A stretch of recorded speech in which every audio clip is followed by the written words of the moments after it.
Full time to examine it and determine its qualities. It may well be harmful to touch, or even smell. Cale's eyes went wide. Truly? Truly, said Helmold. Then he smiled. Now, be a good lad and go play. Cale's eyes darted between his mother and Helmold a few more times. Letha gave him a small nod, and with that he scurried off again. Helmold grinned and again placed his hand over Letha's. Now then, where were we? Letha slipped her hand away and stood, gathering the dishes. I'm sorry, my lord, she said, in as polite a tone as she could manage. There's much work to be done, and it seems I'm the only one left to do it. Helmold blew out a sigh, sat back in his chair and watched Letha busy herself. She was a fine lass, young and fit, trim waist, childbearing hips. It'd be a shame if he had to force the issue. But if he must, he must. For the moment, he simply watched, considering his options. And then again, the sound of a child's hurried footsteps came pelting back down the hallway. Gods, that brat was beginning to get on his nerves. Ma! There's people in the yard! Loads of them! That got both of their attention. Helmold and Letha turned to see Cale, his little hand braced on the doorframe, huffing and puffing a second time. People? Said Helmold. Cale looked up at the Magister, nodding vigorously. A whole train of them! And they look haggard! There's 2 in the lead! I think they're warriors! Helmold and Letha looked at each other. For the moment, the tension between them stood aside, replaced by this new problem. I'll greet them, said Helmold. You and the lad stay down here, in case. Letha smiled, and Helmold saw some sincerity in it this time. Progress. He'd make her feel grateful in other ways soon. But this was a start. Helmold rose from his chair, made sure his face was free from crumbs. He bowed floridly to Letha, and then turned with a swish of his cloak to go and see about these unexpected guests. When he climbed the stairs and emerged into the castle yard, his eyebrows went up. 50-some people milled about in a group, men, women, and children of all ages. They were dirty and tired. Many had angry red marks around their wrists, as if they had been bound. In the rear of the yard, by the kennels, Helmold spied the flower little Cale came running to tell them about. In truth, its bud was even larger than a pumpkin. It was a brilliant shade of green, and had yet to bloom. The flower was ringed by small bushes bearing dozens of ripe blue fruits, about the size of plums. The unnaturally vibrant color of the fruits in the flower suggested gnosis. Curious. But there would be time to examine that later. 2 men approached Helmold from amidst the group of people, talking between themselves. A tall one and a stout one, both clad in mail and wearing weapons.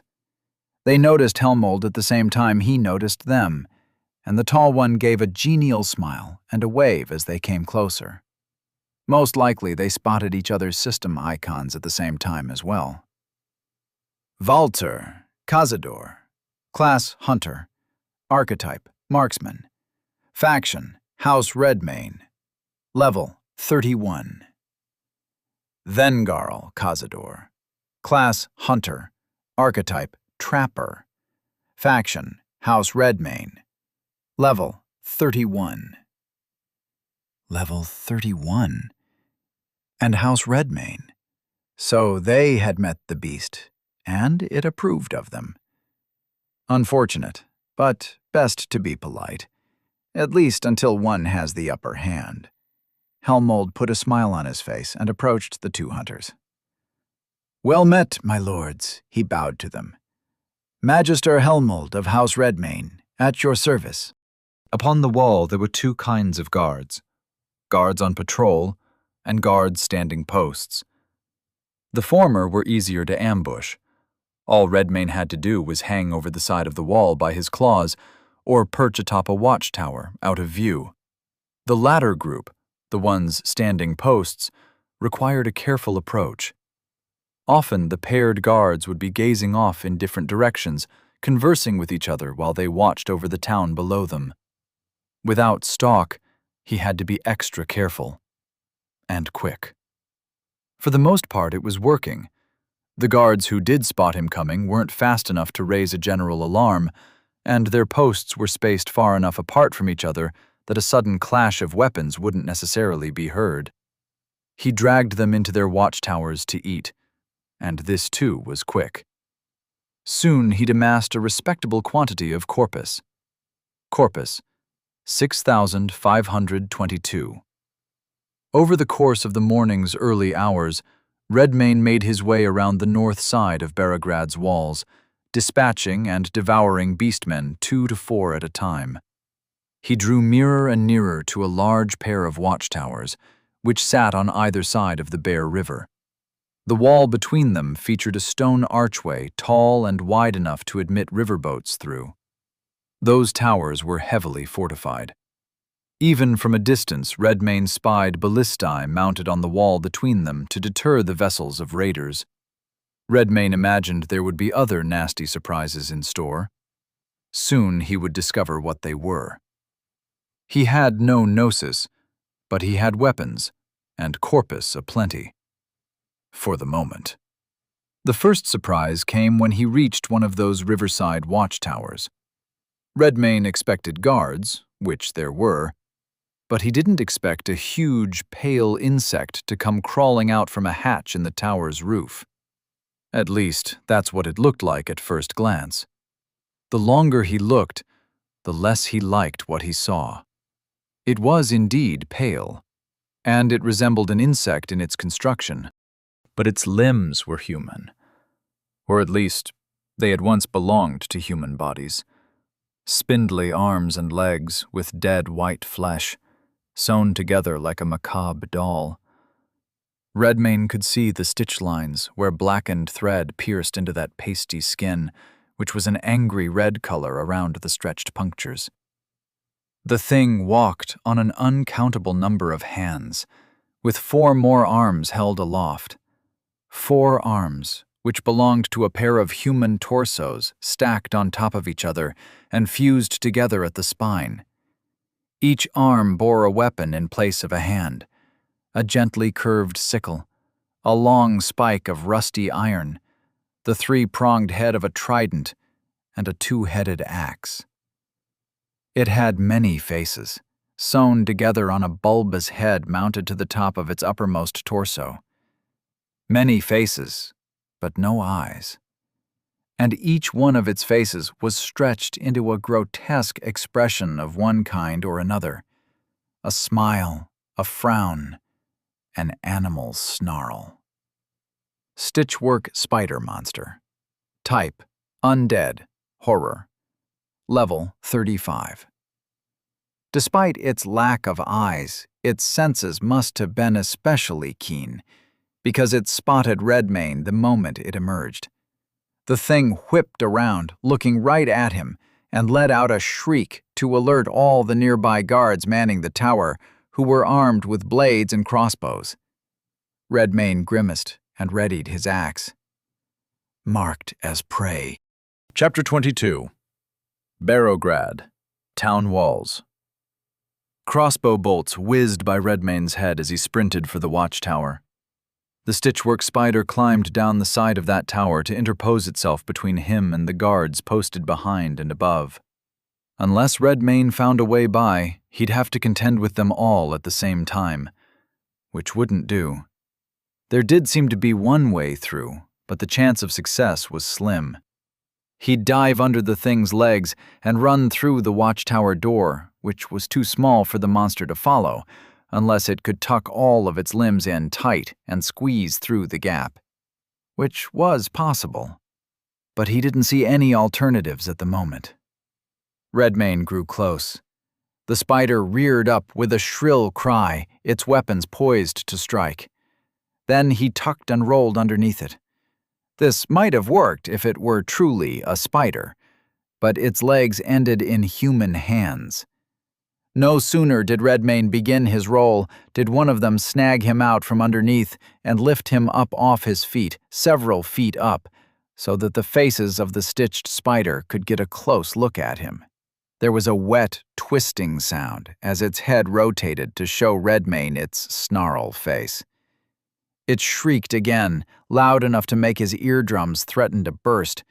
Then it pounded him down on the stone floor a few times and tossed him up into the air. His stomach lurched the moment he was airborne. Already dizzied by the blows he'd taken, he nearly missed what the spider intended to do next: impale him on the way down. He realized this as gravity took hold of him and he began to fall. The monster already had its spike at the ready, its smiling face aimed up in his direction. If only he could suddenly change direction mid-fall. What he could do was change the angle of said fall.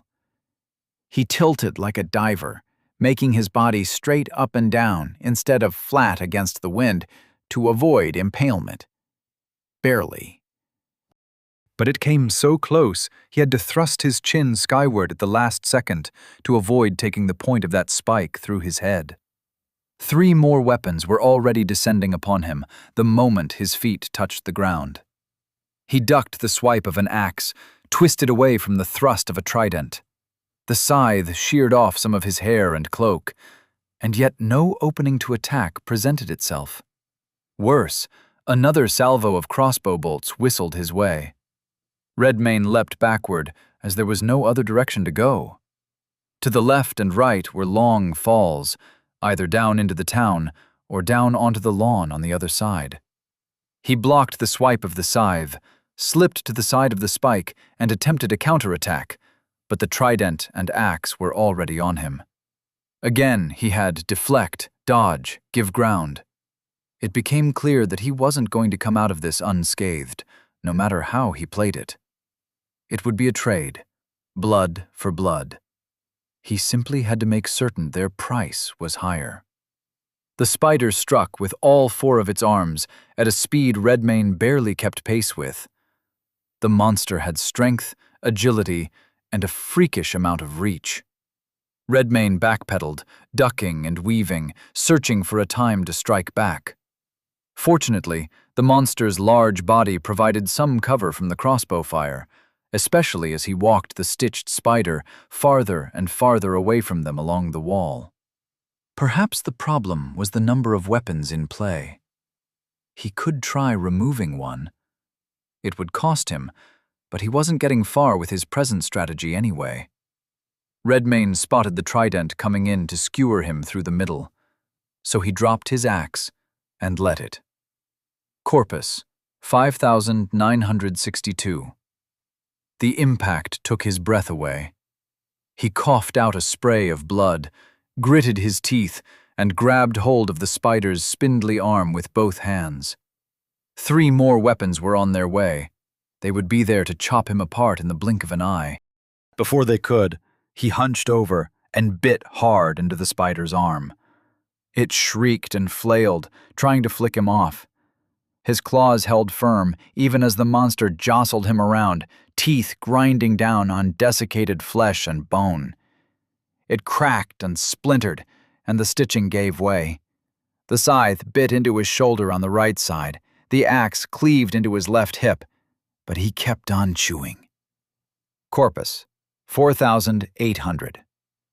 Redmayne growled, twisted, and pulled hard with the muscles of his neck, and the limb slowly tore free with a series of crunching, popping, snapping sounds. He spat it onto the ground and roared at the spider, who had staggered backward in a moment of shock. So, it wasn't a mindless thing. It understood its injury. Redmayne glanced for his axe on the ground, decided he didn't need it, and lunged. The spider stabbed out with its spike. Redmayne caught it and held tight, even though it speared through the back of his hand. The scythe came down on him from the opposite side, and he caught that with his other hand. Then came the axe, descending on Redmayne's face like a guillotine. He angled his head and bit it, stopped it dead in his jaws. The spider pulled and tugged its limbs, trying to wrest at least one from Redmane's control. None budged. His jaws closed on the axe head slowly, and as surely as he'd snapped off its bony arm, the metal split and broke apart under the implacable force of his bite. It didn't cause much of an injury, but it did create a stump where once there was the business end of an axe. While the spider was busy looking at said stump in dismay, Redmane bit down on its scythe arm. It let out another shrill cry and tried to pull it free, in vain. It tried pulling its spike arm free from Redmane's other hand as well. In vain. Another wet crunch, another fallen limb. 3 well-aimed crossbow bolts thumped into Redmane's chest and right shoulder. Corpus, 4121. Redmane leapt onto the stitchwork spider to gnaw off the last one, using all 4 limbs and his jaws to keep the offending appendage still, despite the monster's keening and wild thrashing. As a last-ditch effort, it reared up onto 4 of its hind hands, trying desperately to grab at him with the rest. Too late. His jaws crunched down with vicious finality. The stitchwork spider had been disarmed, literally. 4 more crossbow bolts slammed into Redmane's back as he climbed up the monster's torso to bite down on the spider's neck in an attempt to end its misery. Another bolt whooshed right by his face as the thing flailed around, screaming, threatening to pitch the both of them over the side of the wall. 2 more bites, and the thing's neck snapped, separating head from shoulders, but even as it rolled to a stop on the stone floor to gaze at itself, the rest of its body remained quite energetic. 2 crossbow bolts stuck into Redmane's right hip, another bit into the nape of his neck. He began to resemble a pincushion. Corpus, 2536. Time to go deal with that problem. The remains of this thing could flail around blindly until he came back. Redmane bolted for the watchtower, running on all 4s for a moment, like a man-sized warg. Then he leapt, claws dug into the stone, and climbed up to the top where all the crossbowmen awaited him. Some shot him point blank, others dropped their crossbows to draw steel. None lasted more than a second or 2. Redmane tore them apart with teeth and claws and feasted on their remains. Corpus, 3205. With that annoyance done away with, he could return to the still thrashing remnants of the stitchwork spider and take it apart at his leisure. Each and every segment of it seemed to have a life force of its own. The hands it walked on, of which there were an asymmetrical number on either side, had to be individually broken and severed from its torso before they stopped moving. He breathed out a sigh of relief when the loathsome thing was fully dispatched. Level up. Level 35 to level 36. Quality points awaiting allocation, 1. He bought Might last time. This time he decided to do the same. Might 24 to 25. Skill rank up. Omnivore bloodline skill, monstrous. Rank 4, evolution possible. Passive, rank 0. The monster derives sustenance from anything, and its digestion produces no waste. Its teeth and jaws can chew through most substances with sustained effort. Rank 1. The monster's consumption of flesh restores its corpus, and consumption of magic restores its gnosis. All caps for corpus and gnosis, regardless of source, are removed. Rank 2. The consumption of refined metals will permanently increase the monster's armor and the damage of its physical natural weapons, such as claws, bite, horns, talons, or spines. Damage and armor gains are proportionate to the quantity and purity of metals consumed. Rank 3. When the monster consumes the flesh of a creature possessing a skill, it will adopt that skill as its own at rank 1. If the creature possesses multiple skills, the monster will acquire that creature's highest ranked skill. If the creature possesses more than one skill tied for highest rank, the monster acquires them all. Skills obtained in this way increase in rank by whatever process the monster gains in power, if any. Rank 4. When the monster consumes weapons and armor with special qualities, it may allocate those qualities to its physical natural weapons, such as claws, bite, horns, talons, or spines, if it possesses any. Armor qualities may be allocated as long as the monster possesses a natural armor bonus. If the damage and armor penetration values of a consumed weapon are higher than that of the monster's natural weapons, the natural weapons will gain the difference between the two as a permanent bonus. The monster may also consume talismans and vestments, thereby inheriting whatever bonuses or special qualities they conferred while worn. Oh, he'd been waiting for that. He turned and fetched Morholt's axe from the ground, took a look at its system icon to check its qualities. Bear Hunter's Great Axe. Great Axe, heavy melee weapon.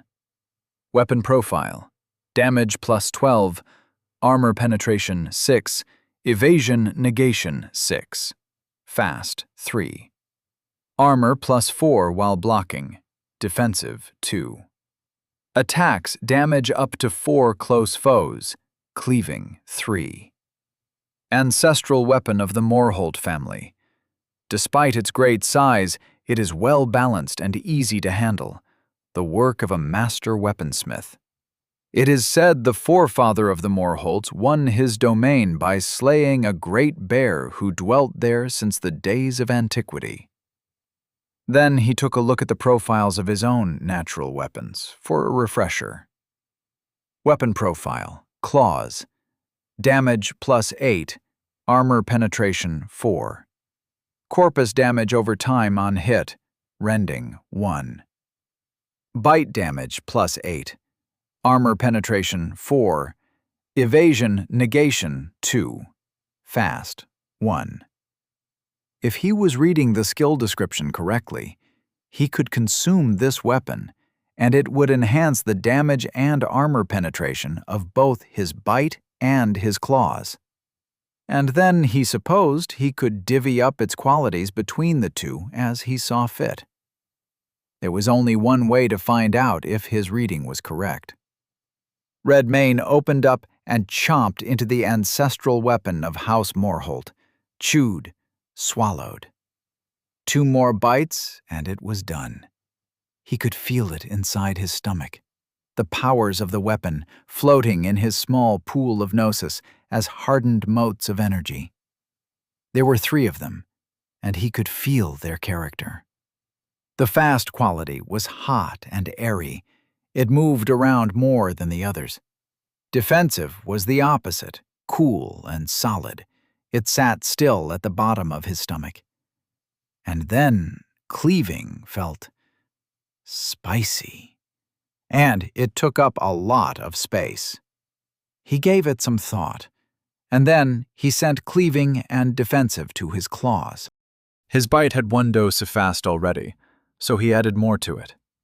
Power trickled from his gut into his hands, up into his jaws and teeth. There was a moment of painful stiffness as the magic calcified into his teeth, jaws, and claws. Weapon profile: claws, damage plus 12, armor penetration 6. Corpus damage over time on hit, rending 1. Armor plus 4 while blocking, defensive 2. Attacks damage up to 4 foes, cleaving 3. Bite damage plus 12, armor penetration 6. Evasion negation 8. Fast 4. It was done. Redmane looked down at his claw. He felt the power in it. It called to him, made him want to run to the next fight as fast as he could, to taste his gain in strength. But there was one more item in his possession, a talisman he'd acquired down in the jail under Hert's castle. Charm of Saint Alexia, Talisman, neck. Passive. Enhances evasion by +2. Aged bronze medallion depicting Saint Alexia, one of the first imbued. Alexia was a dancer before her land was blighted. She took up the sword and received astral communion, and her natural grace was the last thing many a monster would behold. Redmayne took it off and tossed it in his mouth like a piece of candy. Evasion +2. Remarkable. But before he left this place, there was a stitchwork spider to eat. Redmayne crouched over its remains and devoured them as fast as he could, eager to get back into the fray. As meals went, it was unsatisfying. Corpus, 3,767. For a monster that size, it provided much less corpus than he expected. Perhaps undead-type monsters wouldn't provide much nourishment. If that were the case, he would have to be careful around them. Redmayne wiped his mouth, stood, and surveyed Barrowgrad from his perch on the wall. It was a big place, a lot of ground for one set of feet to cover. Exploring it would take him a long time, unless he could scout through the town with more than one pair of eyes. No sooner did the thought cross his mind, did he remember he could do just that. Chapter 23. Barrowgrad, Watchtower. Redmayne checked the description of the skill to refresh his memory. Spawn, Bloodline skill, Monstrous, Grew. Rank 1. Active, Variable cost. The monster is able to spawn smaller creatures out of its own flesh, which are commonly used as assistants and spies. Each spawn begins its existence with whatever quantity of corpus and gnosis its master chooses to bestow upon it. The master must also bestow the spawn with its modes of defense, respiration, perception, and movement. The monster may utilize any traits it has gained from use of the carnivorous metamorph skill for this purpose. The spawn may also be granted any skill the master knows at a cost of 50 additional corpus per skill. If the skill bestowed has a gnosis cost, the monster must bestow it with a supply of gnosis with which to activate the skill. The monster may give the spawn simple commands, which it will carry out autonomously to the best of its ability. At will, the monster may borrow the senses of the spawn, seeing through its eyes as if it were the monster's own. During this time, the monster is insensate with regard to its own surroundings. The spawn remains under the monster's absolute command at all times and can be called back and reabsorbed into the master's body, at which time the master will regain whatever corpus and gnosis the spawn possessed at the time of reabsorption. Nothing in the description said he could only make one spawn at a time. It did say that he could only borrow its senses one at a time. But if he had a number of them out there, moving and looking about, he could, in theory, cycle between them all. He could be in several places at once. And best of all, the skill cost corpus to use. He actually had some of that. Redmayne crouched down and closed his eyes, focused on the skill. In his mind's eye, he saw the skill as a point of smoky red light surrounded by a cloud of images. The forms of beasts, birds, aquatic things. A catalogue of all the life forms of Midva Forest, where the Grew had consumed everything in sight indiscriminately. And he'd eaten the Grew, taken their skill. Now their library of forms was his as well. For this task, he chose flying forms, small, short-winged birds that could cover ground quickly. Redmayne had 4 adversaries to find, so he began with 4 little birds. Corpus, 3,567. He held out his hand, palm up, and a blister formed upon it and ballooned out until it split, revealing a small red bird with golden eyes. He sent this one flapping off to the far side of the river to scout out the keep.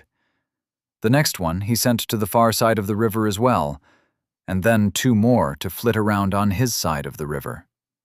4 little birds, 1 for each quadrant. He closed his eyes, felt them moving through space as if parts of his own body were out there. Which they were, he supposed. It would take some getting used to. The first places to check would be the keep and the church, for Burgomaster Sigvar and the High Priest of Kral, Pieter. As for the other 2, Redmayne wasn't sure where to begin.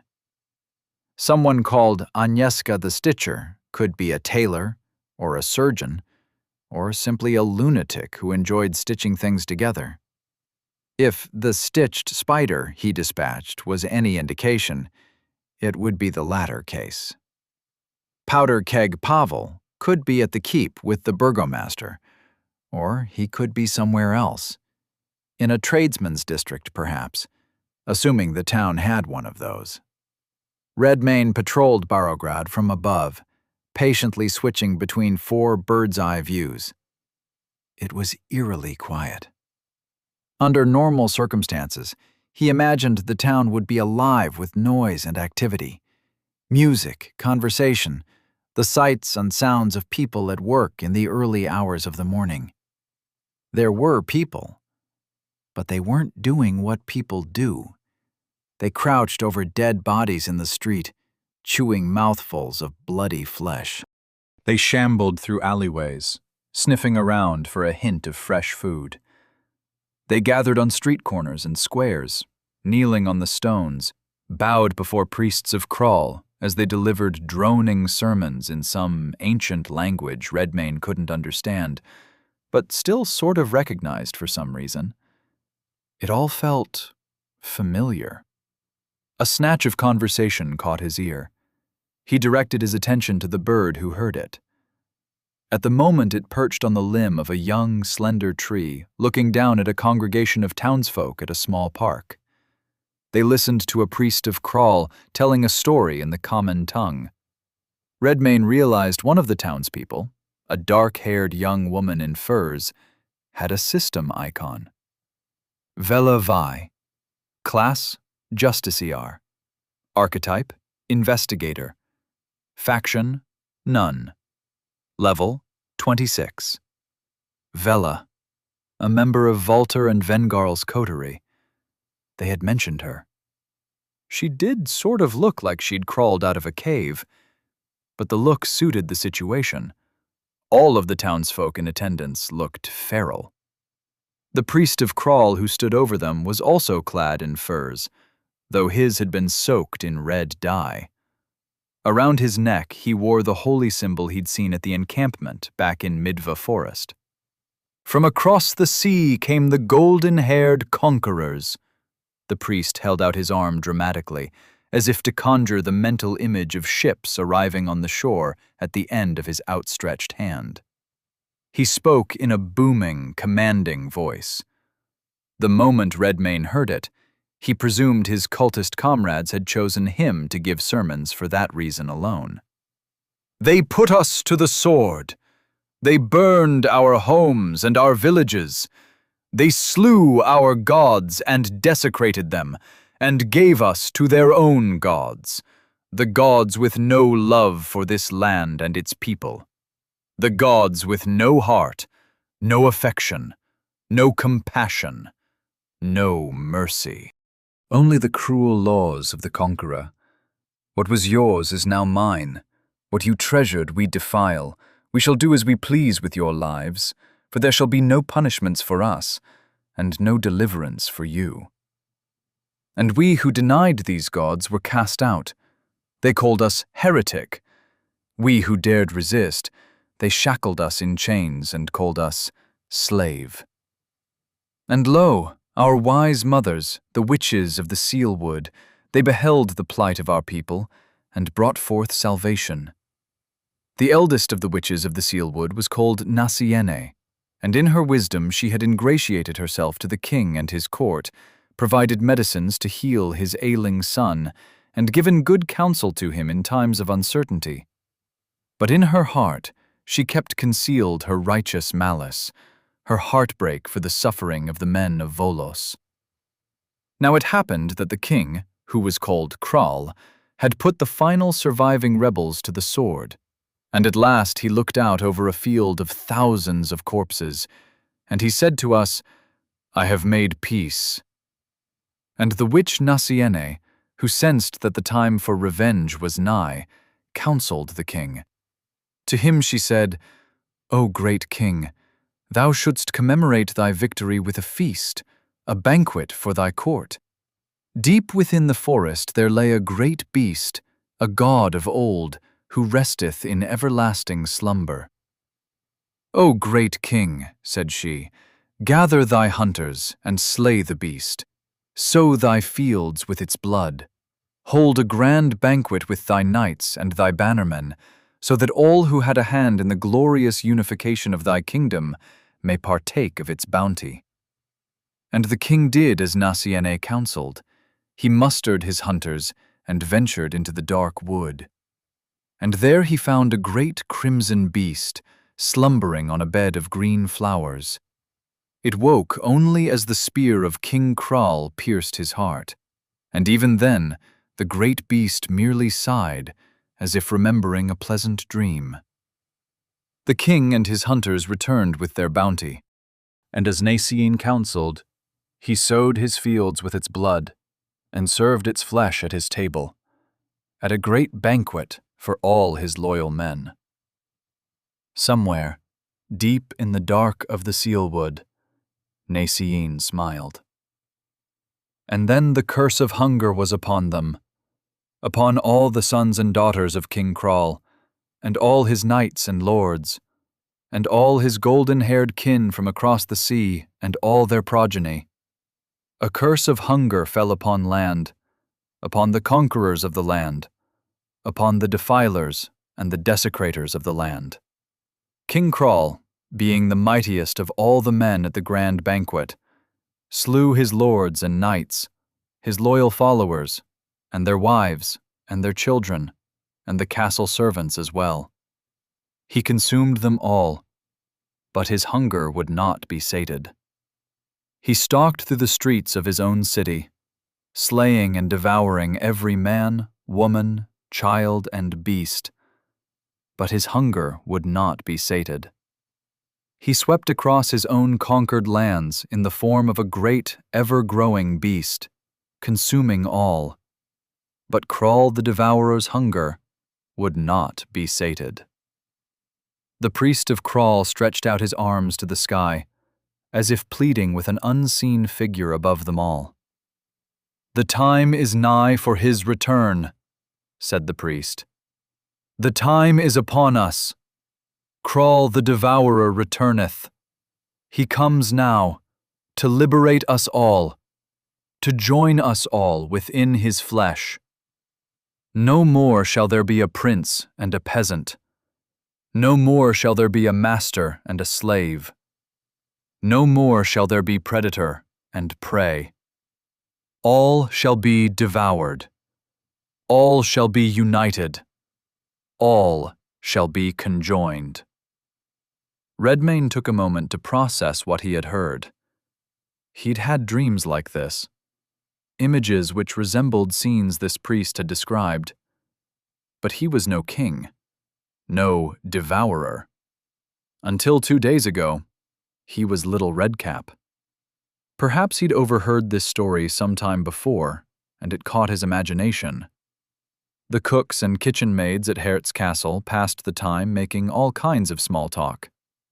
He'd overheard many things over the years. Even Eric Morholt enjoyed hearing folk tales down in the kitchen, though only incidentally. Eric came down there for 2 reasons primarily: to pilfer fresh pastries and abuse Little Redcap. Redmayne shrugged. He'd heard it before. It was as good an explanation as he'd get at the moment.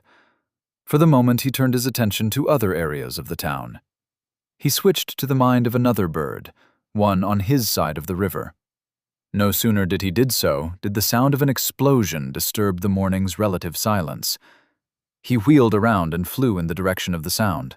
It came from the east, a cluster of buildings on a broad hilltop crisscrossed with narrow streets. Redmayne noticed the names of these streets, marked with signs at their intersections. Tanner's Street, Smith Street, Thatcher's Street, Mason Street, Carpenter Street, and so forth. Half a dozen beastmen stood at one end of Mason Street, lobbing bombs and shooting black powder firearms at an advancing trio of stitchwork spiders. They were stopping between shots to reload their rifles in teams of 2, while others harried the shrieking spiders with hurled projectiles to keep them back. So far, it was working. The spiders didn't respond well to detonations in their faces. It made them flail about and backpedal, knock into each other in a tangle of excessive limbs. Redmayne noticed the beastmen wore a powder keg patch on their cloaks. So the minions of Pavel and Agnieszka didn't get along. Splendid. His eyes darted back to that street sign. Mason Street intersected with Smith Street, a street of smithies. A street with lots of metal to eat, in other words. Redmayne opened his eyes and leapt off the wall, landed on a rooftop, and broke into a bounding sprint toward Smith Street. For once, Governess Messia was pleased with her subordinate's punctuality. Lar Tathval had briskly left her offices, and just as briskly returned, with her praetor in tow. Jarrell Craith did not look pleased to have been escorted by Lar, nor did he seem to appreciate the Dicentus's continued presence in the room. But Messia did not dismiss him, and it was not his place to do so himself. "Now tell me," she said to Jarrell, "what have you learned from your assassins?" Jarrell Craith bowed deeply. Their endeavor was a success. The target was a demigod of low rank, a bear spirit of little consequence. It had no known worshippers or children that we could identify. Apparently it had been living in solitude for some time, in the vicinity of a place called Hertz Castle. We presented the being with our usual offer. It refused, and so we dispatched a Sicarius coterie to eliminate it. Messia nodded along. "And that's all? No complications? No unusual circumstances?" The corners of Jarrell's eyes tightened. He pressed his lips together for a moment, swallowed. "There was, Governess." "Go on." Jarrell fixed his vision on the map behind Messia's shoulder, so as not to meet her gaze while he spoke. "One of the Sicari was killed in the struggle, and its remains were not recovered." "That's peculiar. Do we know why?" "My Sicari report that the battle took place at the banks of an underground river. The body fell into the river and disappeared, and the search for it has, as of yet, been unsuccessful." The governess steepled her fingers. The blight of corruption in this land had something to do with the heredity of its people. Their descent from these 5 heroes, and their wives, all of them daughters of the king Censis Karalis. Recently, a Sicarius coterie lost one of their number dealing with a local problem, and the body was not recovered. How did these things fit together? Did they fit together at all? She looked at Jarrell Craith and Lar Tathval. The former appeared to be making mental preparations for his execution. The latter looked as though he were enjoying a private joke. "What do you two make of this?" she said. "I do not yet have enough information to answer definitively, Governess," said Jarrell, his voice tight. "But I will do my utmost to uncover the truth of it." "And you?" she asked Lar. The Dicentus smirked and shrugged. "Perhaps these things are related to each other, perhaps not. Causes don't interest me as much as possibilities, Governess. In truth, this could be a positive development. Do explain how the degradation of an entire population to a state of beasthood is a positive development. More monsters means more potential imbued. A chance to forge a robust domain, stocked with powerful subjects. I say we open the astral bridge to all, and allow imbued to enter from the rest of the empire. Offer an attractive reward to any faction willing to part with a few of its own coteries, and you recover the costs immediately on the other side with a swiftly cleared blight and a glut of well-leveled and grateful imbued at your beck and call. Messia sighed. We're supposed to be investigating the roots of the problem. We already have the problem, said Lar. Why not investigate how to make the most of it? Messia closed her eyes, rubbed the bridge of her nose with her thumb and forefinger. Just get out of my office, both of you. Jarrell Craith turned on his heel and strode out of the governess's office with a quickness. Lar Tathval bowed to her, smiling sardonically, and sauntered out after him. Chapter 24. Barograd, Smith Street. Redmayne's feet hit the cobblestones in the tradesmen's district in a dead sprint. This part of town had become a battleground between two factions, Agnieszka's stitched horrors and Pavel's black powder-wielding beastmen. The townsfolk who hadn't fled from this place had been blown apart by musket balls or shrapnel, or dragged away to wherever Agnieszka crafted her horrors. He could take advantage of that. But first, he smelled a bonus to his armaments nearby, on Smith Street. A pack of beastmen were foolish enough to exist in his way, but he'd come around the corner so fast they barely had time to ready their weapons before he was on top of them. Blunderbusses and beastmen bones snapped like twigs. A single strained cry escaped one of them. Another managed to fire his weapon up into the air. Redmayne paused over their carcasses. He could smell the smithies up ahead, wanted to keep moving. But better to eat the ones at his feet now, in case anything unfriendly came calling while he was having lunch. Corpus, 3,994. They were an appetizer. The rest of the bill of fare was down the street. Redmayne took Mason Street to Smith Street and found himself on a narrow avenue lined on either side by the storefronts of general-purpose blacksmiths and ironmongers, with a weaponsmith's shop and an armorer facing each other at the opposite end of the street. Those would be last. The first courses for lunch, then, would be nails, bolts, rivets, fittings, hinges, fence posts, sheet metal, bands for wheels and barrels, ingots of iron and steel, spools of wire, and every other kind of general hardware. Then came the meat, which was to say, racks upon racks of weapons and armor. Armor plus 10, armor plus 11, armor plus 12. At the end of his meal, Redmayne found himself a little dismayed at how much metal he had to consume to gain 3 more points of armor, and his weapons hadn't increased in damage at all. At least now they were equal, 12 each. Perhaps they would advance together next time. He'd have to find sources of higher quality metal. But that was a problem for another time. Presently, he stood at the center of a territorial dispute. So, whom to eliminate first? The Stitcher or the powder keg? Redmayne chose the Stitcher. If her creations were any indication, she was the more loathsome of the two. He closed his eyes and, for a moment, returned to a bird's-eye view of the tradesmen's district. Smith Street ran from north to south. The nearest intersection was Mason Street, which began by traveling east and west, but wound down the hill and ended up going south. At the bottom of the bend, another skirmish between beastmen and stitched horrors raged in the street. There were a few other small battles taking place in the general area. The farther south Redmayne looked, the more stitched and less beastmen he saw, which meant Agnieszka's lair was to the south somewhere. Redmayne opened his eyes, left the armorer's shop, and took to the rooftops to travel.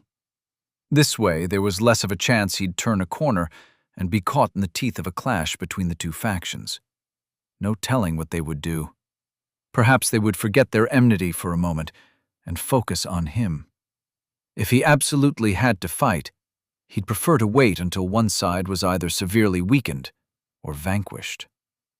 Up ahead, he spied a stitched spider patrolling down the street by itself. Now that he knew what to do with the bastards, it wasn't so intimidating. Redmayne crouched down and followed it along the rooftops, closing in slowly, taking care to avoid making noise. It had keen senses. He knew that much from his first encounter with one. And at present, he didn't want to spend the last of his gnosis on a few seconds of stalk. It did spot him, but only after he'd leapt from the roof, descending like a lion from above. His shadow had fallen over its head as it twisted around to look up and show him a snarl. Redmayne landed on its back, dug in deep with a claw, and as it bucked and screamed, he snapped off one of its arms with a single bite. The improved bite felt good, brutally fast. It closed like a steel trap. The spider's remaining 3 weapon arms crackled as their joints reversed orientation so that they could hack and stab at Redmayne as he gnawed them off at the root, one at a time, soaking the damage indifferently.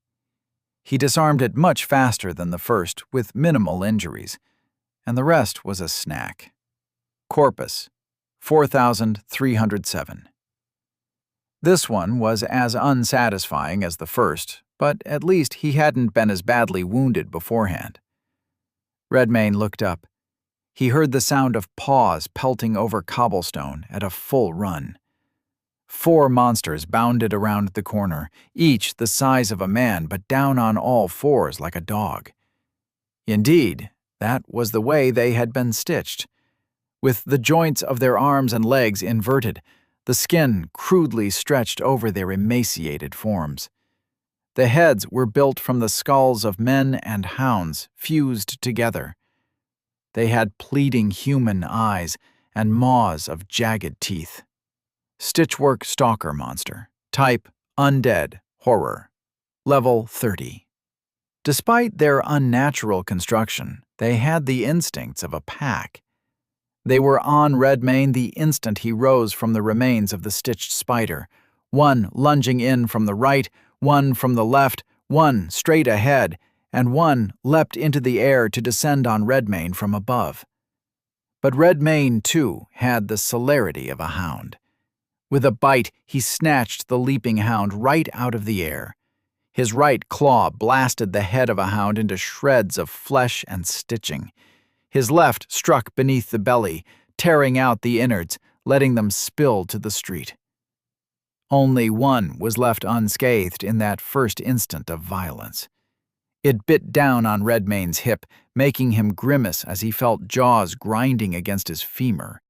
Even as it growled and gnawed on Redmayne's leg as if to sever it, its human eyes rolled upward in his direction, staring as if silently begging for mercy. Redmayne raised a claw and ended its misery. Level up. Level 36 to level 37. Quality points awaiting allocation. 1. Skill rank up, Beast Speech Common Class Skill, Hunter. Rank 2. Evolution possible. Passive, rank 1. Allows the imbued to comprehend and verbally communicate with animals. Regardless of its natural level of intelligence, an animal may provide information about nearby locations and creatures, limited to whatever they can perceive or have perceived in the recent past. The imbued may attempt to persuade a beast to perform small favors for him, and the probability of success is modified by the hunter's level. Rank 2. The imbued may call out in the voice of a specific type of animal. This call mystically summons creatures of the chosen type. Since each type of animal has a different call, the imbued may only call to a single species at a time.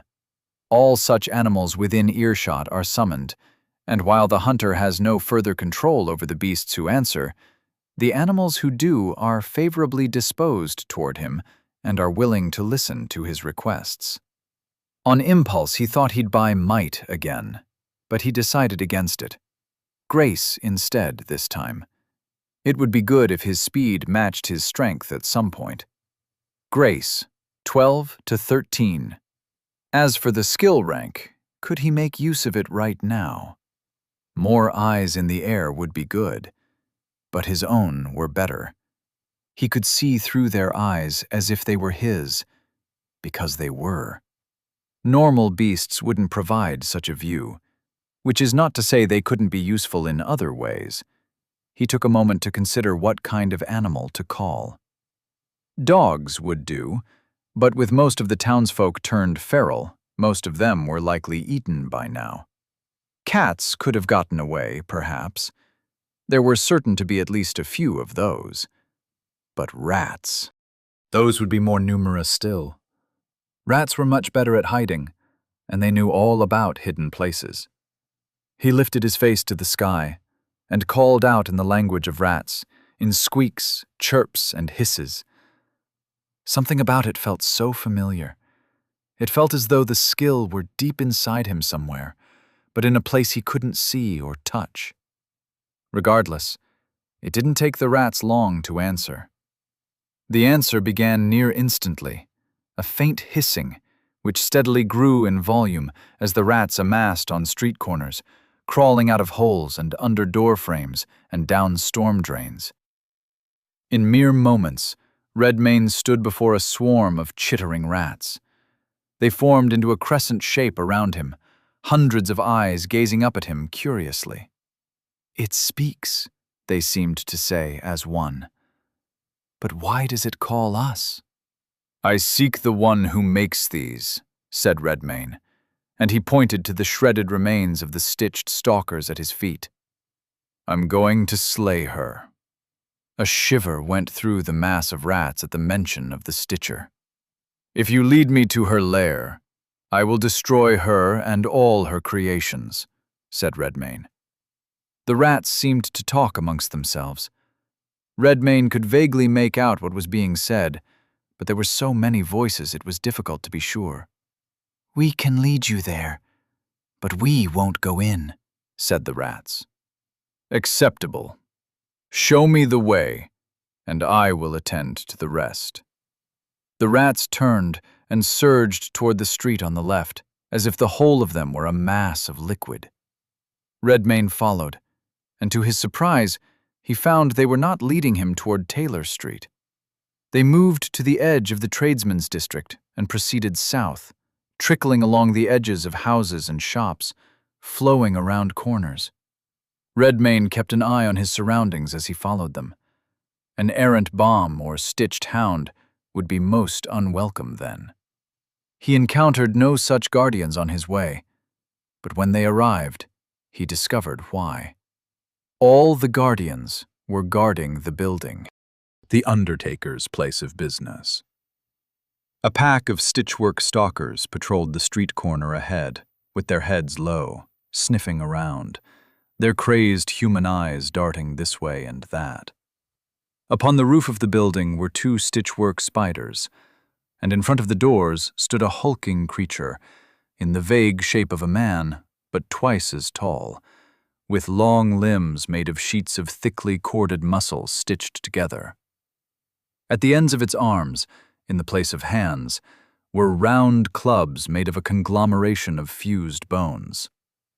Its head was that of a normal man, albeit a dead one.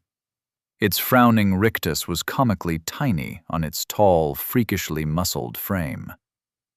Stitchwork Sentinel Monster. Type Undead. Horror. Level 40. Redmayne took cover out of view and considered the situation for a moment. There were ways he could divert the attention of these things, separate them from each other so each threat could be dispatched one at a time. But perhaps it would be sweeter if Agnieszka the Stitcher knew fear before she perished under his claws. Perhaps she should know what hunted her. "I thank you," he said to the rats. "Soon there will be carrion the plenty down in the Stitcher's lair." The rats chittered gratefully and dispersed. Then Redmayne came around the corner and strode toward the undertaker's shop in plain view. Stitchwork stalkers growled and lowered their heads. The 2 spiders on the roof wheeled around, shrieking and clambering down the walls. The brutish sentinel turned its perpetually frowning head toward the intruder and let out a wail of protest, slamming its calcified fists on the cobblestone road like a grotesque parody of an ape. Redmayne snarled and charged. Chapter 25. Barrowgrad. Undertaker. A pack of 6 stitchwork stalkers flew at him. 2 spiders were not far behind, and bringing up the rear was a howling brute with great clubs of bone for hands. Redmayne sprinted at them, past them. His claws scored through stitched flesh, shredding it open. Like a knight jousting on horseback he struck, dealing damage and sailing past, not standing still for an instant, his crimson hair and ragged cloak streaming behind him. The hounds circled. The spiders rotated in place, uncountable hands paddling them around on the cobblestones. The stitchwork sentinel met Redmayne head-on with wild blows, swinging its club hands around as if they were wrecking balls. Of them all, the hounds were the swiftest, and the likeliest to tie him down if they should get their jaws on his person. He could see the worst-case scenario in his mind, 3 or 4 stalkers leaping onto him, slowing him enough for the heavier hitters to close in and make quick work of him. And they could. A few gained levels and points or armor wouldn't make much difference. He'd have to be quick, score wounds where and when he could, and remain in flight. Unfortunately, these horrors seemed unaffected by bleeding. It wasn't registering, nor were they losing corpus over time. Evidently, they were bloodless things, fueled by naught but fell magic and malice from beyond the grave. Redmayne ducked and weaved through them, evading the snap of jaws, the crushing blow of a club hand, the swipe of an axe, a scythe, a rusty blade attached to a spindly arm. He struck back when he could, and kept moving. It was an inefficient way to fight, not concentrating on one foe at a time, always responding instead of forcing responses. But all was not panic and desperation. He found that he could make them get in each other's way. The spiders especially.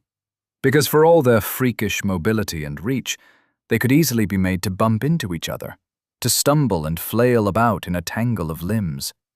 Redmayne already learned not to try and slide beneath those masses of hands they used for legs. But he could keep them turning, and if they were turning, their strikes would not land with lethal power. As for the brute and the hounds, he'd have to think faster. Because no sooner did he stop to pivot and change direction, did an unseen hound leap onto him, knocking him flat on his back.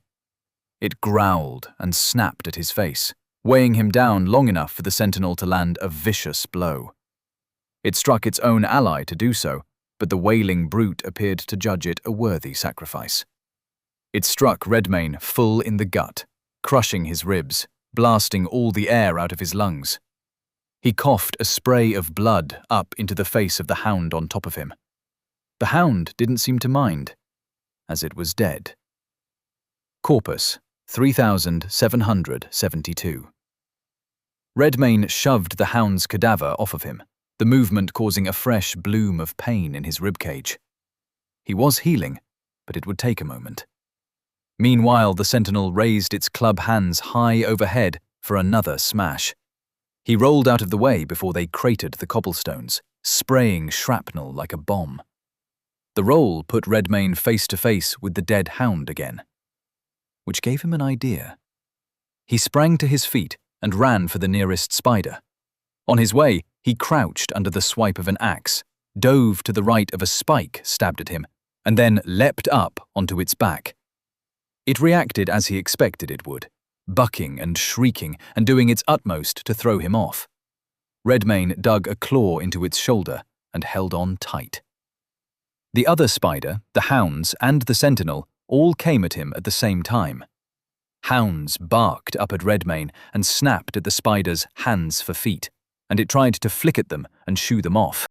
1 or 2 dared to try and leap up onto the spider's back, only to be reflexively bludgeoned by a dozen bony fists. The other spider took aim and struck with its weapon arms, and while it did manage to cut and gouge Redmane, it did equal or worse damage to its comrade. Corpus, 3209. Then came those great clubs of bone descending from above. Redmane had his eye on them. He watched the Stitchwork sentinel bound forward like a gorilla, leap, and then slam down with its weaponized hands. He pulled his claw free and dove off the spider's back before they landed. The sentinel blasted the spider's torsos apart. Its head went flying, and its spines shattered, spraying flecks of bone in every direction. All that remained of it was a blind, flailing mass of hands. Redmane ran past the sentinel and struck its ankle with a claw on the way by. A trick he'd used on Lugoj the Lurker, another brutish monster. He felt something snap, but the sentinel didn't look hobbled. It rose to its full height and followed, howling its frustration. Thicker tendons, Redmane supposed. More than one blow would do the job. But perhaps he should make it clobber all its comrades first.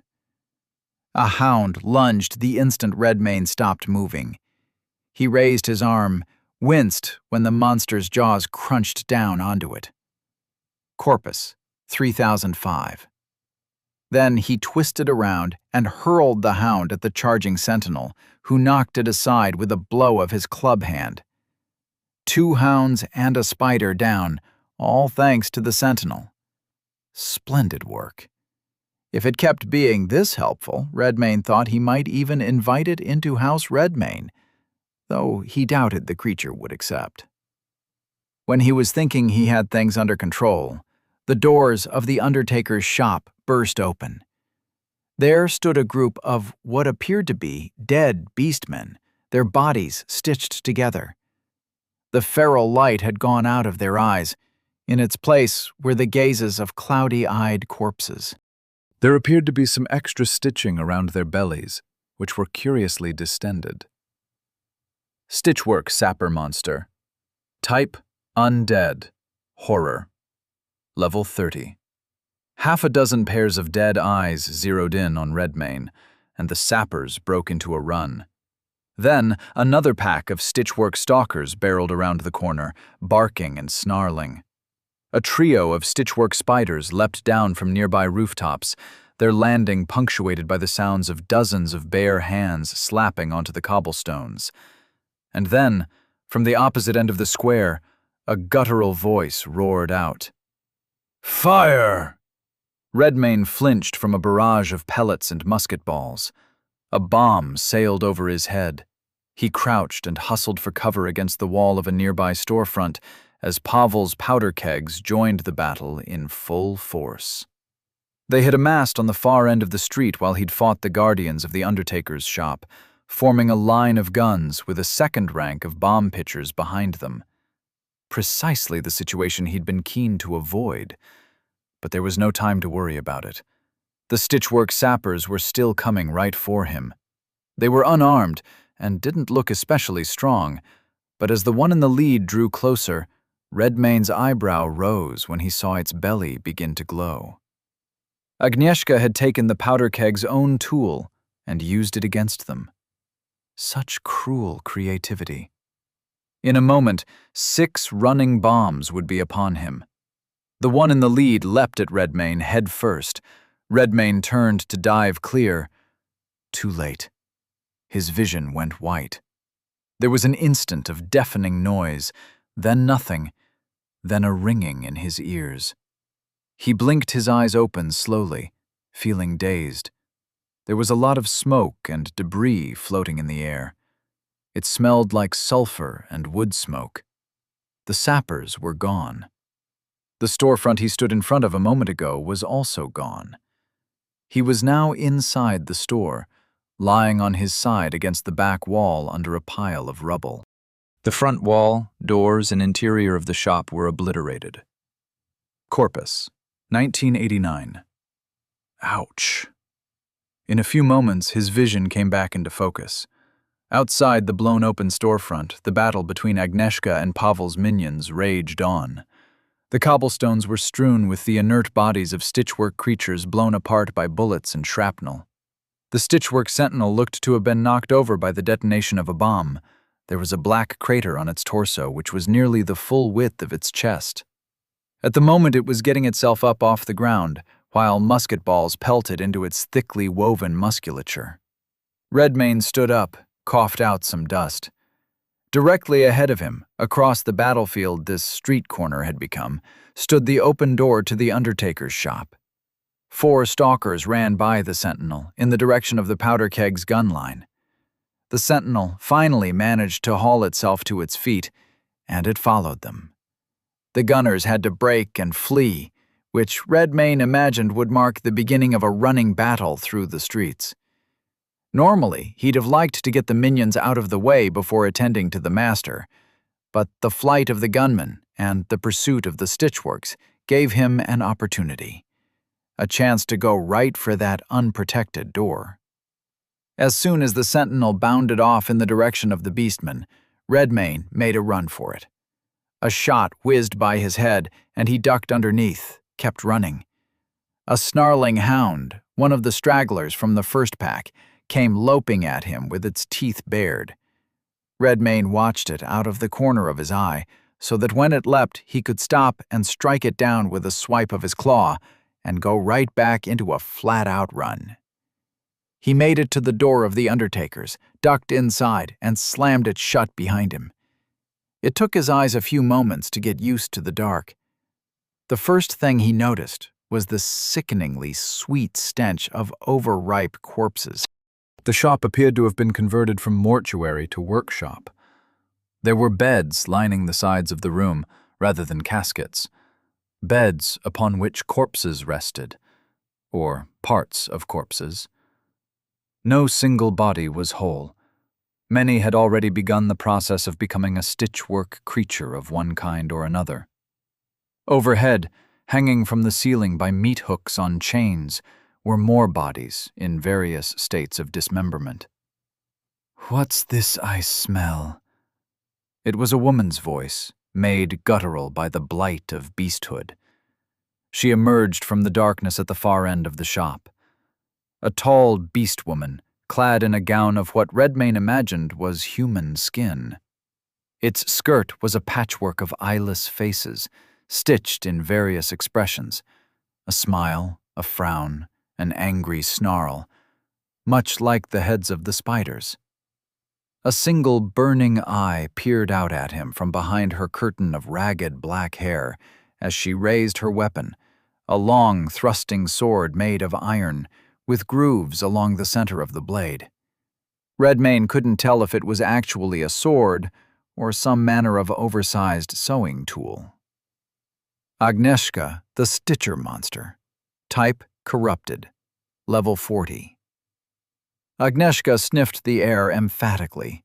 Then she smiled, revealing rows of pointed teeth. "I smell divine flesh.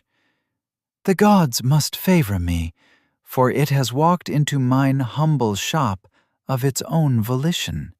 "I'm here to slay you," said Redmayne. The room echoed with her coy laughter, as if he were flirting with her. "Such spirit," said Agnieszka. "Such valor. What could I create with something so fine? A splendid dress, perhaps a guardian, a servant to attend to my every need." Redmayne's lip curled in disgust. Agnieszka grinned. "Come, handsome one," she said, brandishing her weapon. "Become the jewel of my collection." Redmayne barreled toward Agnieszka, who awaited him with a smirk and a readied sword. His flurry of claws swept through empty air, as did the point of her sword. 4 strikes to 1, his weapon was the faster, but hers had the reach. Neither weapon found flesh in the first exchange, or the next one, or the next one. "You dance divinely," said Agnieszka. He growled and struck for her face, and she laughed and pirouetted away. When he made to lunge in for more, he abruptly found the tip of a sword in front of his nose. Redmane's lip curled, and he snapped at the point of Agnieszka's sword with his jaws, making her pull it away at the last instant. "But you behave like a beast," she said, in a tone that made her sound like she was chiding a suitor. He gestured at the charnel house around them. "You have no room to talk," he said. As their weapons clashed, Redmane's hardened claws ringing off Agnieszka's iron blade, he couldn't help but notice he was having many more close calls than she was.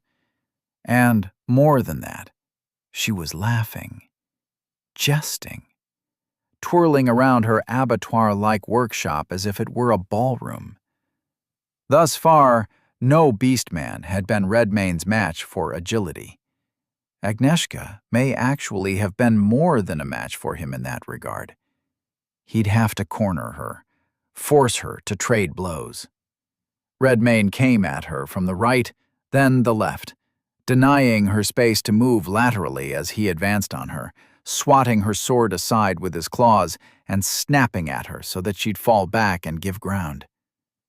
But she had a shrewd eye.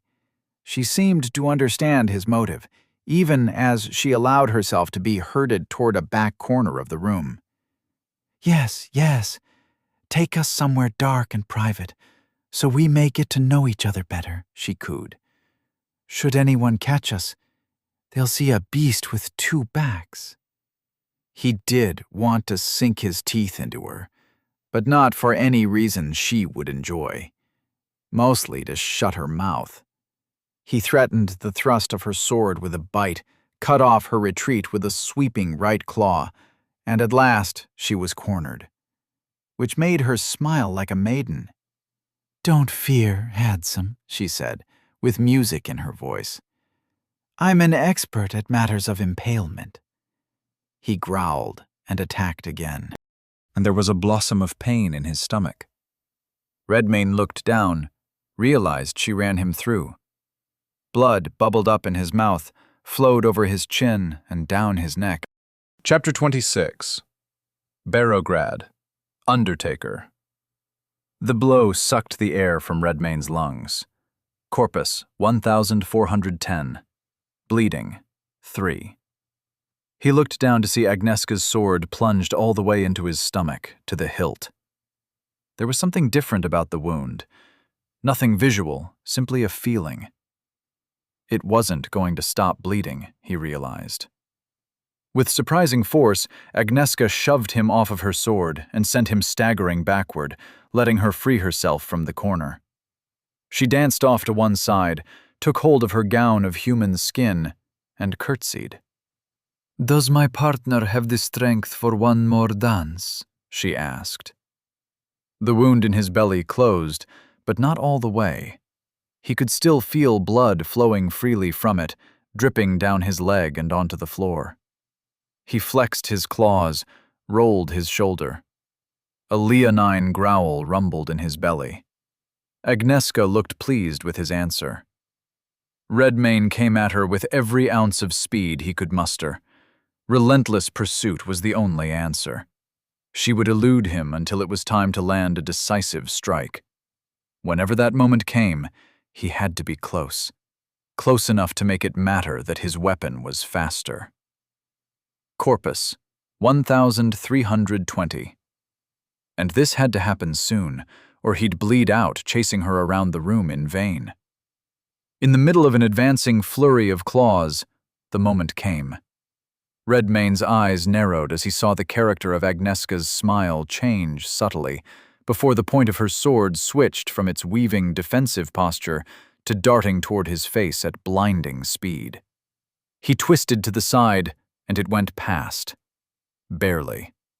Time enough to claw into Agnieszka, shred her gown open from shoulder to hip. Bleeding, 1. Blood flowed freely from 4 diagonal gashes in her dress. Agnieszka looked down at it in horror, then back at Redmane, and all of a sudden her bestial eyes weren't so coquettish. They burned with rage. "Do you see What you've done! She screamed and slashed madly at him, as if trying to will him into the path of her blade, no thought given to accuracy whatsoever. Even so, Redmayne had to give ground, circle out to the right, make her chase after him with tears of fury streaming down her face. "I was to be wed in this gown," she wailed, as she ran at him behind a wall of slashes, her weapon a blur of speed. "And now it is ruined, because of you!" Redmayne ducked a swipe of her sword that would surely have made him headless. "I shall mend it with your sorry hide," she screeched. Perhaps this one was deranged even before the blight. She pressed the attack now, unrelenting, smothering Redmayne in slashes and thrusts he had no choice but to focus on avoiding, or else he could quickly lose appendages. He thought he spotted a potential opening, suddenly broke his pattern of evasion to stand still and let her pass by him. His claws found flesh. Bleeding, too, but so did her blade. Corpus, 805. Bleeding, 6. His claw caught her across her waist, and in answer she spun and drew a slash across his back. They staggered away from each other, turned and lunged again. The exchange was inconclusive this time, and the next, but there were no further histrionics or flirtation, simply two beasts locked in a struggle to the death. Agnieszka seemed to have sunk into a cold fury, for which words were no longer necessary. Which suited Redmayne fine. When it came to fighting, that was his normal mode of existence anyway. Furious action around a calm, still center. The better to think and plan. The better to see. But he had more experience with such things than Agnieszka, it seemed. Already he could see the emotion on her face straining to break through, as if an outburst could kill him and not her sword. Even so, she moved with such speed and attacked with such ferocity that he couldn't press a sustained attack of his own. He had to protect himself, to evade and strike aside sword with claw. Already she'd injured him worse than any opponent he'd faced yet. Corpus, 625. And with the bleeding condition on him, the situation continued to deteriorate. It took a toll on Agnieszka as well, albeit at a slower pace. He had fewer stacks of bleeding on her than she did on him, but with careful evasion and well-chosen counterattacks, he closed the gap. The problem was that such patient tactics took time. Corpus, 465, and his time was running out. But Agnieszka's strength was ebbing too. Her fury dimmed, and so did the speed of her slashes and thrusts. Cracks began to form in the oppressive intensity of her aggression. Tears welled up in her eyes. "We were going to be married." Her anguished screech punctuated the thrust of her sword. "I was going to be a bride." She snarled and slashed at his face, and the blow went wide. Too wide. She wasn't paying attention anymore. Redmayne struck the sword out of her hand with his left claw, split her face open with his right. The blow spun her around, painted the floor with an arc of her blood, and made her fall face first onto the ground. Redmayne paused to look down at her weapon. He bent over and retrieved it. Stitcher's Bodkin Thrusting Sword, melee weapon. Weapon profile. Damage plus 15. Armor penetration, 8. Evasion negation, 4. Fast, 2. Corpus damage over time on hit. Rending, 3. Iron sword refashioned into a crude sewing tool. Its wielder stitched broken things together to restore lost life. But some things, once torn, cannot be mended. When he looked up from the sword, he saw Agnieszka slowly crawling away from him, leaving a dark trail of blood across the floor. She reached for a shaft of light coming down from a hole in the roof above, craned her neck to look up at it, as if she were seeing something only she could see. "Pavel," she whimpered. The light shone over her bloody, outstretched fingers. "Pavel." "Have you come back to me?" My lo— Redmane stabbed her through the back of the head with her own sword, and she suffered no more. Agnieszka the Stitcher has been slain. Tasks completed. 1 quarter. Level up. Level 37 to level 38. Level 38 to level 39. Level 39 to level 40. Quality points awaiting allocation. 3. Redmane pondered the corpse of Agnieszka the Stitcher. He was hungry, and still bleeding. But so far as he could see, her only skill was the creation of these stitched-up horrors. It wasn't something he had an interest in. He already had skills aplenty, several of which were seeing no use due to his lack of gnosis. There was also the matter of her last words. Pavel the Powder Keg. He supposed that's who she was calling out to, but he'd sent his men here to eliminate her. Or perhaps not. Perhaps he meant to save her from her own madness. Redmane could consume the poor souls she'd already killed for sustenance. He stood in a room full of them. He'd spare her corpse, deliver the bad news to Pavel personally. Then he'd bury them together as consolation. That evening, in the courtyard of Hertz Castle, the green flower bloomed. Over the course of the day, it had grown from pumpkin-sized to person-sized. The bud of the flower, and indeed the whole plant, emitted a faint halo of light as well, drawing the curiosity of about everyone who passed by. And at this point, everyone included the 50-some townsfolk rescued from Midva Forest, as well as the Cazador brothers, Walter and Vengarl. They had stood with Magister Helmold in the late afternoon, looking at it for a while, the 2 hunters' arms folded, the Magister scratching his head. "No idea what it is?" Walter asked. "Ah, you must forgive my lack of horticultural knowledge," said Helmold. "But it is no breed of flower I've ever heard of, magical or otherwise." Vengarl grunted. "Hopefully it isn't the people-eating sort." Helmold shrugged. "I've never seen its like in any text or manual of monsters available to me." "Any idea where it came from?" asked Walter. "By all accounts, it appeared 2 nights ago, on the eve of the Blight, when Sir Redmane claimed the castle." "Suppose he'd know something about it then?" asked Vengarl. "I would ask, but he has yet to return." Walter walked over to the immense flower and bent down to pluck one of the bright blue fruits sprouting from the bush that had grown up around it. He brought the thing up to his nose and sniffed it, his handlebar mustache bristling a bit.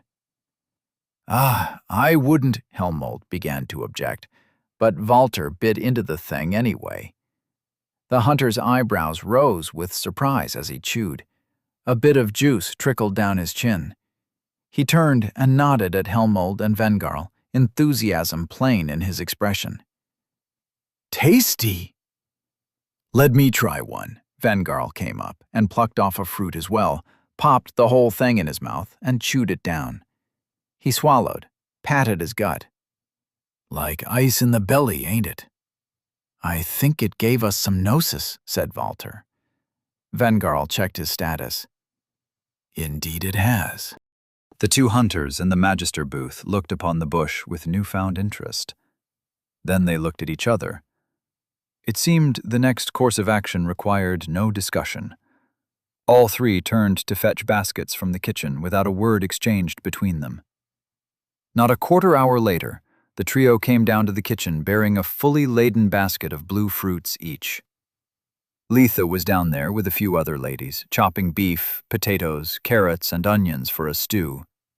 In the absence of everyone else, she had become the senior cook of the castle, and none of the survivors of Midva Forest felt like challenging her for the role. Letha had taken on the job of getting the rescued townsfolk settled and fed, with the help of her son Cale, who assisted his mother, but complained about it the whole time. He'd wanted to patrol the battlements with Walter and Vengarl and look out for monsters. What he really wanted to do was question them about their classes and how he could get one, but he didn't tell his mother that. What's this? Letha side-eyed the basket in Valter's hands as they walked in. Valter smiled and handed her a fruit. Have a taste. They're lovely. The way she smiled up at him when she took the fruit from his basket made Helmold frown and look elsewhere. Kale came up to them as his mother bit into the fruit and made a small noise of surprise at its pleasant flavor. He looked up at her curiously. What you got? Can I try one? Letha nodded with her mouth full and took another fruit from Valter's basket to give to him. Kale took it, looked at it, chomped a bite off, and had the same reaction they'd all had. Good stuff! Aye, said Valter, though it'll be less useful for you two. The fruit replenishes gnosis. Letha smacked her lips, wiped her teeth with her tongue, staring at the fruit. Could make a fine pie with these, she said. Vengarl set his basket down on the kitchen's central table, next to where Helmold had placed his. He looked around. That Magister run off already? The Magister had run off already. Not simply because of the repugnant sight of Letha smiling up at that brute of a hunter. He had things he'd like to look into here. Questions, for which the answers may be close at hand. Helmold had spent a good portion of the day searching the keep and the apartments of the recently deceased knights and lord for some clue as to origin of Redmane. He'd been too polite to say so, perhaps too intimidated. But a monster could not become imbued. Imbued existed to destroy monsters. An imbued monster was an impossibility. There had to be some explanation. He was walking up from the stairs to the castle yard, and then across it to the keep, when he stopped dead in his tracks. The question of Redmane's identity completely forgotten. Because the great green flower's petals were unfurling. One by one they unfolded, reaching out to touch the grass, making way for the next layer and the next. The petals grew a progressively deeper shade of green, until at last, the center of the flower was laid bare. And there was a woman inside. Chapter 27. Barograd, Tradesman's District. She had light brown skin and blue-green hair, the color of spring's first triumph over cold winter. Her face was as fair as her form, soft and refined, regal, or perhaps divine. Long, pointed ears poked out from her wavy mane, and when she blinked her eyes open, Helmold saw they were precisely the same shade of verdigris as her hair. She sat in the fetal position, arms hugging around her bent legs. But when her eyes opened and she began to look about, she stood up and stretched like a cat waking from a pleasant nap. What a fair and beauteous dream that was, she said, to no one in particular. Then she saw Helmold and smiled, turned gracefully, and descended from the petals of the flower that had borne her as if they were the steps of a royal carriage. Helmold's eyes had gone wide, not simply because the girl had a handsome figure, but because she'd awakened from a huge, glowing flower. Who are... She smiled at Helmold. Doth mine appearance render thee speechless, sir? Helmold cleared his throat, returned her smile sheepishly. His cheeks were a bit red. Apologies, ma'am. That was quite an entrance. The woman looked back at the flower from which she'd emerged. Her eyebrows rose. I see. Thus I am but a tender sprout. And who are you, exactly? Asked Helmold. The woman didn't answer. She simply stared at the open flower for a few moments, a contemplative expression on her face. Her gaze remained fixed on it as she spoke. I prithee forgive me, for it hath been so long since I didst employ a name that I can no longer recall it. Helmold blinked. He saw a system icon forming beside the woman, so he took a look. Monster type. Level 1. Never, not even once, had the Magister seen question marks where system information ought to be. Here, he was hoping he could win the fair one's favor by helping her recall her name. No luck there. Nor had he ever encountered a friendly monster who could speak, archaic accent or otherwise. Monsters should not be able to exist inside of a sanctuary in the first place. Something was very strange about this. "Well, we have to call you something," Helmold said lamely. The woman side-eyed him, smiled again, and nodded. "Indeed. What wouldst thou call me?" Helmold rubbed the back of his head. "Difficult to say. It's not every day a lady walks out of the flora like she'd come down from heaven." She turned to face him again. "What word didst thou use but now?" "Heaven?" asked Helmold. "Nay, the other." "Oh, flora?" She pondered the word for a moment, smiled, and nodded. "Flora. That shall suffice." Behind the open flower from which Flora had emerged, 2 more verdigris buds were already the size of pumpkins. Redmane stood over the corpse of Agnieszka the Stitcher, her weapon in his hand. He took a moment to reread the skill description for rank 4 of Omnivore, to ensure he understood it. Rank 4. When the monster consumes weapons and armor with special qualities, it may allocate those qualities to its physical natural weapons, such as claws, bite, horns, talons, or spines, if it possesses any. Armor qualities may be allocated as long as the monster possesses a natural armor bonus. Furthermore, if the damage and armor penetration values of a consumed weapon are higher than that of the monster's natural weapons, the natural weapons will gain the difference between the two as a permanent bonus. He'd used it once. He'd like to use it again.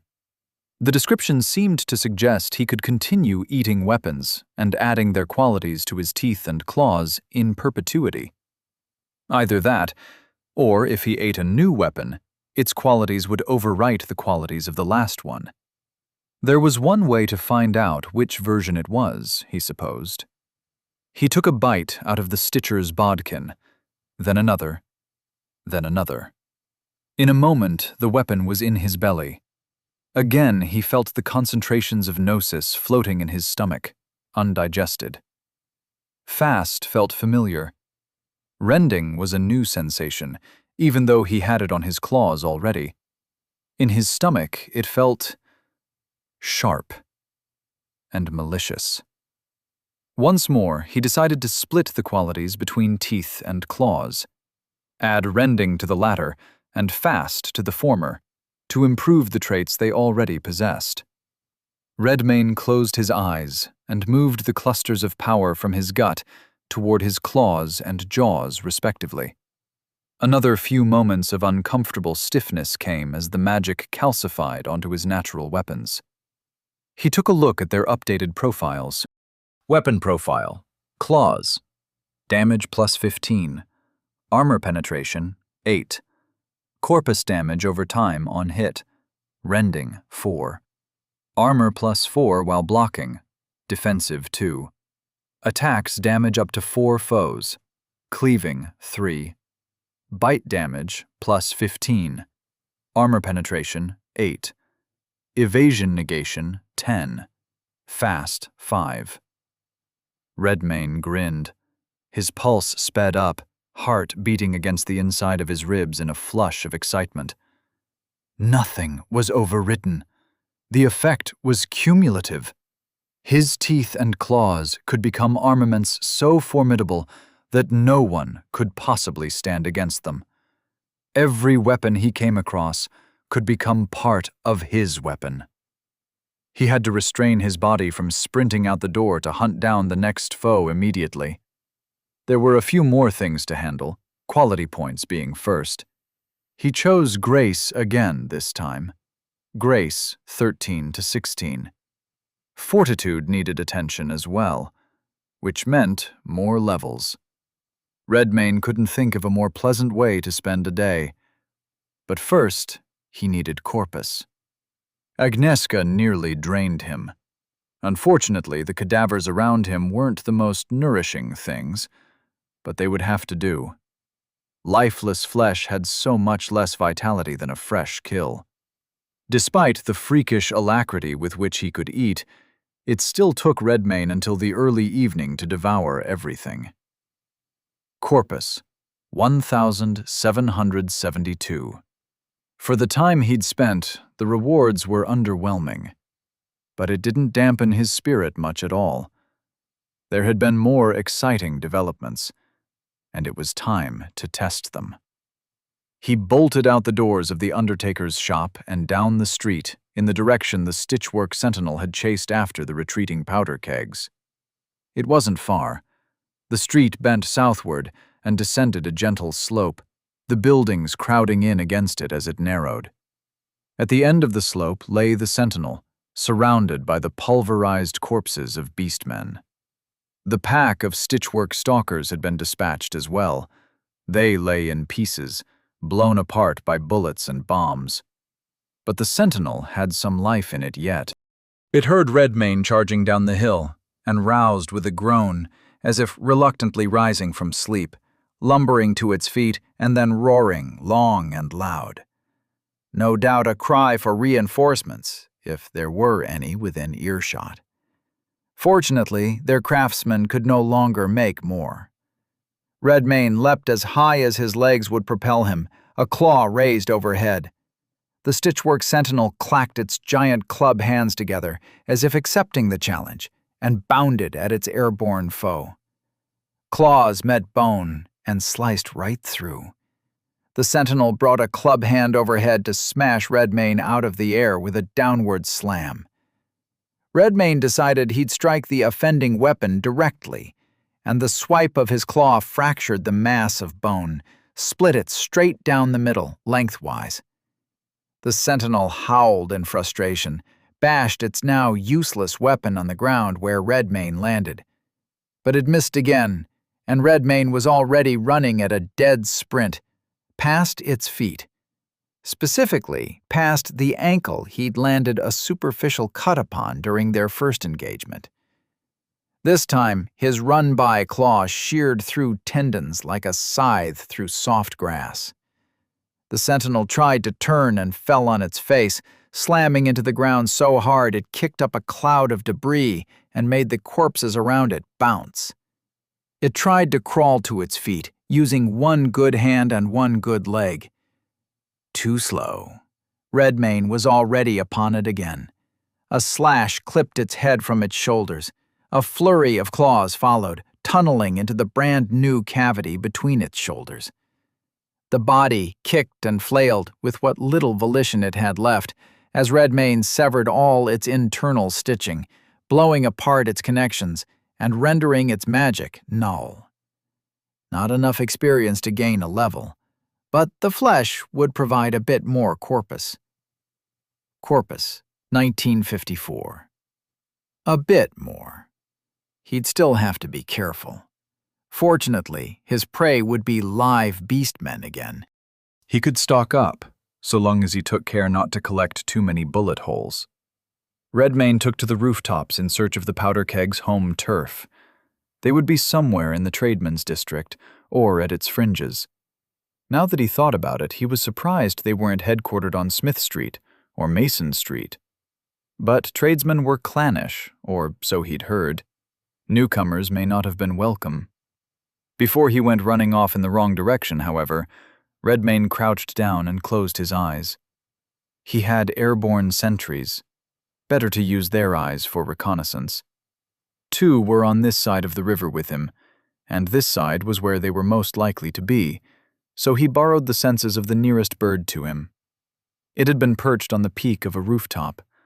With Redmayne at the helm, it took wing and circled to the north to begin the search. His initial guess that they would be somewhere near the tradesmen's district turned out to be correct. Almost. Their lair appeared to be a big barn built against the town's north wall, several blocks outside the area where most of the fighting took place. But there was a fight brewing here as well. The barn sat at the end of the street, which sloped downward several hundred yards without curving.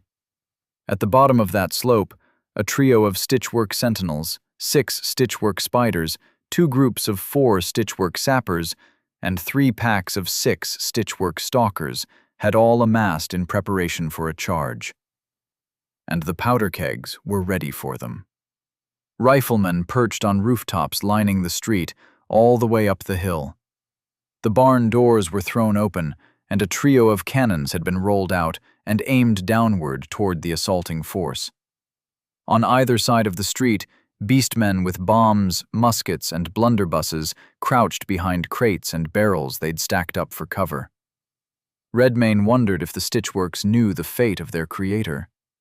Perhaps they would act on her instructions regardless. The sappers were the first to charge up the hill. They were shockingly fast runners for things that ran on 2 legs.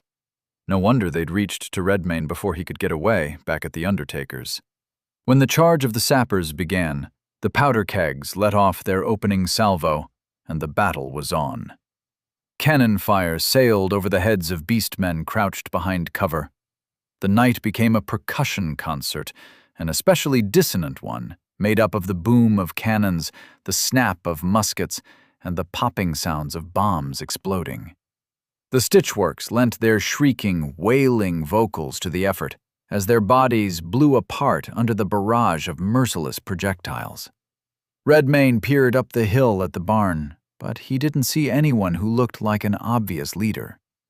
Perhaps Pavel hid inside.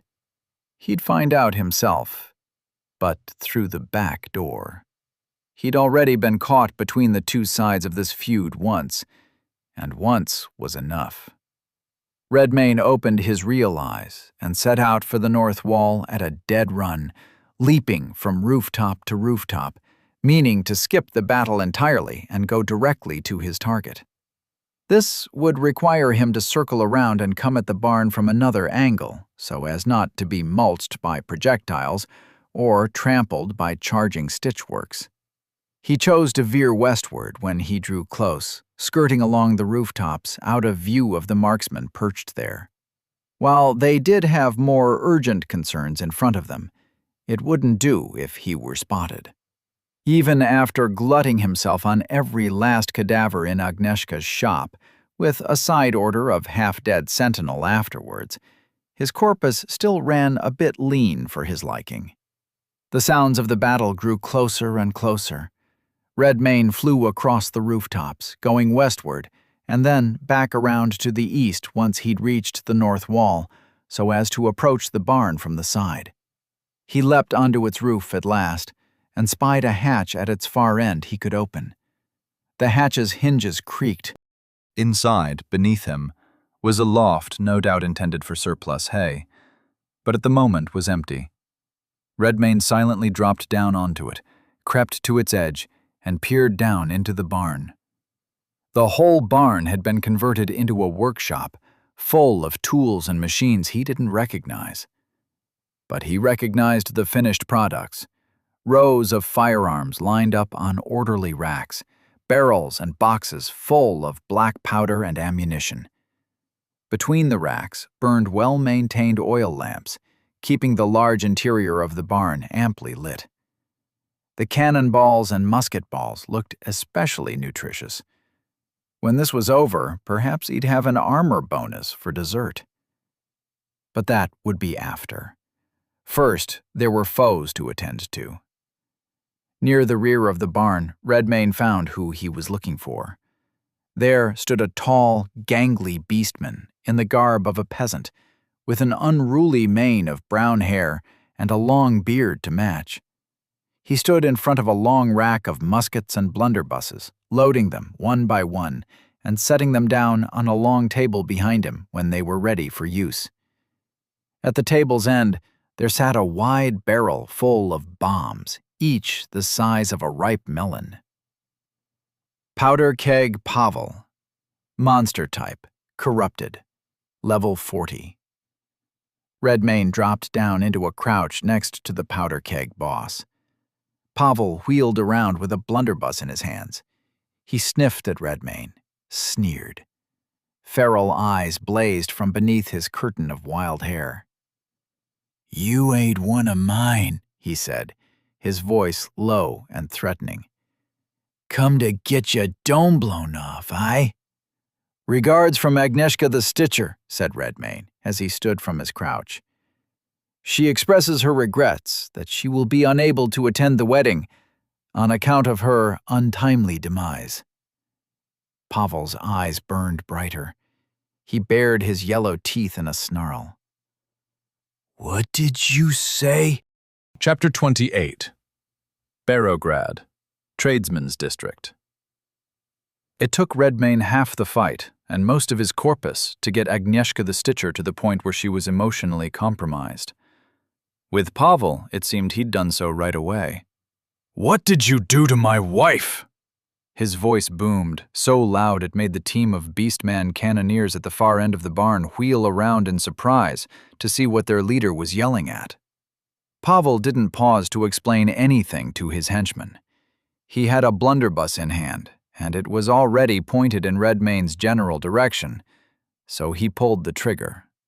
Birdshot sprayed from the barrel of the weapon. Redmayne dove to the right, but he was too close to dodge at all.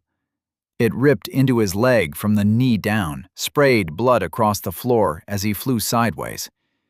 He realized a bit late that he ought to have dodged in another direction, because now he was on the opposite side of the long table from Pavel, and Pavel had a whole row of loaded firearms directly in front of him, all of which were conveniently pointed at Redmayne already. Pavel snatched a musket, fired it, tossed it, snatched the next, and fired. Redmayne dodged a musket ball so closely it skinned his cheek and tore his ear on its way by. He was not so fortunate with the next one, which slammed into the center of his chest. He could feel the ball of hot metal in there, searing his insides. Corpus 1626. He'd had enough of that already. Redmayne snarled and stepped up to grab the edge of the table and flip it.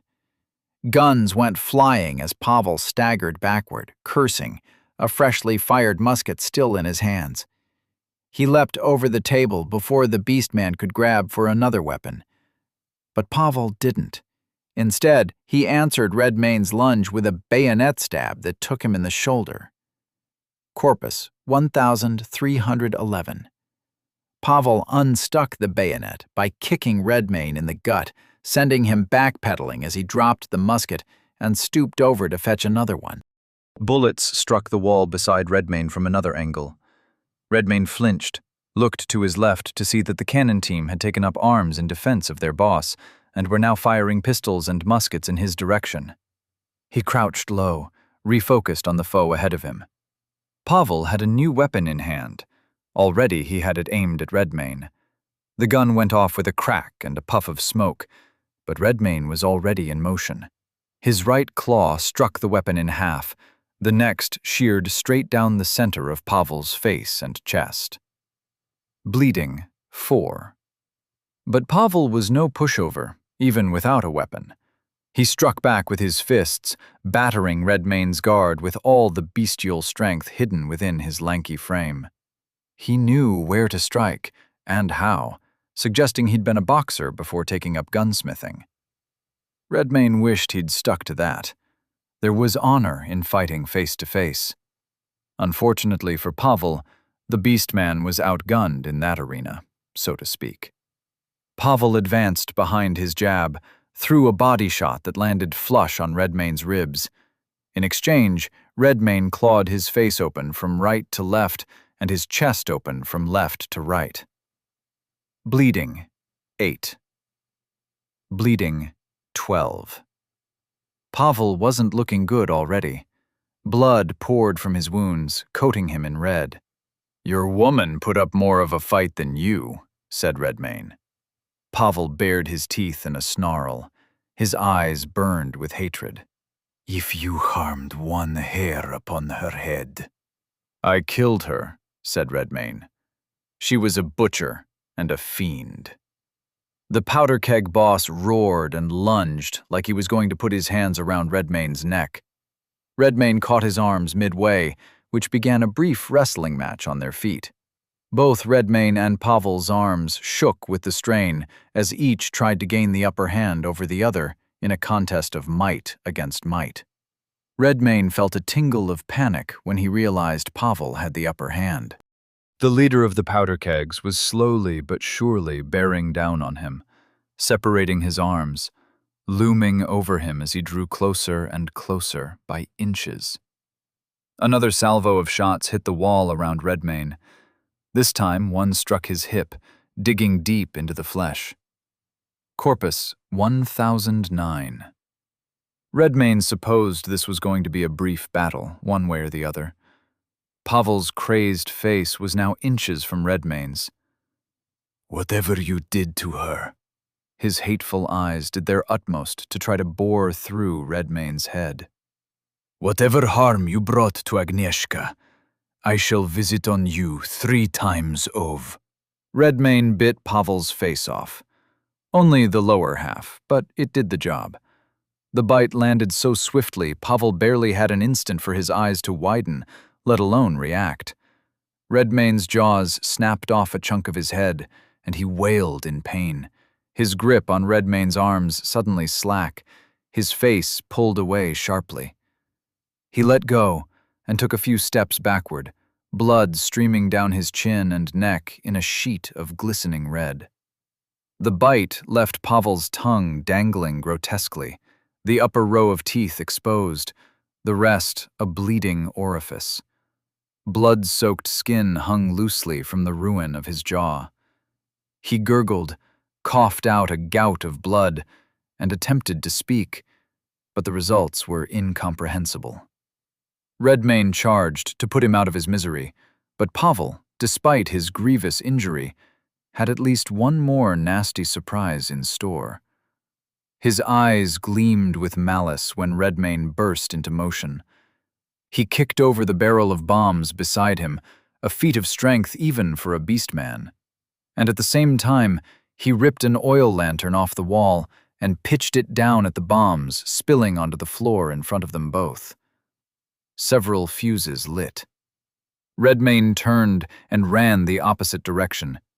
Another fusillade of bullets struck the wall behind him, chasing him.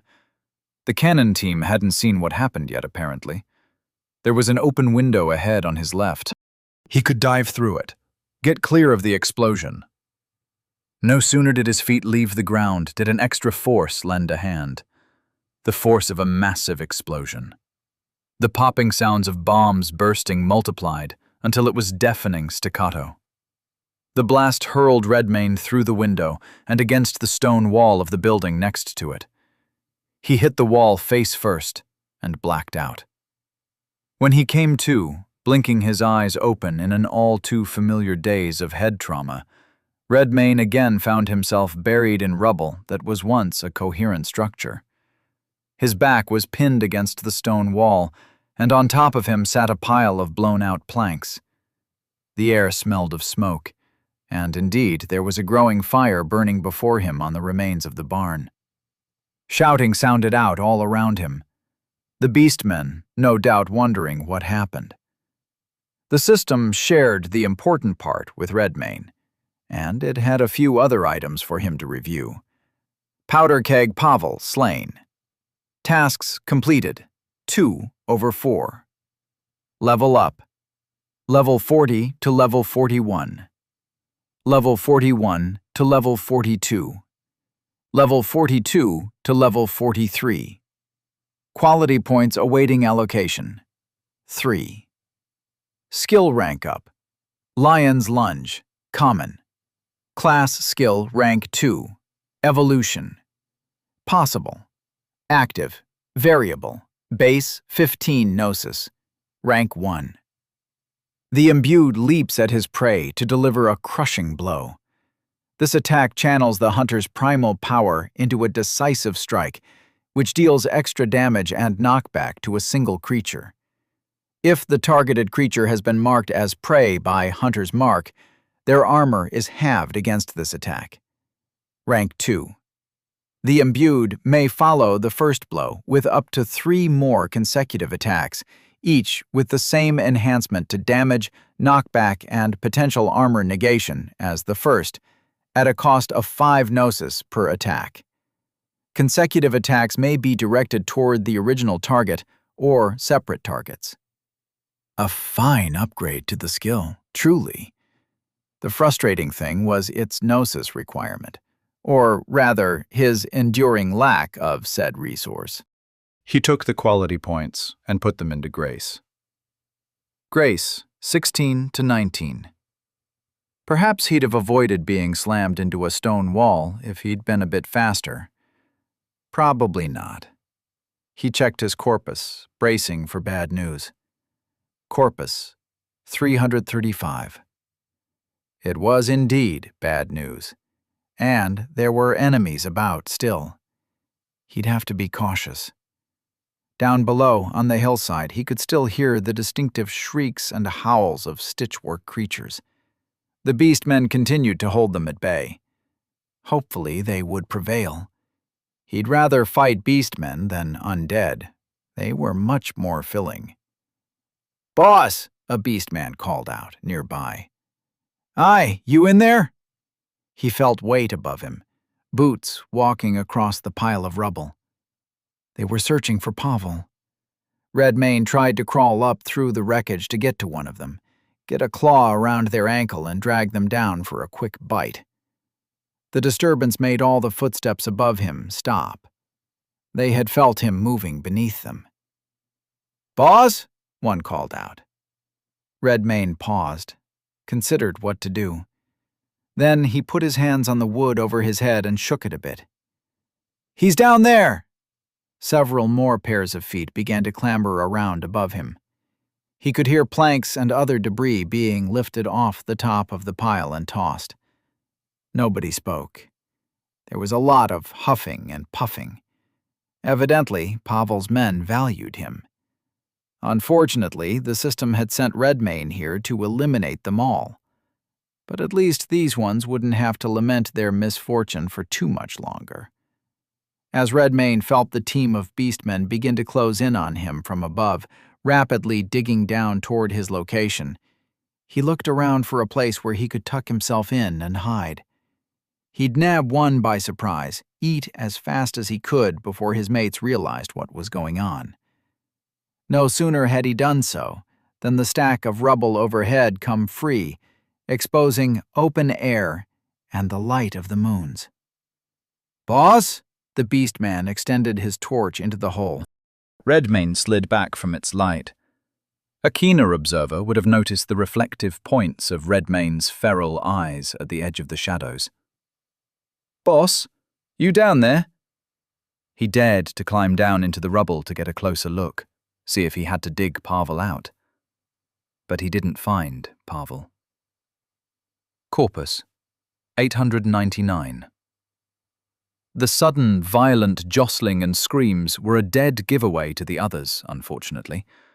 One by one, he pulled them down into the wreckage, using it as cover from the ones who were smart enough to open fire immediately and not simply stand and stare in shock.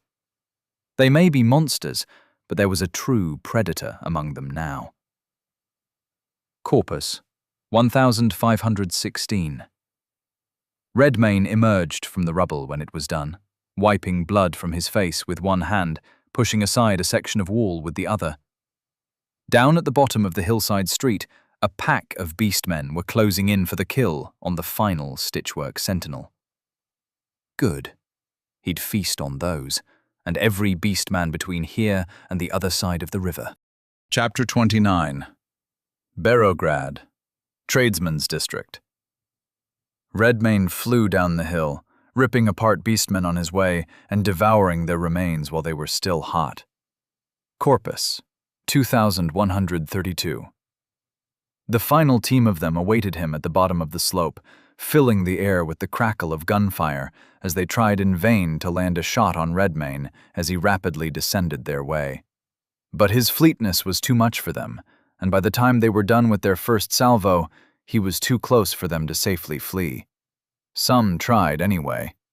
They died, huffing and puffing, eyes wild with the fear of prey. Corpus, 2,790.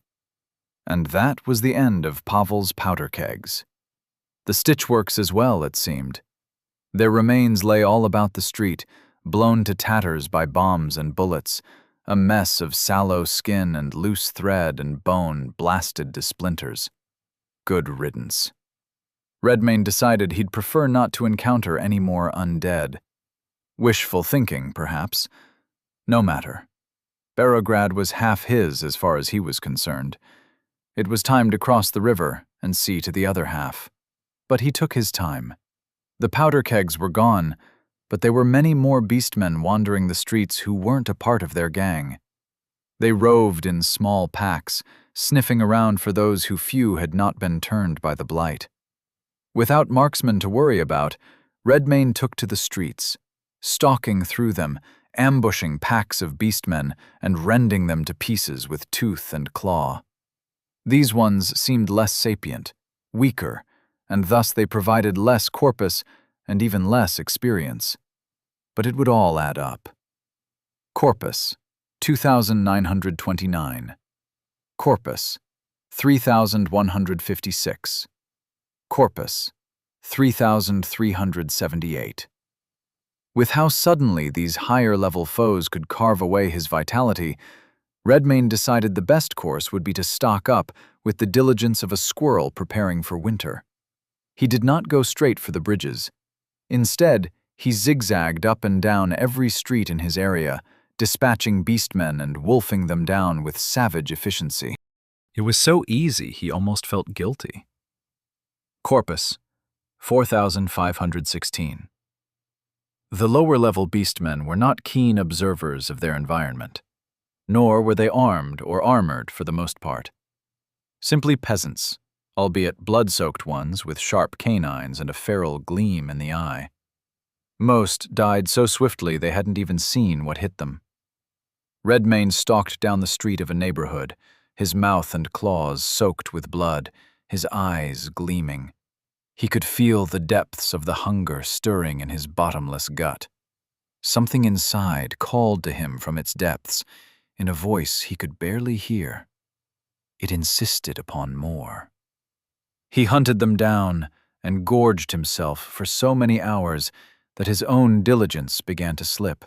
Not much, but enough for himself to unknowingly become the prey of another.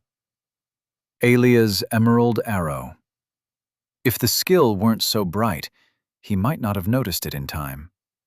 Redmayne slipped to the side of a comet of green gnosis that passed with such force that his hair and cloak billowed in the opposite direction.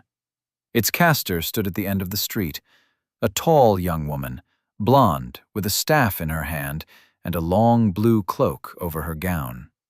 Redmayne thought he'd seen that same cloak before.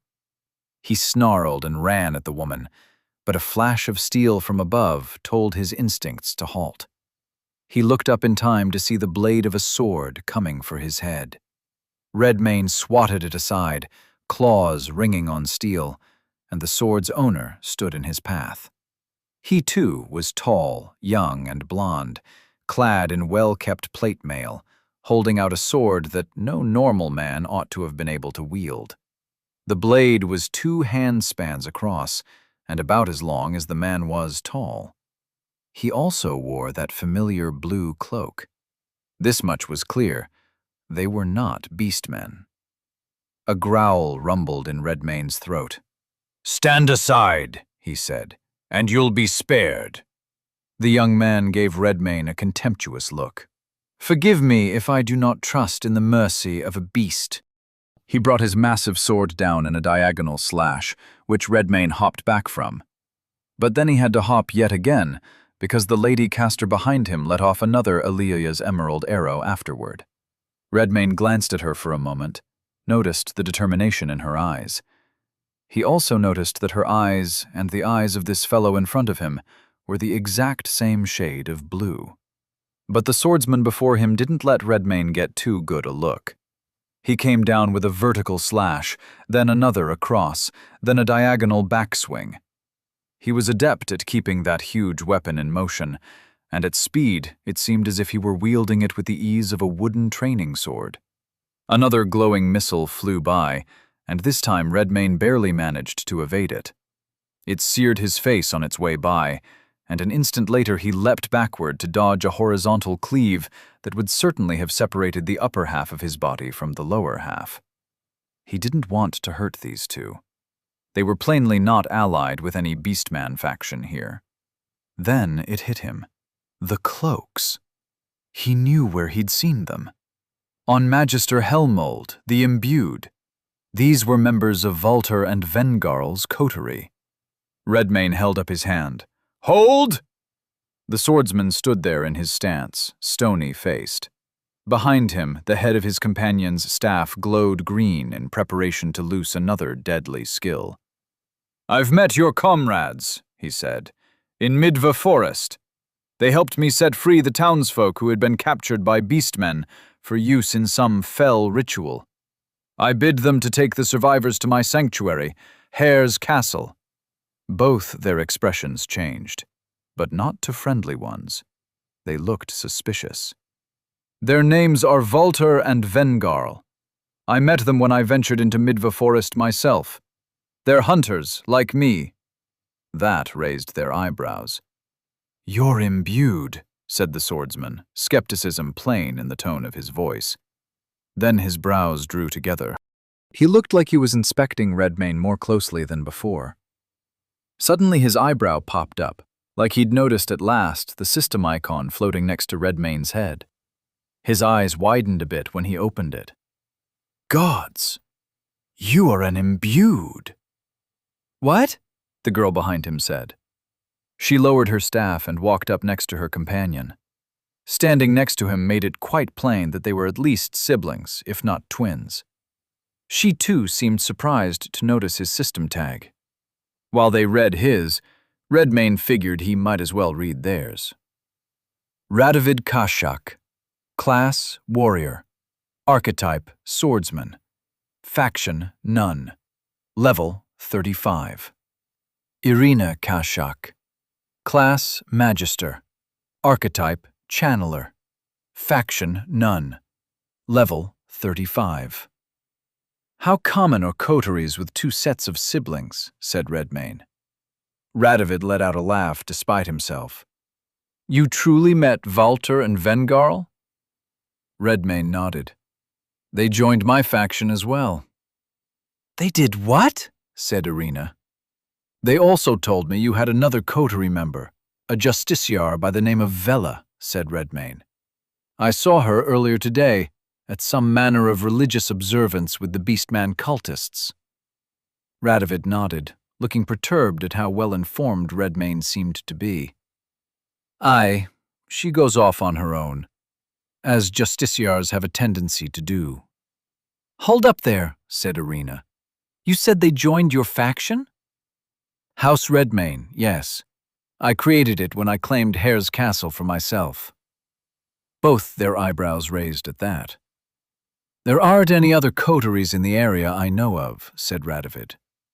"You did this by yourself?" Redmayne nodded. Irina let out a low whistle. Radovid gave Redmayne an appraising once-over, an eyebrow still raised. "I confess, sir, you look like no imbued I've ever seen before, even allowing for the unkemptness of the average hunter." "I've heard as much before," said Redmayne. "Regardless, the system gave me the strength to break my chains. If only for that, I'd gladly give it my allegiance." Irina looked like she wanted to question him more, but then she shook her head and said, "Well met, Redmayne. The sight of an ally in this place makes my heart glad. When there is time, I would very much like to hear your story, but we find ourselves in a blighted place." Radovid nodded. Then he turned and pointed to the east. "The bridges are guarded and watched by many eyes. We were considering which of them to traverse to get to the other side of the town." "Why not the biggest one?" said Redmayne. The swordsman gave him a small, approving smile. "Yes, I was thinking the same. It is the most heavily guarded," said Irina. "But now we are three, said Radovid. "With a hunter to aid us, we'll certainly prevail." Irina gave her brother a crestfallen look, shrugged, and shook her head. "Let's see to it, then." Redmayne nodded and walked with them. He'd had enough to eat, or so he hoped. Whatever that quiet voice was, hidden in the depths of his gut, he noticed that the more he ate, the more he could hear it. On their way eastward through the town, the trio of imbued continued to encounter packs of beastmen on the street. These were dispatched even more swiftly than Redmayne had managed by himself, and while he would rather not have given Irina and Radovid a bad first impression, he couldn't let perfectly good food go to waste, especially not with the next battle close at hand. They reacted with the same sort of wide-eyed, open-mouthed shock Walter and Vengarl had. Redmayne chuckled, wiped some blood from his chin. In the darkness, his irises shimmered like a hound's. "Don't worry. I only eat enemies." "Comforting," said Irina, though she did not look comforted. This happened a few more times before they reached the town's central bridge. Their reaction didn't mellow, but the sustenance did add up. 5,292. "Do you have to eat them all?" Irina asked, sounding a bit desperate for relief. "With every bite of flesh I consume, I gain corpus." They both turned to gape at him again. When he explained how Omnivore worked and how it had evolved as he'd gained levels, their astonishment shone plainly on their faces. "Such a skill," Radovid shook his head. "No monster I've ever heard of possesses such a thing." Redmayne shrugged. "The closest thing to myself I've yet seen is the Grue, and they aren't that similar. To speak truly, my past is unknown to me. I've forgotten, or else my memories have been robbed by some skill." Radovid and Irina exchanged a troubled look. "I see," said Radovid. "Did you say you came from Hertz Castle?" said Irina. "Aye," said Redmayne. Irina's expression turned thoughtful as they walked along. "The domain of the Moorholts, same as this town. Far removed from their cousins. The Holt family line is long gone, but of their descendants, the Carholts, Stanholts, and Moorholts, only the latter came all the way north to settle amongst the barbarians." Radovid side-eyed his sister. "Why did they migrate so far from their home?" "Nobody knows," said Irina. Redmayne didn't know either, so he didn't comment. The three of them continued to converse as they traveled east, until at last they stood before the great stone bridge at the center of town.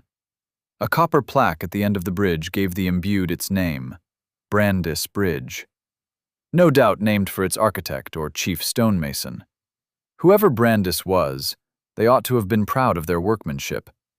It was made of sturdy stone, joined with care and precision, wide enough across to accommodate 2 wagons or coaches riding side by side. Tonight, it accommodated beastman warriors. They wore the livery of House Moorholt over chainmail. A line of 4 in the rear had shields on their backs, swords belted at their waists, and muskets in their hands. The next rank up were more heavily armored. Half a dozen burly beastmen clad in plate, with visored helms and heavy arms, 2-handed blades, hammers, axes, and the like. And standing before them all, their leader. Or leaders. There were 2. One was massive, half again as tall as either Redmayne or Radovid, and twice as wide. This one wore burnished plate mail and a bucket helm, looking large enough to stress the bridge's construction. In his right hand, he held a huge battle axe, with a blade tall enough to split a man cleanly down the middle in a single chop. There was a cannon strapped to his left arm. Strapped to his back was an open barrel of cannonballs. And upon the shoulder of this giant sat the other leader. He would have been comically small if one stood him next to a normal-sized man, but next to this one, he didn't resemble a man at all, more like a goblin or an imp. He wore rags, and his eyes hid behind a curtain of lank black hair. Belted at his waist was a pouch containing powder of some kind, and a box of matchsticks. Optional task: slay Laszlo and Sten, guardians of Brandis Bridge. Tasks completed. 2/5. The small one called out to the trio of imbued from across the bridge. "None may pass until the powder kegs and the stitched-up bitches have had it out." "They are slain," Redmayne answered. "And you're next." The little beastman cackled.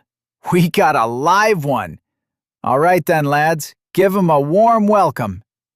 He signaled to the men behind him. The ones armed in plate with melee weapons advanced. The ones in the back readied their firearms. "Shall we?" said Radovid. Redmayne was already sprinting to meet them. There was a loud crack, like a bomb going off. He didn't recognize the sound, not until a cannonball struck him face first. Corpus 4390. Redmayne blacked out. He came to, spinning through the air. His head felt like it had been stomped on by a giant. Distantly, as if it were happening to someone else, he felt the sensation of his body striking the ground, then skidding and rolling to a halt. As if reluctantly waking from a nap, his body sluggishly complied when he ordered it to rise. First he got up onto his hands, shook his head to clear the powerful daze. When he looked up, there stood a team of soldiers on top of him, with their weapons held high. One with a greatsword, one with a two-handed axe, and one with a long-hafted warhammer. Veteran Guard. Monster type, Corrupted. Level 45. The guards closed in over him, and like executioners, their weapons came down as one. Chapter 30. Beregrad. Brandis Bridge. Redmayne rolled to his feet at the last possible instant before being chopped, clobbered, and skewered at the same time. To his sides, Radovid and Irina were engaged with the others, but he couldn't pay attention to what they were doing. He had 3 foes right in front of him, and they were closing in.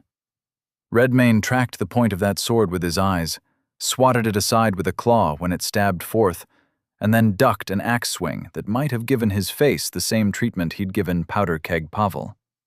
Then down came the hammer. The blow timed perfectly to land the instant Redmayne was in the middle of evading the guard's comrade. Redmayne twisted away from that, but only barely. He noted that his investment in grace was beginning to pay off. These veteran guards fought well together. They were in sync with one another. It wouldn't be like fighting stitchwork horrors, whom he could herd and corral and trip up by leading one into another's way. These ones held back. They didn't advance. They covered each other's blind spots. They understood the reach and timing of their weapons. They watched Redmayne as carefully as he watched them, awaiting any opening, however small. Redmayne briefly found himself vexed by a lack of reach. This was normally not an issue, as he could move in close with alacrity after dodging, sometimes while he was dodging. But with 2 trained and seasoned warriors guarding his target, whichever one it was, he found his attempts to reach clawing distance thwarted over and over. 2 bullets streaked by his head. It took a moment to realize they were aimed at Irina and not him. Redmayne glanced back, and to his relief, he saw she'd employed a defensive skill. The projectiles struck a glowing aegis of green, circular like a target shield, which faded after the moment of impact, but remained semi-visible as a vague distortion in the air. A hammer swung for Redmayne's face, and he deflected it with a backhand. A dramatic lunge sent the tip of a 2-handed sword spearing for his gut, and he slipped sideways.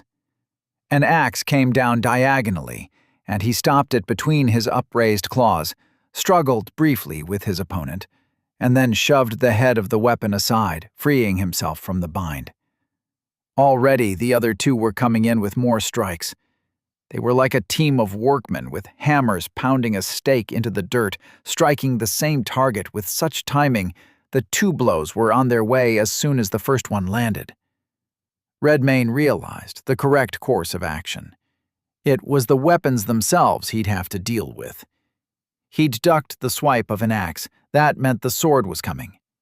Sure enough, another thrust came at Redmayne's face. He bit the end of it off. The swordsman grunted and looked down at his freshly truncated blade. Then the hammer wielder stepped past him, trying to cut off Redmayne's retreat to the right by swinging a sideways blow. Redmayne caught the head of the hammer in his jaws.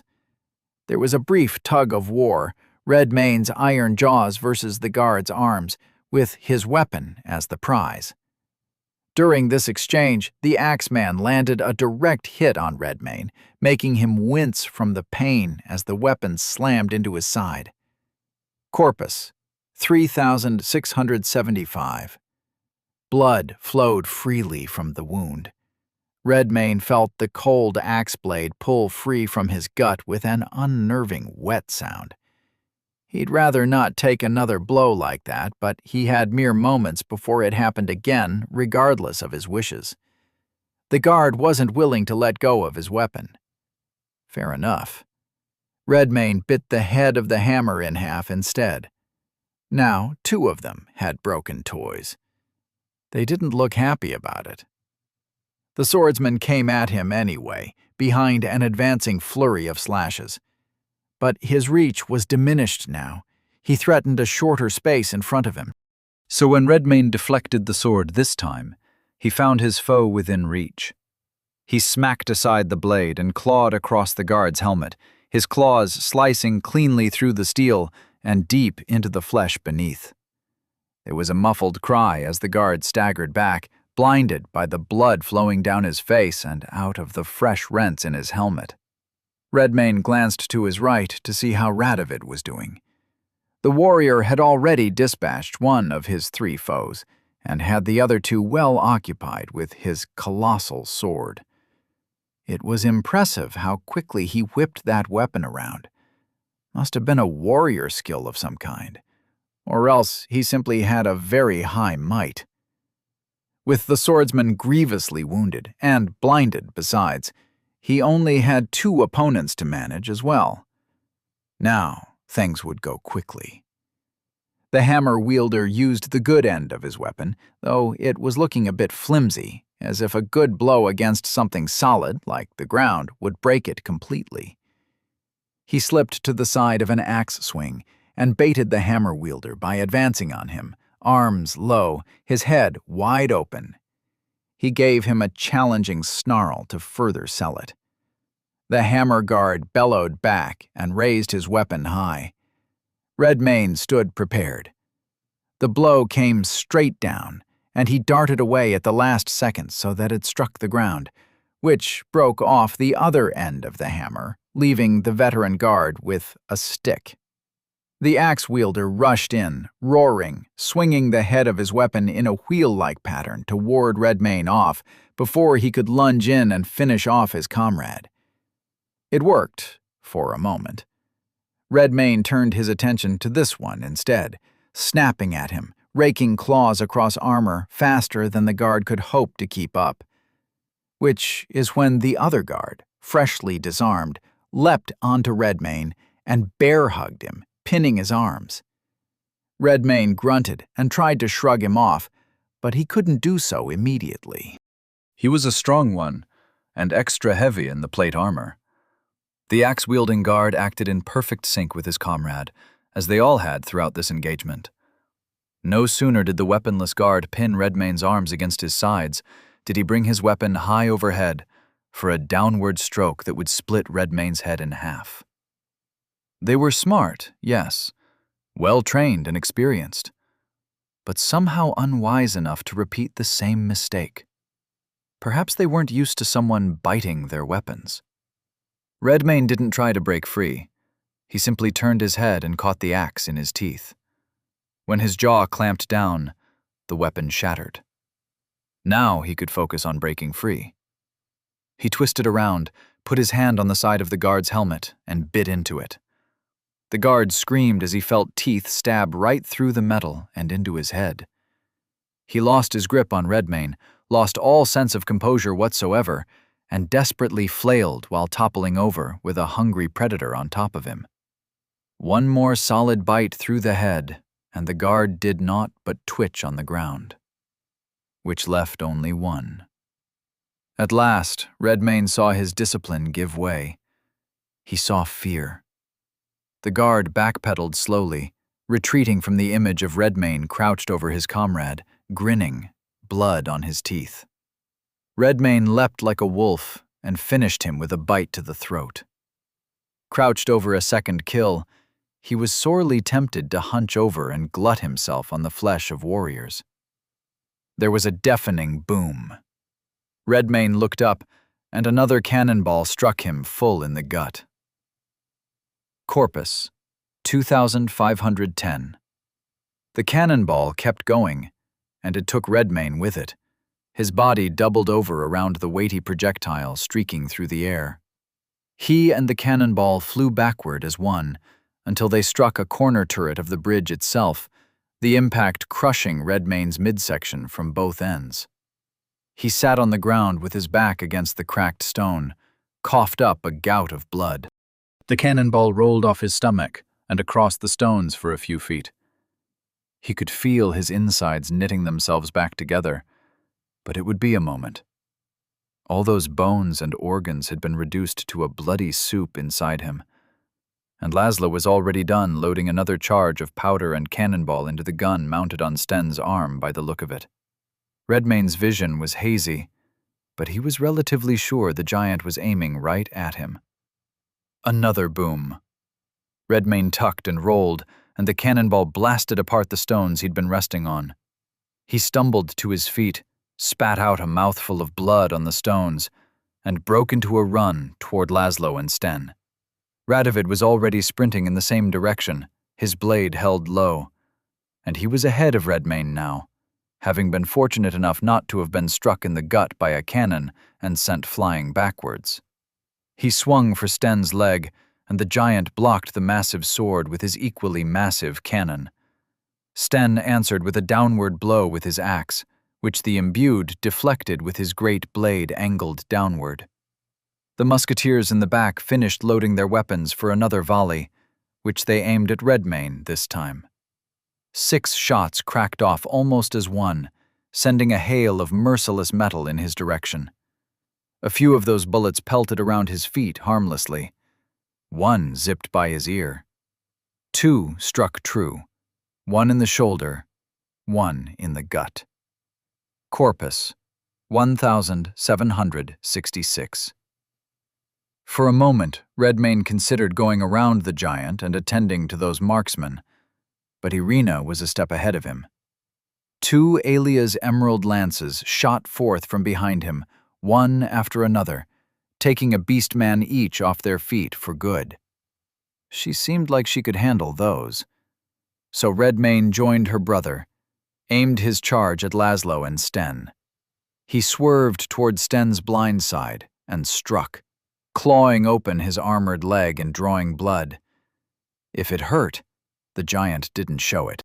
At the moment, Sten had his full attention on Radovid, while Laszlo clambered over his comrade's armor like a monkey, loading another round into his cannon as quickly as he could. Redmayne made to strike again, but a sudden movement caught his eye nearly at the last instant. Sten had his eyes on Radovid, and his axe was in motion, on a backswing, but it wasn't simply a wide blow that had been aimed at Radovid. It was for him. He ducked, and the axe swept overhead, and as Sten turned to face Redmayne, he brought his cannon arm around for a point-blank shot. The cannon boomed, the sound ear-splitting at close range, and Redmayne dove flat to the stone to evade another shot. He could feel the gust of wind as it blew by. Radovid leapt and brought his sword straight down on Sten from above. The giant raised his cannon arm to block it, and there was a deafening ring of iron on steel. The imbued pressed his attack, giving Redmayne a moment to roll to his feet and circle around to the giant's blind side again. Except he didn't truly have one. Laszlo was more than a cannon loader. He called out to his giant partner when he was in danger, signaled when either Redmayne or Radovid tried to outflank them. He was an extra pair of eyes. And there was a loaded pistol holstered behind Sten's head, specifically for Laszlo to quick-draw on anyone who came too close. Redmayne found out when he decided to leap onto Sten's shoulders to get the little beast man. Laszlo drew it, cracked off the shot. And, to even Redmayne's surprise, he caught it in his teeth. Redmayne growled, bit it in half, and spat it out. The little beast man's eyes widened as Redmayne loomed over him. At the last instant he tried to leap away, but Redmayne caught him by the scruff of the neck, kicking and flailing. For a runt, consumable in 2 bites, Laszlo was surprisingly nourishing. Corpus, 3,173. Sten, meanwhile, was completely occupied by Radovid's relentless offense. He surely knew something bad was happening up on his shoulders, but the imbued warrior in front of him didn't give him time to think about it. Radovid came at him relentlessly, his sword striking high and low at speeds such a weapon should not be capable of. It was all the giant could do to simply stand his ground and defend himself. Redmayne thought of Castellan Kaslov for some reason. Perhaps because he was about to give Sten the same death. He clambered around until he was crouched squarely on the giant's shoulders, a foot one, the other foot perched on the edge of his ammunition barrel. With Sten moving around in the midst of a battle with Radovid, it felt like trying to keep one's footing on a ship in the middle of a storm. But once he felt secure in his stance, Redmayne took hold of Sten's helmet and ripped it off. Sten's eyes went wide with surprise as his head was suddenly exposed to the evening air. He blinked and twisted his neck to see what was happening, who was behind him. When he saw Redmayne, his pudgy face flushed with rage. "Where's me brother?" he said. "Fear not. You're about to join him," said Redmayne. He bit into the top of Sten's head, and the giant screamed. Chapter 31. Barograd, Brandis Bridge. Laszlo and Sten, guardians of Brandis Bridge, slain. Tasks completed, 3/5. Level up. Level 43 to level 44. Level 44 to level 45. Level 45 to level 46. Quality points awaiting allocation, 3. Of the 6 marksmen behind Laszlo and Sten, 2 remained. One dropped his firearm and readied his sword and shield to engage Radovid. The other turned and ran for his life, screaming for help. Irina dispatched the latter with a beautifully aimed Elia's emerald lance. Radovid split the former down the middle, from head to crotch, with a single stroke of his sword. Redmayne would allocate his points in a moment.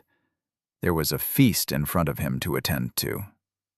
The corpses of 6 veteran guards, 4 marksmen, and then not only Sten the giant himself, but his massive cannon, axe, armor suit, and the whole drum of cannonballs he'd been toting on his back.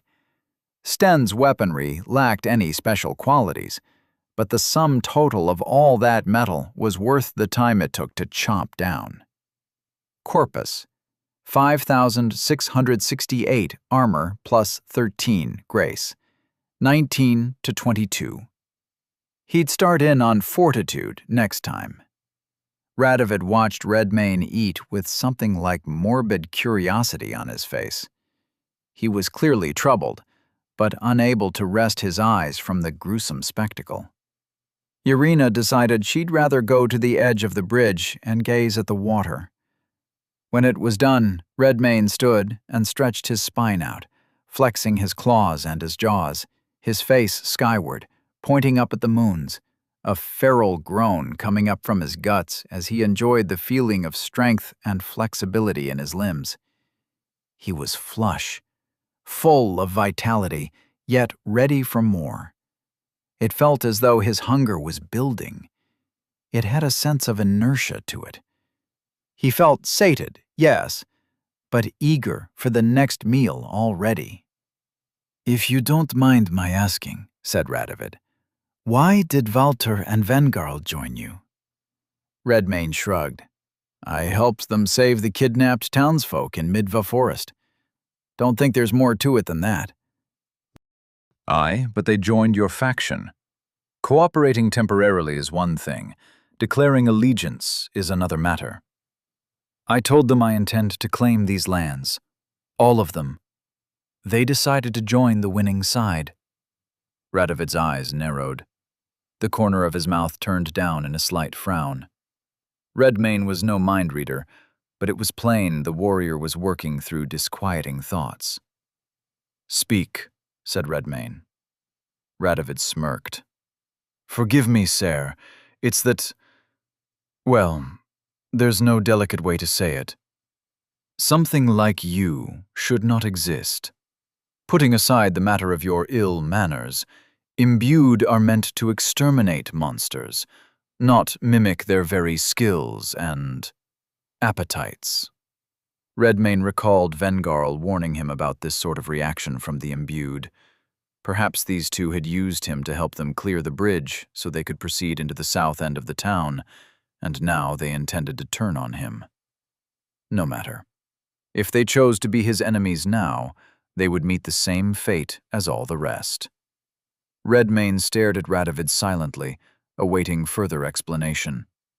Evidently, the weight of his gaze was unsettling, like that of a wild animal peering at a human interloper through the trees, because the imbued cleared his throat and smiled in a guilty sort of way.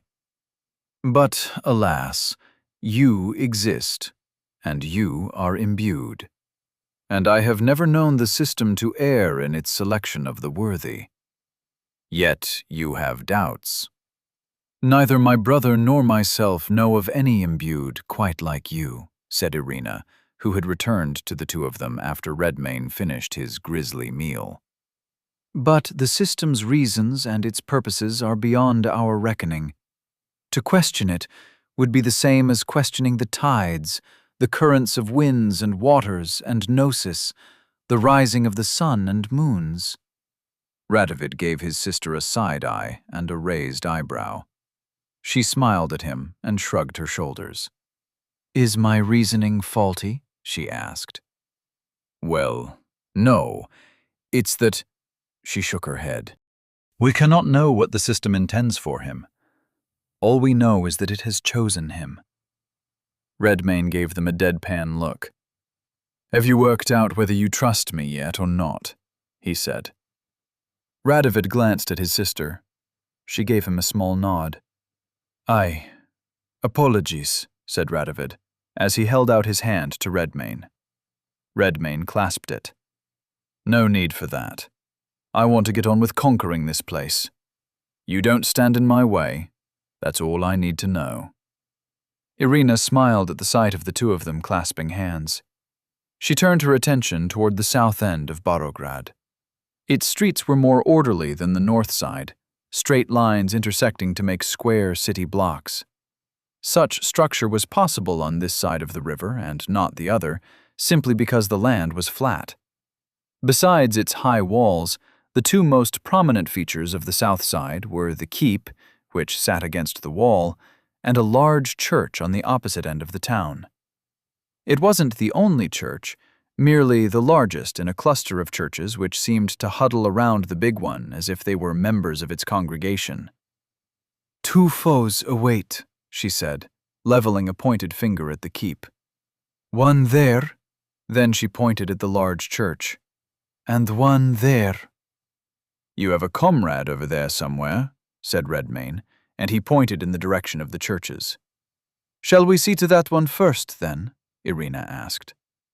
Redmayne nodded and made to walk past her and Radovid toward the part of town with the churches. But then he stopped abruptly, frozen, realization striking him like lightning.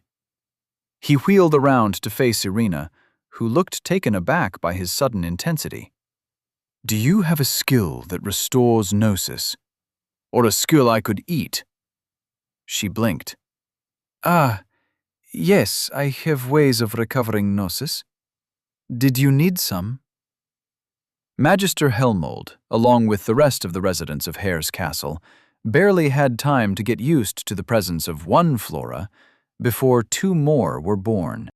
He happened to be walking by them when they bloomed on the morning of the next day, and if the first sight of Flora took him by surprise, the sight of two more of them, who were exactly identical in form and features, made him stop and stare in open shock.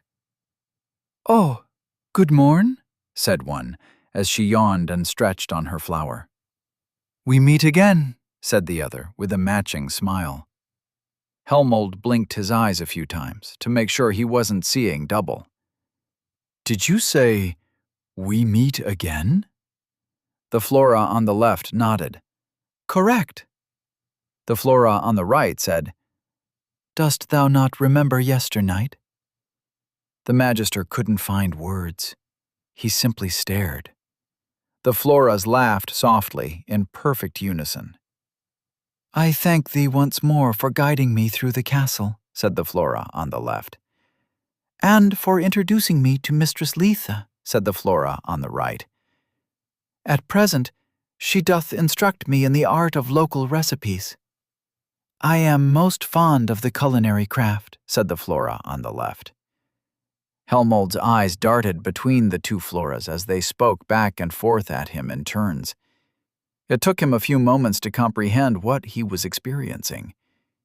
He was absolutely sure he'd seen Flora and Letha together just a moment ago. At first, Letha was as shocked at Flora's appearance and manner as Helmold had been.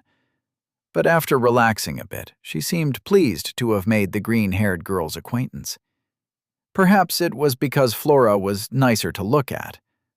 Letha was a fine girl, to be sure, but the green-haired goddess, or nymph, or whatever she was simply on another level of loveliness. She diverted Helmold's attention away from her. Not the first time Helmold noticed a woman express relief to be free from his attention. Ungrateful wenches.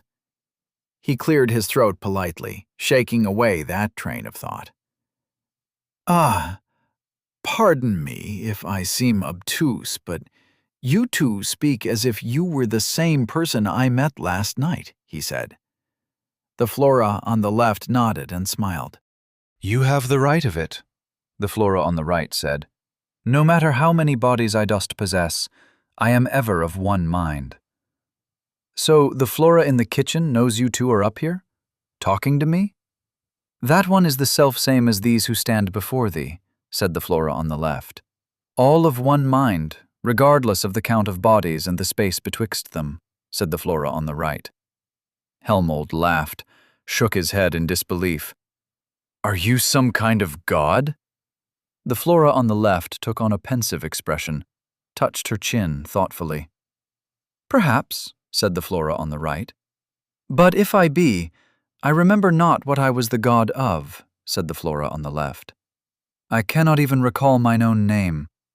I thank thee once more, by the by, for bestowing one upon me." "No trouble at all," said Helmold. "The name suits you, truly." The two Floras looked momentarily distracted by something. Perhaps Letha was speaking to the other one of them down in the kitchen. They opened their mouths as one, as if to say something at the same time, and then stopped. Pausing in thought, or so it seemed, or waiting to hear something only they could hear before speaking. "Breakfast will not be ready for a goodly time yet," said the Flora on the left. "Wouldst thou care for a morsel to sustain thee until it is done?" asked the Flora on the right. Helmold glanced at the doors to the keep. It's where he was going before running into these two. He was hoping he could get into the Lord's apartments and snoop around this morning. "Certainly, why not?" he said, with a distracted smile and a nod. "Which fruit is thy favorite?" asked a Flora. "Apples," said Helmold. "Crisp and tart. The sharper the better." Both Floras said, "At once," at the same time, and then the one on the left looked around for an empty spot near them. She appeared to select a suitable spot, ambled over to it, and knelt down, holding her flat palm a few inches above the grass. There was a green glow, as a point of bright light coalesced in the space between her hand and the soil, before moving down into it, burying itself. That patch of grass continued to glow as Flora stood and took a step back. Then, Helmold's eyes went wide.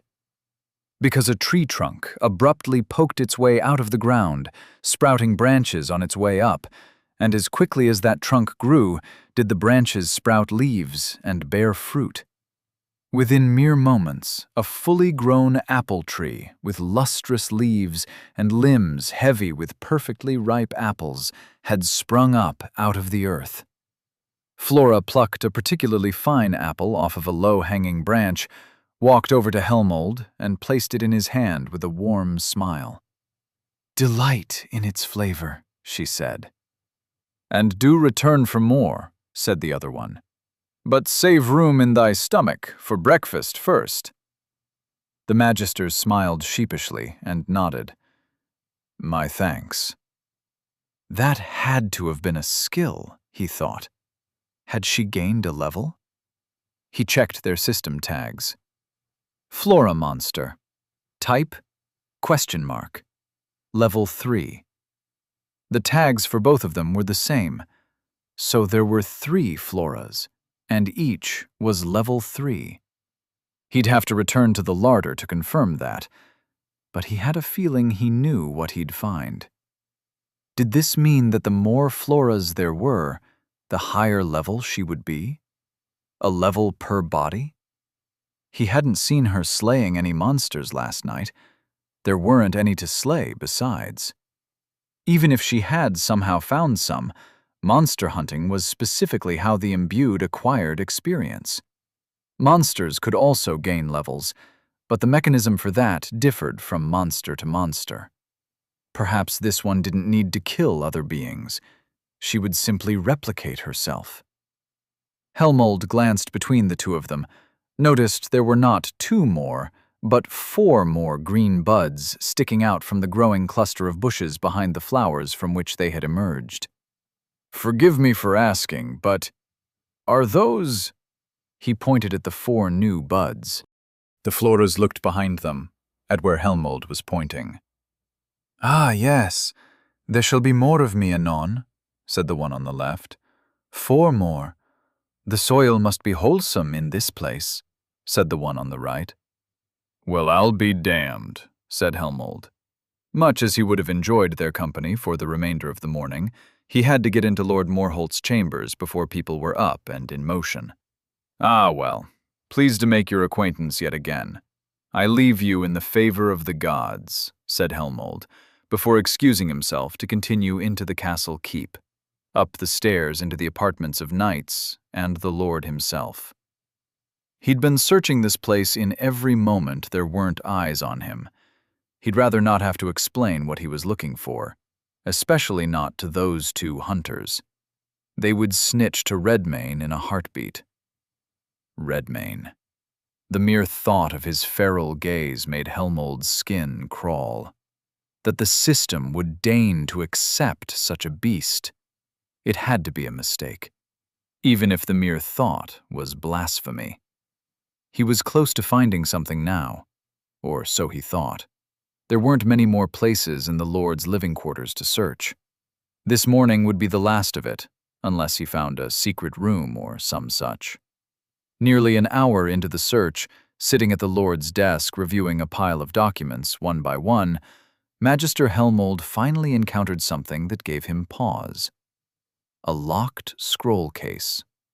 Earlier, he'd found a key hidden beneath the Lord's bed. He tried it. It slipped into the lock, turned, and clicked open.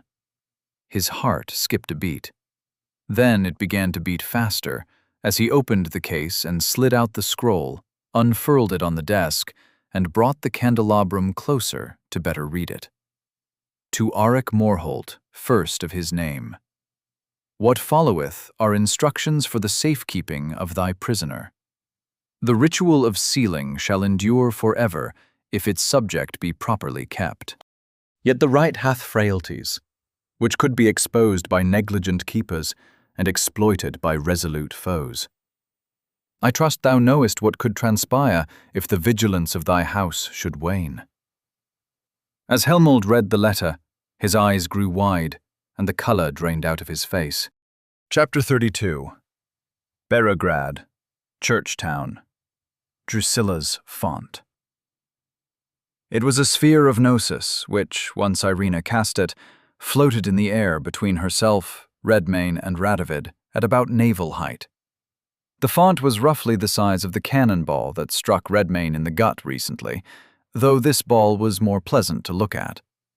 Colors swirled across its surface like blots of oil or paints that refused to mix, making its glow prismatic. Redmayne leaned toward it, opened his jaws. "What are you doing?" asked Irina. He stopped with his mouth open, eyes flicking to the Magister. She shook her head. "Wait a moment." Redmayne closed his mouth and waited. Gnosis 20. Gnosis 30. Gnosis 40. Gnosis 50. His eyes grew wide. He stared at the glowing sphere. "Remarkable." "This is new to you, then?" She laughed and shook her head. "All that muscle and no knowledge. Ah, well, if you're not smart, you'd better be strong. Isn't that what they say?" Redmayne felt the gnosis flowing into his body at a steady trickle. It was a cool, pleasant sensation. It quieted the growing strength of the hunger urge in his stomach. As the number continued to climb, he even felt more clear-minded, as if his powers of cognition were enhanced by the mere presence of gnosis in his body.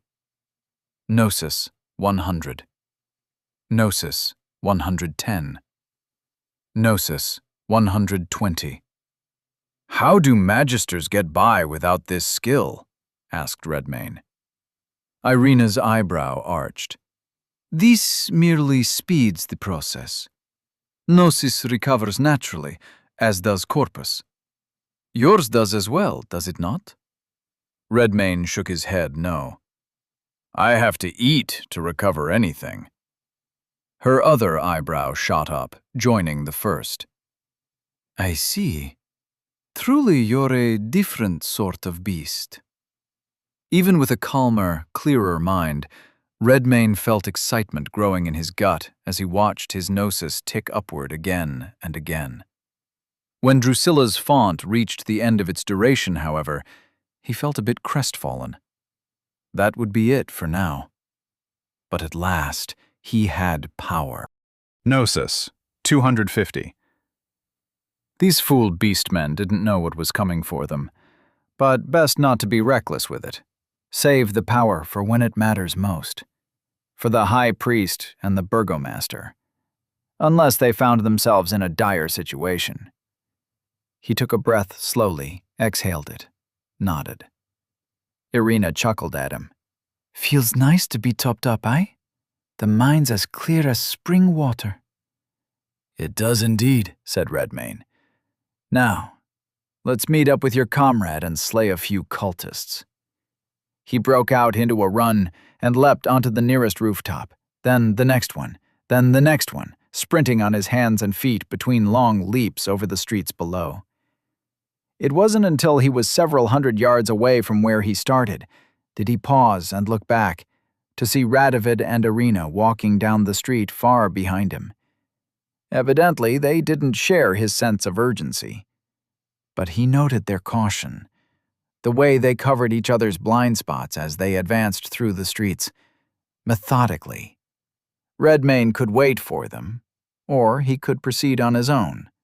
Either way, he would reach the High Priest of Kral and slay him tonight. He crouched on the rooftop for a moment and considered the best course. He'd scout ahead, circle back if he ran into more foes than he could handle, or if he found a clue as to Vela's whereabouts. In the meantime, he could keep an eye on them from above in case they were the ones who stumbled across more than they could deal with. And he had a few eyes to spare. Redmayne closed his eyes and reached out to his spawn, finding two nearby. He dispatched both to come flying over here on the double, and commanded them to keep an eye on the two imbued while he got the lay of the land. and wet his claws with blood at the nearest opportunity. His mind may have been clear from hunger for the most part, but his lust for violence never seemed to abate. Once his birds had their eyes on the imbued siblings, Redmayne took off across the rooftops once more in search of prey. He didn't have to go far. Up ahead, there was a small plaza with a circle of lawn in the center, surrounded by the vacant storefronts of inns and taverns and various other businesses.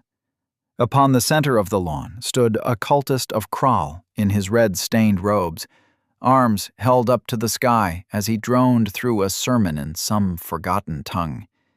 At his feet huddled feral beastmen who gazed up at the cultist as if he himself were their deity.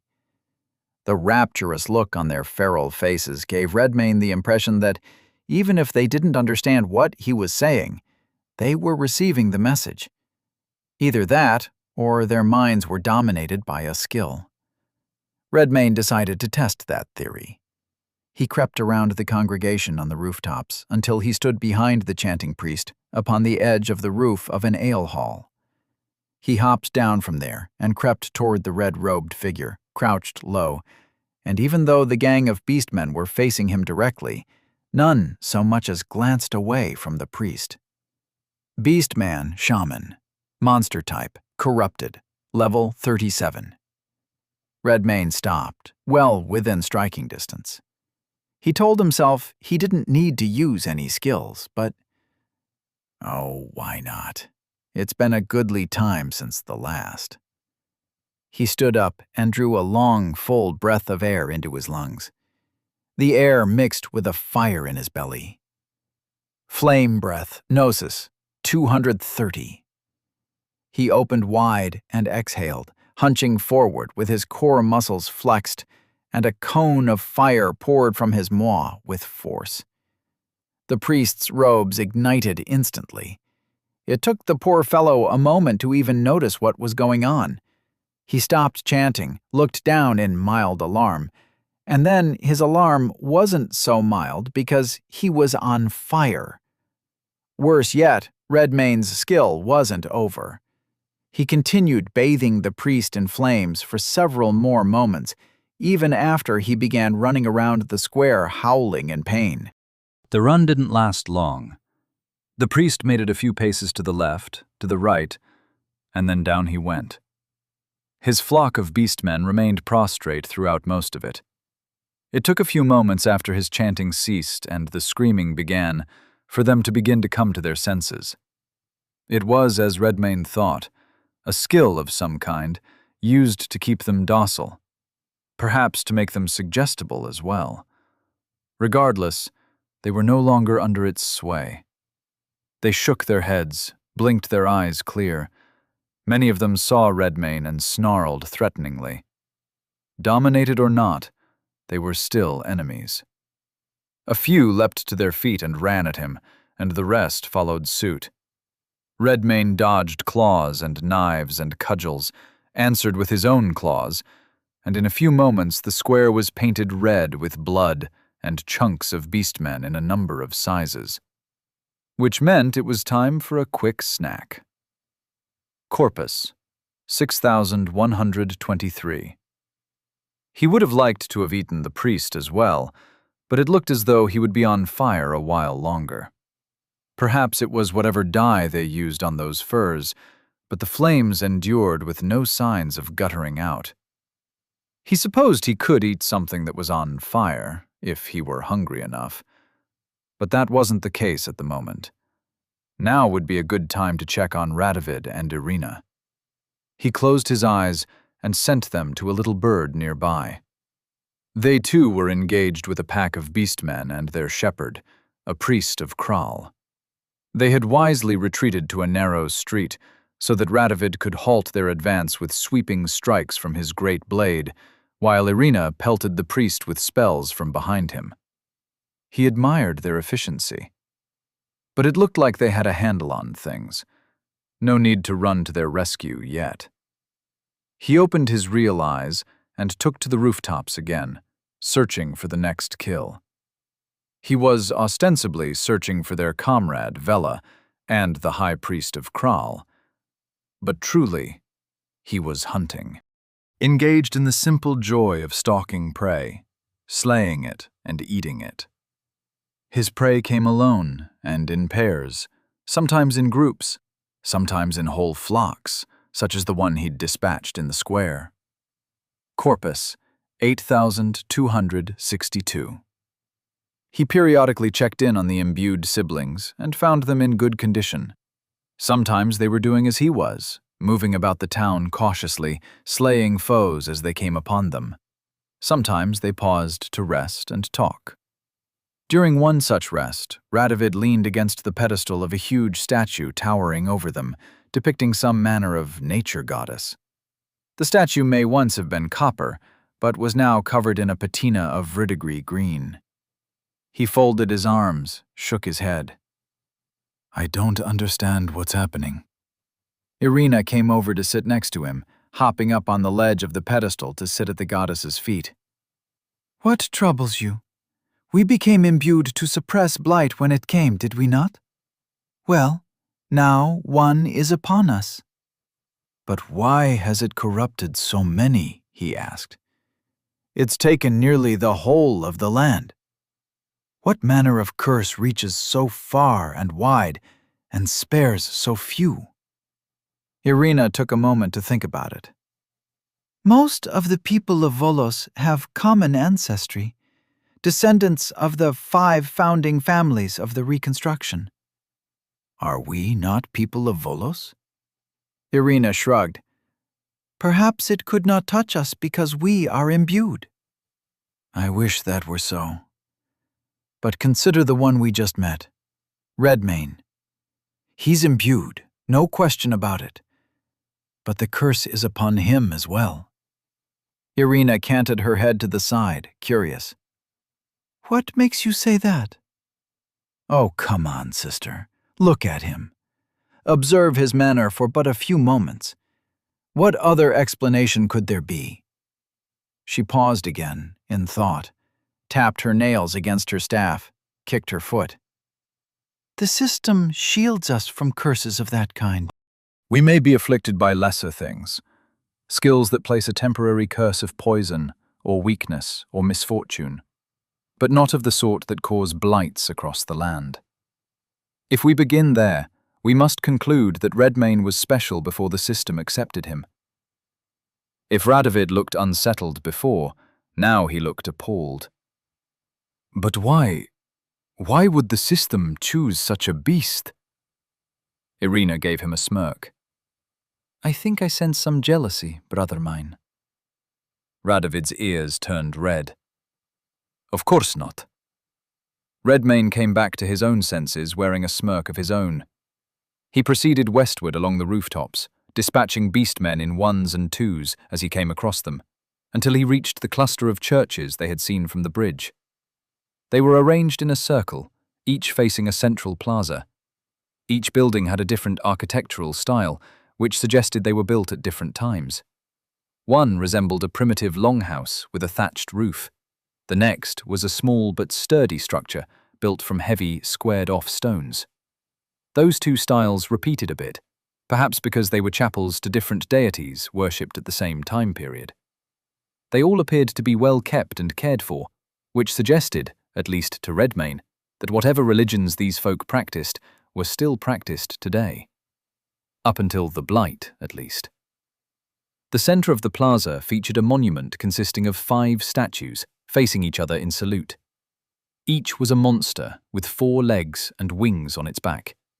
A dragon, a manticore, a kirin, a sphinx, a griffin. And then there was the big church. It loomed over them all, a far grander building in not only size, but in quality workmanship.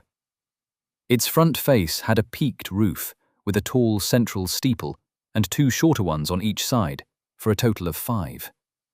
Gargoyles crouched on turrets and pedestals, silently watching the plaza below. A wide stone staircase led to the church's immense double doors, which at the moment were wide open. Redmane figured he'd find Pieter in there. But first he had to make his way through the plaza. Going from rooftop to rooftop wouldn't work. The small churches were simply dwarfed by big one. There would be no way to land on its roof from anywhere but the town's wall. Which was an option, but it would require much backtracking and climbing. Better to take the direct approach. Down in the plaza, he noted the locations of shamans preaching to flocks of enthralled beastmen. Armed guards patrolled in groups of 2 and 4, and these weren't clad in armor and toting firearms like the bridge guards. And then there were larger ones, larger perhaps than Agnieszka's stitched sentinels had been. These giant beastmen wore mantles of red dyed fur, and they were posted at each of the plaza's entrances on the north, south, east, and west. Churchtown Guardian. Monster type, Creputed. Level 45. Redmayne jumped down from a rooftop to land at the end of the straight. At the other end stood a hulking Churchtown Guardian, itself the height of most of the buildings around it. The brute was clad in a loincloth of furs belted around the waist by ropes so thick they had probably come from a shipyard.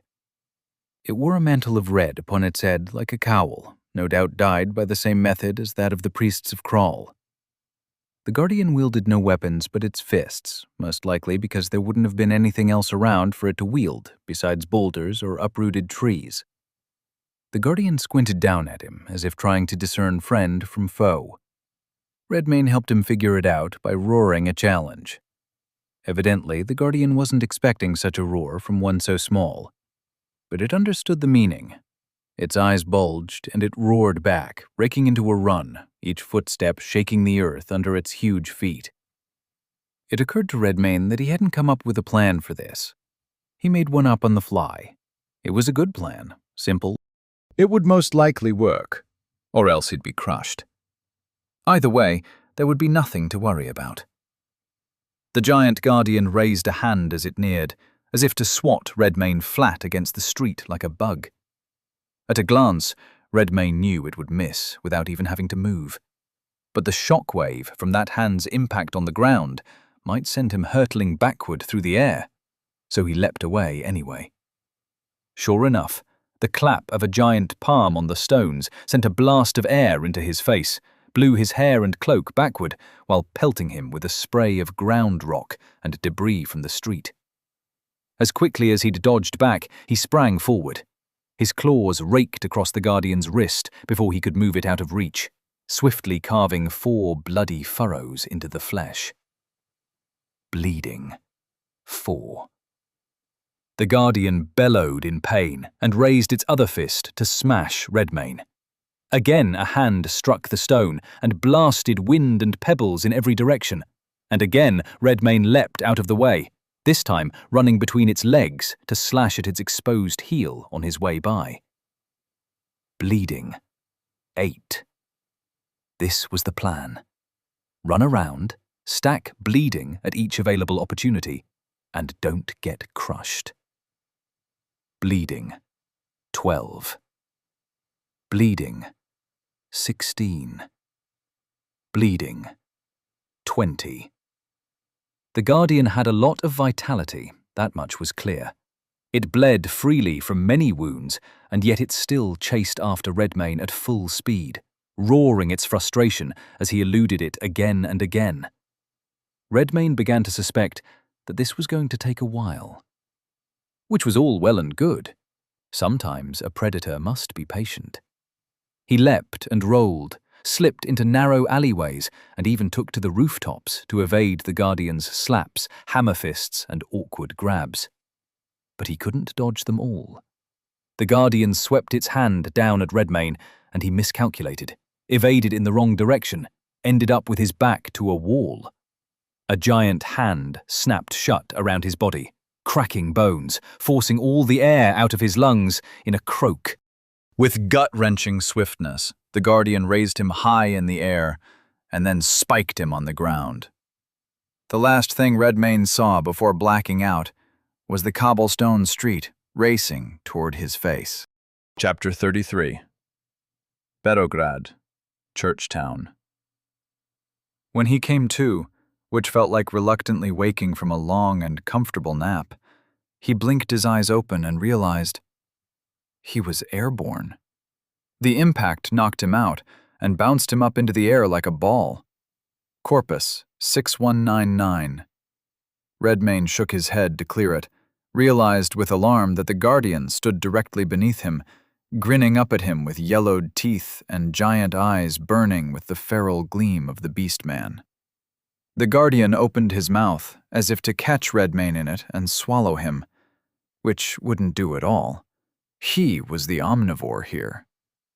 At the last second, before disappearing into the yawning chasm of the Guardian's maw, Redmayne caught the thing's teeth with his outstretched hands and feet.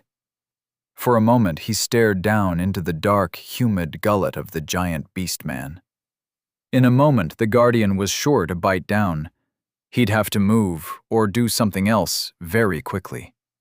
There was no time to think, only to do the first thing that sprang to mind.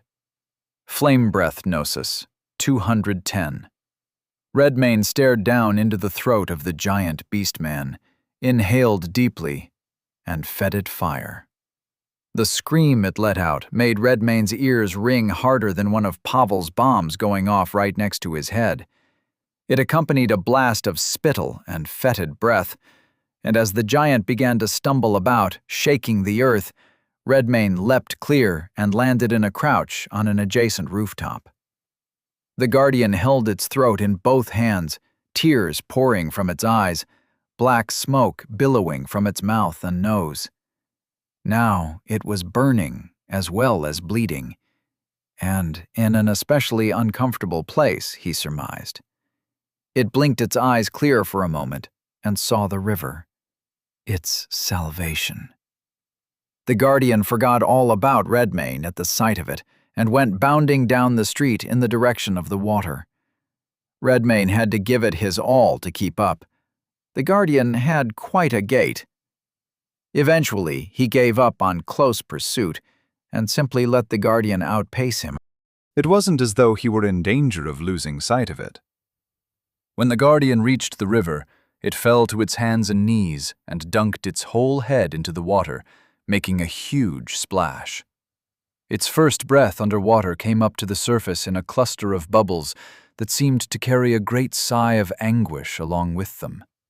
Then it raised its soaked head out of the water, cried out in pain again, and dunked it back into the water.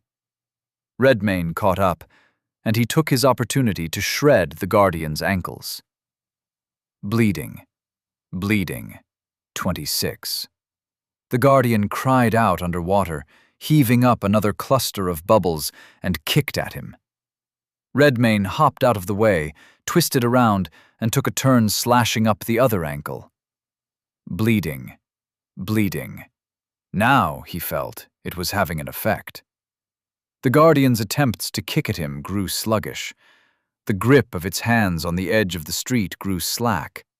Its whole body seemed to sag with fatigue brought on by excessive blood loss. Redmayne didn't see a reason to wait until it was dead to begin eating. Level up. Level 46 to level 47. Quality points awaiting allocation, 1. Even for him, consuming a body this large took a while, but he got it done as quickly as he could. Corpus, 7,317.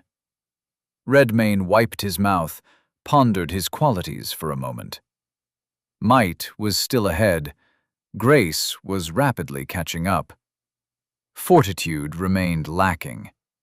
He supposed it was why he was getting hit so hard. Fortunately, these higher-level monsters provided more corpus, but such a thing couldn't be called advantageous unless his gains outpaced his losses. And Agnieszka had almost ended him in a shockingly quick chain of attacks. Yes, it was time to start investing in survival.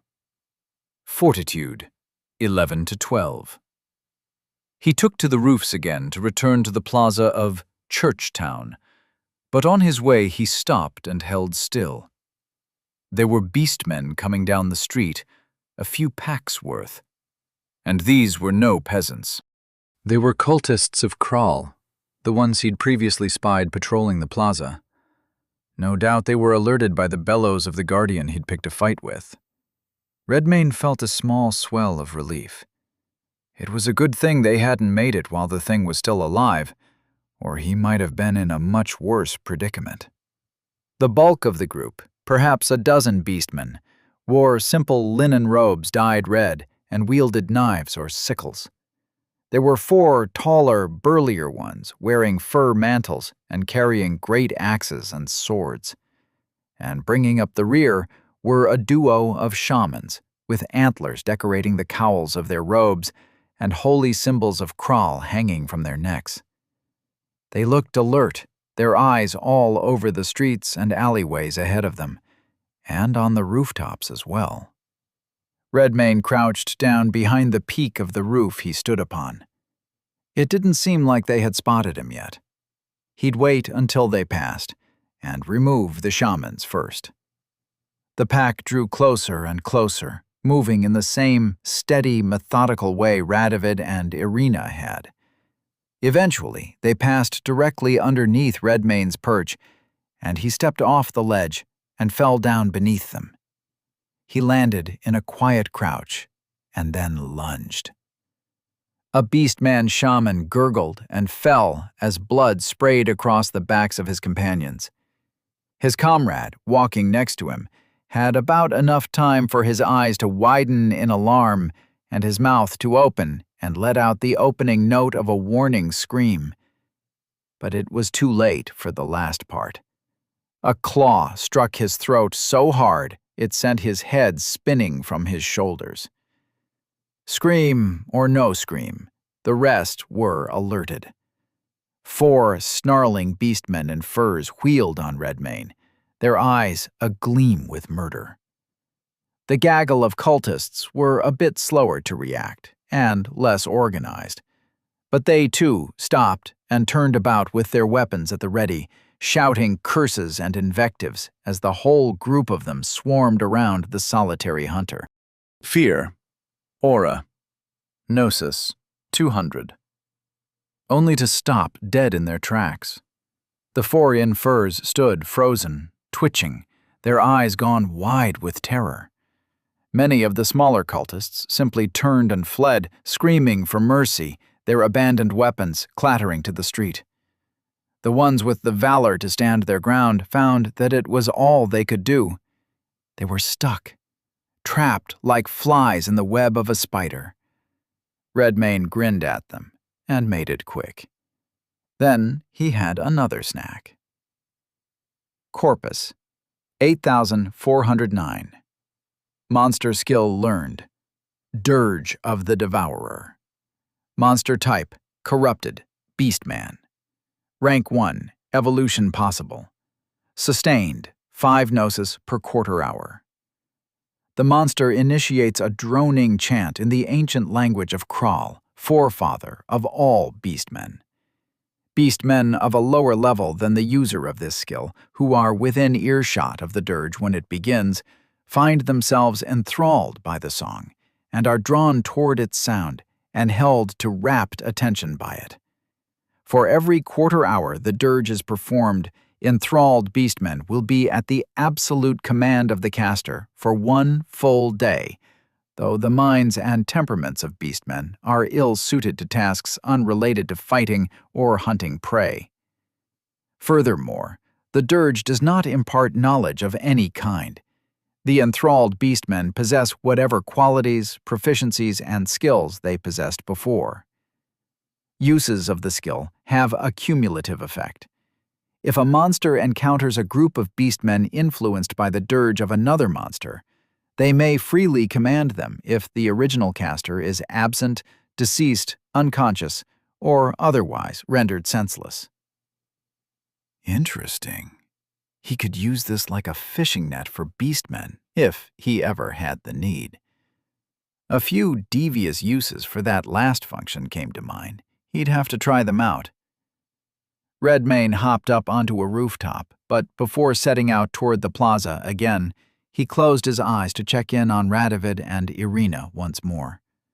They were running down a narrow street, but nothing chased them. They were drawn by the noise of Redmayne's little skirmish with the church town guardian, more likely than not. The duo appeared to be headed for the plaza, but if they weren't careful, they would run headfirst into 3 more guardians and several packs of vigilant beastmen. Redmayne took off at full speed so as to meet them there. Redmayne sprinted and leaped his way to the church town plaza. A full-out run to the edge of one rooftop, and then a lunge from there to the next perch, hair and cloak streaming behind him, wind threading between his claws. Running and jumping filled him with primal exultation. To be free to move about as he pleased, a simple act most took for granted. It was another recurrence of that most pleasant sensation when he experienced the breaking of his chains, and Redmayne greeted it like a friend. He reached the plaza in time to look down and witness Radovid and Irina come to a quick halt at its edge. They took in the scene, and while they didn't look pleased with what they saw, they hadn't rushed headlong into mortal danger. Redmayne jumped to a rooftop near them and let out a whistle to get their attention. Radovid saw him, and his face registered a mix of disappointment and relief. Irina followed her brother's gaze and smiled when she saw him, gave a little wave. The guardian at the south entrance to the plaza and all the beastmen around it were no more, which left the north, east, and west entrances to clear out. Redmayne pointed at the nearest one, then himself. Then he gave a thumbs up and a thumbs down. Hopefully they would understand what he meant. Radovid seemed to. He paid attention to Redmayne's gestures, looked over at the hulking guardian standing watch at its post, let out a low whistle, then looked back at Redmayne and gave him a thumbs up in answer. Thus began their sweep of the plaza. To avoid interruptions, the imbued dispatched the patrollers first.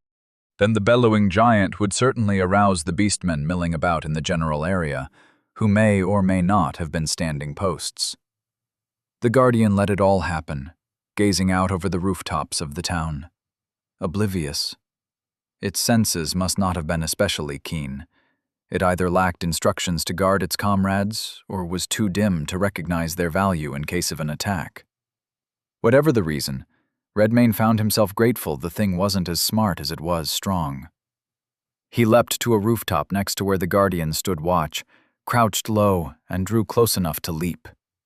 Out of the corner of his eye, he caught Irina waving to him from the plaza below.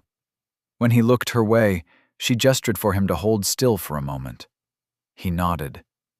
Satisfied with his answer, she raised her staff in the guardian's direction's feet. Kantaro's bands. A sphere of yellow formed in the air, behind and precisely in between the guardian's legs. For a moment it hovered there, and then it burst into ribbons of glowing gnosis, which snagged around the giant beastman's and drew them tight together, lassoing around its ankles.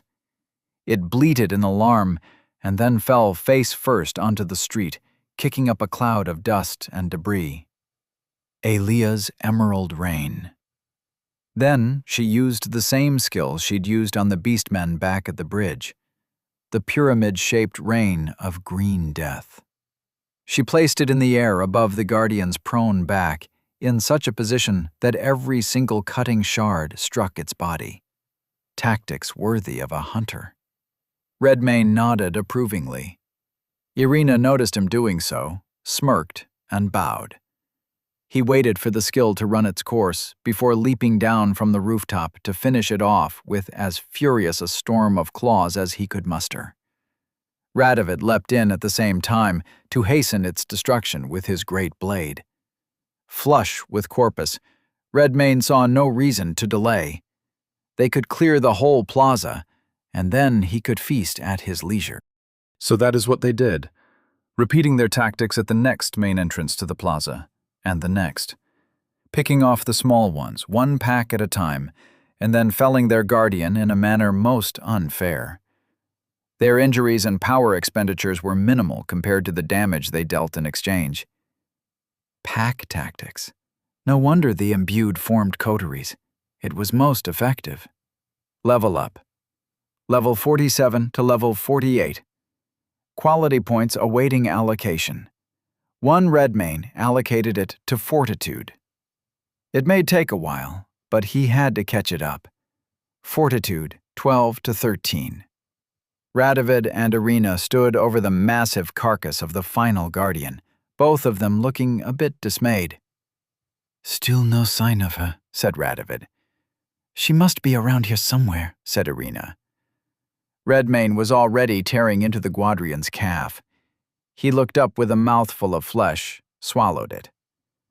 "The one you call Vela?" "You said you'd seen her, yes?" said Radovid. Redmayne nodded. "Where was she last?" Irina asked. He thought about it. "I don't remember, but I can look again." Redmayne's answer appeared to confuse them, but he did not elaborate. He merely closed his eyes and willed all 4 of his little birds to converge on Churchtown and its surroundings in search of a justiciar. Chapter 34. Beregrad, Churchtown. Redmayne felt the pieces of himself in motion, drawing nearer as fast as their wings would bear them. 2 were close already, the others had to fly over from across the river. While he waited for those, he used the 2 who were close to begin an aerial patrol of this end of the city, switching back and forth between their eyes to take everything in as quickly as possible. He remembered that she resembled a beastman in her style of dress and generally disheveled appearance. She actually looked a bit more feral than the average beastman in this town, on account of the patchwork of furs and pelts she wore. But he didn't see her. Not by herself, not moving amongst a pack of enthralled beastmen, as she was when he'd first seen her. When his 4 birds were at last together overhead, he closed the noose, beginning at the outer edges of the neighborhood and circling inward, checking everywhere, until all 4 birds circled directly above the plaza. Finally, he opened his eyes and shook his head. "Don't see her anywhere nearby," he said. Redmayne could see Radovid considering whether or not to ask him how he was searching the town while crouched right in front of them. He could tell by the look on his face. But then he appeared to decide against it and shook his head. "She said she wanted to investigate this cult of Kral," said Irina. Radovid nodded. "She was also clear that she'd be staying in this area to do so." "Well, there's one place left to check," said Redmayne. He nodded in the direction of the huge church. They all turned to look at it. As before, its massive double doors were thrown wide open, but they couldn't see inside from where they stood, in part because of the darkness, in part because of the bad angle. The church dwarfed all the buildings around it, even the fortified keep on the opposite side of town. It was a strange thing to think about a building, but it had a commanding presence. Its size felt like a statement that whoever built this church intended it to dominate. Redmayne had never seen a building quite like it. All through the night, he'd been having vague memories of being here in Beregrad before, though the place had grown quite a bit. It seemed the last time he'd been here, it was a small village on the river, whenever that was. He said, "I'll see if I can get a look inside." And then he closed his eyes again and willed his birds into flight. Since they were already assembled here, he had multiple views into the church within moments. One alighted upon the bell tower, peered down into the darkness of the torchlit stairwell below it. 2 perched on the sills of high windows, one looking into the church itself, another in front of what appeared to be dormitories for its clergy. The latter bird, the one looking at the dormitories, peered through the window into a grisly scene. It would have been a common room with a small library in normal times, but the books had been taken off the shelves and burned in the fireplace, and the half-eaten bodies of the priests had been dragged into a corner by said fireplace, leaving broad trails of dried blood on the floor. The bird, looking down into the church itself, beheld a full house. Throngs of beastmen, hundreds perhaps, filled up its pews completely. There were more beastmen than seats, and those without one crowded against the walls of the church and its foyer, but none obstructed the central aisle. At the head of the congregation stood a tall beastman in the red furs of the cult of Kral, antlers adorning his hood. 2 acolytes, also robed in red, flanked him at either side, and the 3 of them droned sonorously at their flock, using what Redmayne now recognized was the dirge of the Devourer. Pieter, High Priest of Kral. Monster type corrupted. Level 52. He would be formidable. Worse, he had quite a large number of allies. Redmayne would have to engage him somewhere else, lure him away. Or... Something caught the corner of his avian eye, distracting his train of thought. He looked down into the throng of beastmen more carefully, one face at a time. And then he saw Vela. She knelt near the front row, shoulder to shoulder with beastmen densely packed around her, the same look of vacant thraldom on her face as all the others. But Redmayne saw the wickedly curved saw-toothed knife she had sheathed at the small of her back. No doubt she planned to get as close as she could before she tried to use it. Redmayne opened his eyes. "She's in there," he said. "She plans to kill the High Priest of Kral on her own. She's close to him now." Irina scoffed. "Deft bitch." Radovid frowned. "What is she thinking?" "She could take him in a single attack and then vanish," said Redmayne. "If she were capable of such a feat. I know not." "Perhaps, if everything went perfectly. But it's such a risk," said Irina. "How are you doing this?" Radovid finally blurted out. Redmayne looked at him. "I have birds in the air.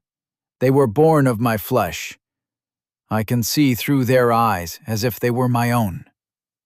2 sets of eyebrows rose, one belonging to each of the twins. Irina snapped her fingers.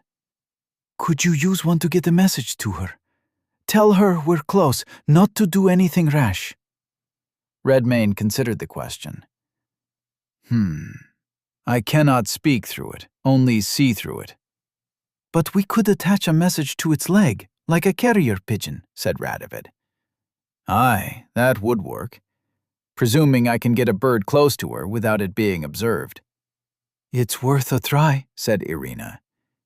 "If we have but a small chance to save that mad wildling before she goes and gets herself killed, I say we take it." Redmayne nodded and called the nearest bird to return to him. It fluttered down and perched on his shoulder, and both the twins leaned in to examine it for a moment. "It looks like you," said Irina. Odd thing to say about a bird, but she speaks truly, said Radovid. Its plumage and eyes are the same as yours. Redmayne's eyebrow rose as his hair was compared to plumage, but he shrugged it off. Irina swept back her cloak, revealing a scroll case belted at her hip. She opened it and drew out a pen and a fine page of parchment, carefully tore off a slender rectangle of it, and had Radovid turn around so she could use his back as a writing surface. "Vela, do not engage Pieter. We are very close, and there is another with us, a hunter with no coterie. He is most formidable. Please wait where you are. We will be by your side presently. Irina." While she wrote, Redmayne pondered the challenge of delivering this note to Vela without being seen. If he could give the little bird stalk, it would be a simple task. If not, he didn't know how he could best so many sets of eyes. He took a moment to review the description of Spawn to see what he could do. Spawn. Bloodline skill. Monstrous. Rank 1. Active. Variable cost. The monster can spawn smaller creatures out of its own flesh, which are commonly used as assistants and spies. Each spawn begins its existence with however much corpus and gnosis its master chooses to bestow upon it. The master must also give the spawn its modes of perception and movement, and can utilize any traits gained from use of the carnivorous metamorph skill for this purpose. The spawn may also be granted any skill the master knows, at a cost of 50 additional corpus per skill. The spawn remains under the monster's absolute command at all times, and can be reabsorbed into the master's body, at which time the master will gain whatever corpus the spawn possessed at the time. So he could do it. Splendid. Since the bird was in contact with his body already, he extended his energy into it, through his shoulder and into its body through the feet. Skill granted. Stalk. Stalk. Common class. Skill rank 2. Evolution possible. Sustained. 10 gnosis per 30 seconds. Rank 1. Increases the effectiveness of the stealth proficiency when it is used to follow or close the distance on a creature marked as prey. Rank 2. While using stalk against a creature marked as prey, the imbued's first attack made from concealment against this creature will deal double damage. He gave the little bird enough gnosis for 3 uses to be safe. 1 to get in, 1 to stand and listen for a moment in case Vela wanted to relay a message back, and then 1 use to get out. So long as he kept beastmen nominated as prey, it ought to work fine for this purpose. Gnosis granted, 30. Gnosis, 170. Corpus, 8,359. Irina rolled her note into a tiny scroll, produced a length of fine string from nowhere, and secured it to the little bird's leg. "Where'd you get the string?" asked Radovid. Irina smirked and shrugged. "Magisters have many tricks." Redmane closed his eyes and willed his little bird to flight. He beat his wings against the night air, gaining speed and height, darting across the plaza at a speed he couldn't hope to match on 2 legs, not even legs as swift as his own. Within moments, he came to perch atop one of the church's immense doors and peered inside to ponder the obstacle before him. Ahead, he faced an army of enthralled beastmen, 2 senior cultists, and the high priest of Kral. Stalk. Gnosis. 20. Even with such a skill, flying into a mass of hostile creatures this heavy felt a bit intimidating. But he did it anyway. Best not to sit and think about such things for too long. If the priests of Kral noticed him, they made no indication that they had. The trio continued in its droning chant, its notes long and low, reverberating off the walls of the church. Redmane knew not the faith this place had been built by, but the cult of Kral had already removed or desecrated most of its icons, and placed effigies of their own deity all around the church instead. He spotted Vela, fluttered down onto her shoulder. The young woman blinked and stared down at the red bird, her eyes widening when she noticed the note tied to its leg. She looked about as alarmed as she was confused, but she snatched the tiny message off of his leg, unfurled it, and squinted to read it in the bad lighting. Redmane saw her eyes relax as she read. She began to smile. And then the chanting stopped. Pieter, high priest of Kral, was looking right at them. "And lo, the Master doth reveal himself to us at long last." Chapter 35. Barograd. Churchtown. Pieter, high priest of Kral, stood a full head taller than either of the priests flanking him, perhaps 8 feet tall, counting the antlers. In the manner of all beastmen, his eyes had a wild gleam, and his face had taken on a feral quality. Pointed teeth and ears, wolfish features. Pieter's long beard tapered to a point above the great holy symbol of Kral hanging from his neck. Vela looked up in alarm. She locked eyes with Pieter, but he wasn't looking at her. He was looking into the eyes of the little bird on her shoulder, into Redmane's eyes. "Come," said Pieter. The high priest of Kral extended his hand, and Redmane found himself fluttering toward it. He'd taken command of his bird. Redmane landed on the priest's outstretched finger, and Pieter gestured broadly for his congregation to take heed. "He comes in a dissembling guise. He comes to us without surety of purpose, for he remembers not his own nature.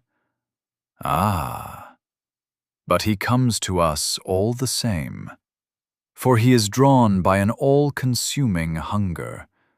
Like a moth to the flame, he comes, at last, to his loyal flock."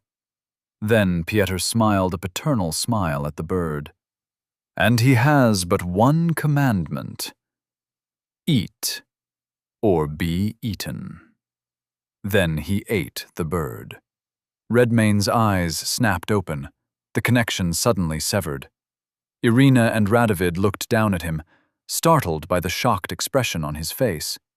He spared an instant to say, "Your comrade is in danger," before taking off at a full run toward the church. His pulse was already speeding, heartbeat pounding. If someone could take command of his spawn so easily, who was this man? And why did he speak as if he knew Redmane? Redmane could hear Radovid and Irina hustling to keep up with him, but they wouldn't have beaten him in a foot race under normal circumstances. Certainly not now, while he gave it his all. He didn't know what he was going to do when he found himself face to face with this priest. Demand answers, perhaps. Perhaps claw his head off. He didn't even know what he was going to do about the small army of beastmen inside that church. Not until he'd blown through the doors and found himself amongst them. Fear aura. Gnosis 160. Hundreds of beastmen, 1,000 perhaps, suddenly shrank away from him. He strode down the center aisle of the church toward Pieter and his acolytes, and the throng of cowering beastmen melted away from him as he walked past. "I thought that might get your attention," said Pieter. "That was my flesh," said Redmane, with a growl from deep in his gut. "Oh, I know. I know much about you. More than you know about yourself, I suspect." "Speak, then," said Redmane, letting the growl come forth from the depths of his gut. "And your death may be a quick one."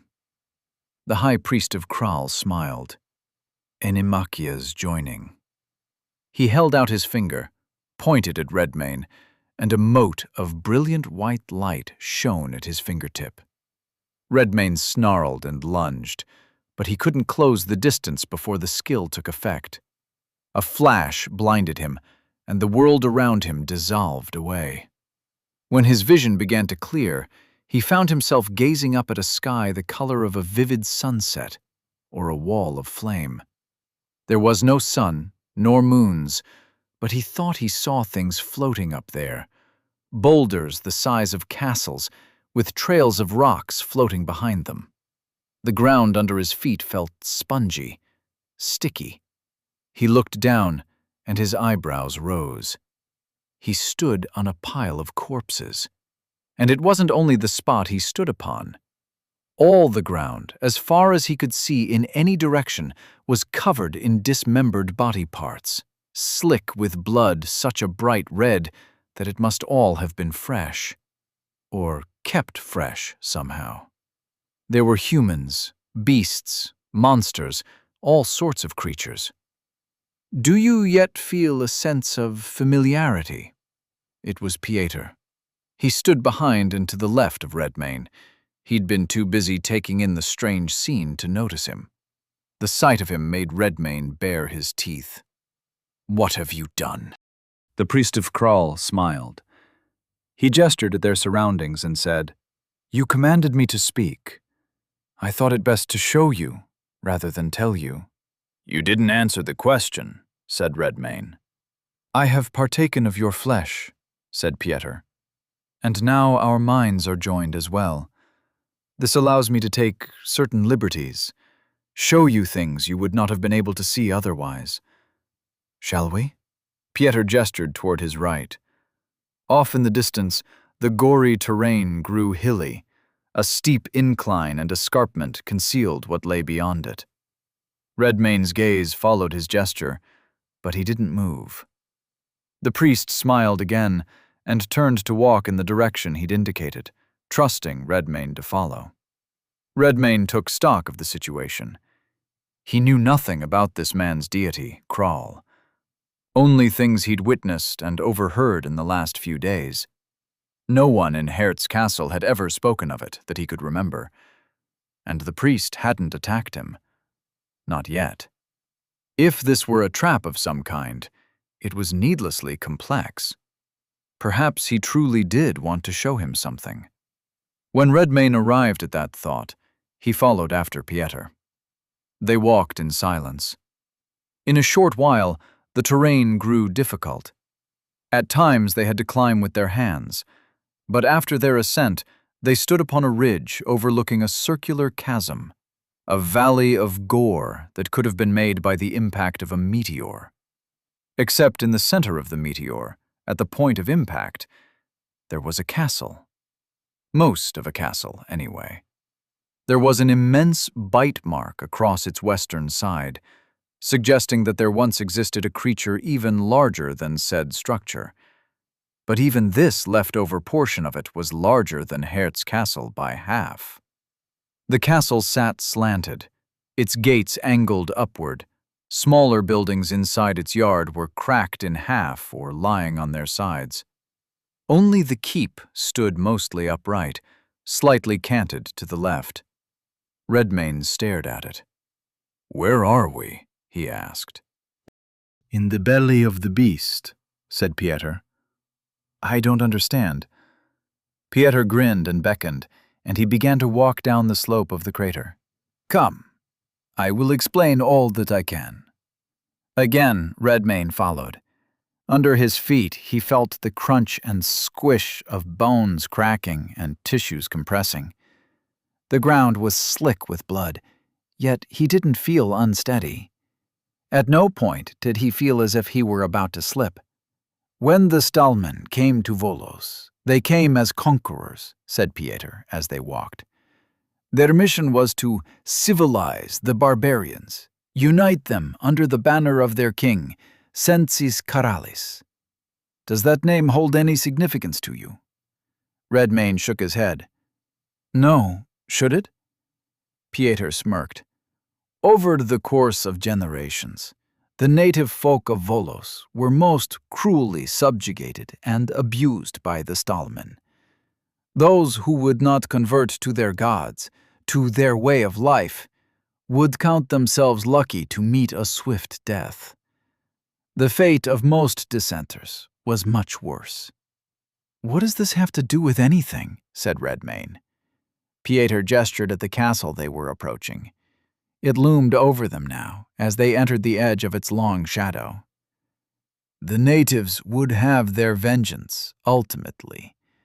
A work of deceit, a curse, a path to annihilation for all, both the torturer and the victim, so that the suffering of a whole people could finally find its end. But of course, it did not. As ever, the cycle of suffering continues." Something on the ground caught Redmane's eye. He stopped, looked closely. It resembled a portion of Lord Abram Morholt's face, still smiling contemptuously as its one empty eye gazed up at the orange sky. A quarter of that face was gone, struck clean off by a downward blow from his own axe. Redmane remembered, because he'd been the one to strike the blow. "That's—" Pieter stopped and looked as well, let out a low chuckle. "Ah, yes, our great lord. At last, he's where he belongs." Redmane glared. Where are we? What is this place? Pieter's grin widened. He gestured at the castle. "Shall we go in? Have a look about?" And before Redmane could say yes or no, Pieter walked through its skewed gates. Redmane followed without hesitation. Now he was looking across the ground carefully, in search of more familiar faces. He thought he saw some, but perhaps this was all some sort of hallucination brought on by Pieter's spell. Perhaps he stood in the church still, frozen in place, helpless. If that were the case, he supposed he wouldn't have much to worry about in a few moments. But it had already been longer than that. If they were going to kill him, why wait? Pieter strolled across the endless carpet of body parts between the gate and what remained of the keep, and Redmayne followed him. Once inside, he took Redmayne into its massive banquet hall. The place looked as if it had been in an earthquake. Its long central table was broken apart, overturned, dented platters and pitchers and silverware scattered everywhere amongst the splintered remains of chairs. And like everywhere else in this bizarre world so far, the place was covered in gore, festooned with entrails and viscera hanging off the portraits on the walls and between the chandeliers overhead. "Do you now find yourself in familiar environs?" asked Pieter. Redmayne raised an eyebrow, shook his head. He opened his mouth to begin to say no, but before he did, his brows drew together thoughtfully. He looked around again. Yes, this was a bit familiar. He'd had a dream about this room, or a vision. There was a feast here. The main course was something special, something they had been told about by an old wise woman. Pieter watched the expression on Redmayne's face, looking pleased. Good, good. Our bond helps you push back against your restraints. You're seeing it. What am I supposed to be seeing? Said Redmayne.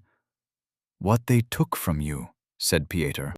Redmayne glared at Pieter again, but the priest's smile did not waver. While Redmayne watched him, his pulse speeding up, a knot of tension forming in his chest, Pieter calmly walked over to the head of the table, took the great oaken chair which lay on its side, and righted it. This was your seat, he said. The seat at the head of the table, which would have belonged to... Sensis Caralis was deceived by his own adviser, said Pieter. The witch Nasiene. She sent him into that forest, where he would find a slumbering incarnation of the Lord of Hunger. She bid him slay it, sow his fields with its blood, and serve its meat for supper. There was an old woman at Hert's castle the night he broke free.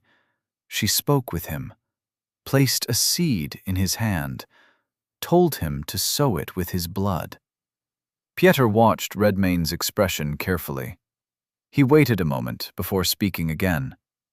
That's when the curse of hunger befell you again. That's when you became Kral the Devourer.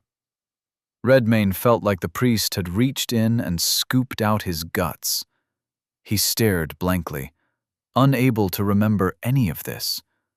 But all the same, he surely felt something, even if it were a sense of profound emptiness where there ought to be memories. That can't be, said Redmayne. I was a Yes, you were a prisoner, held at Hert's castle, I do believe.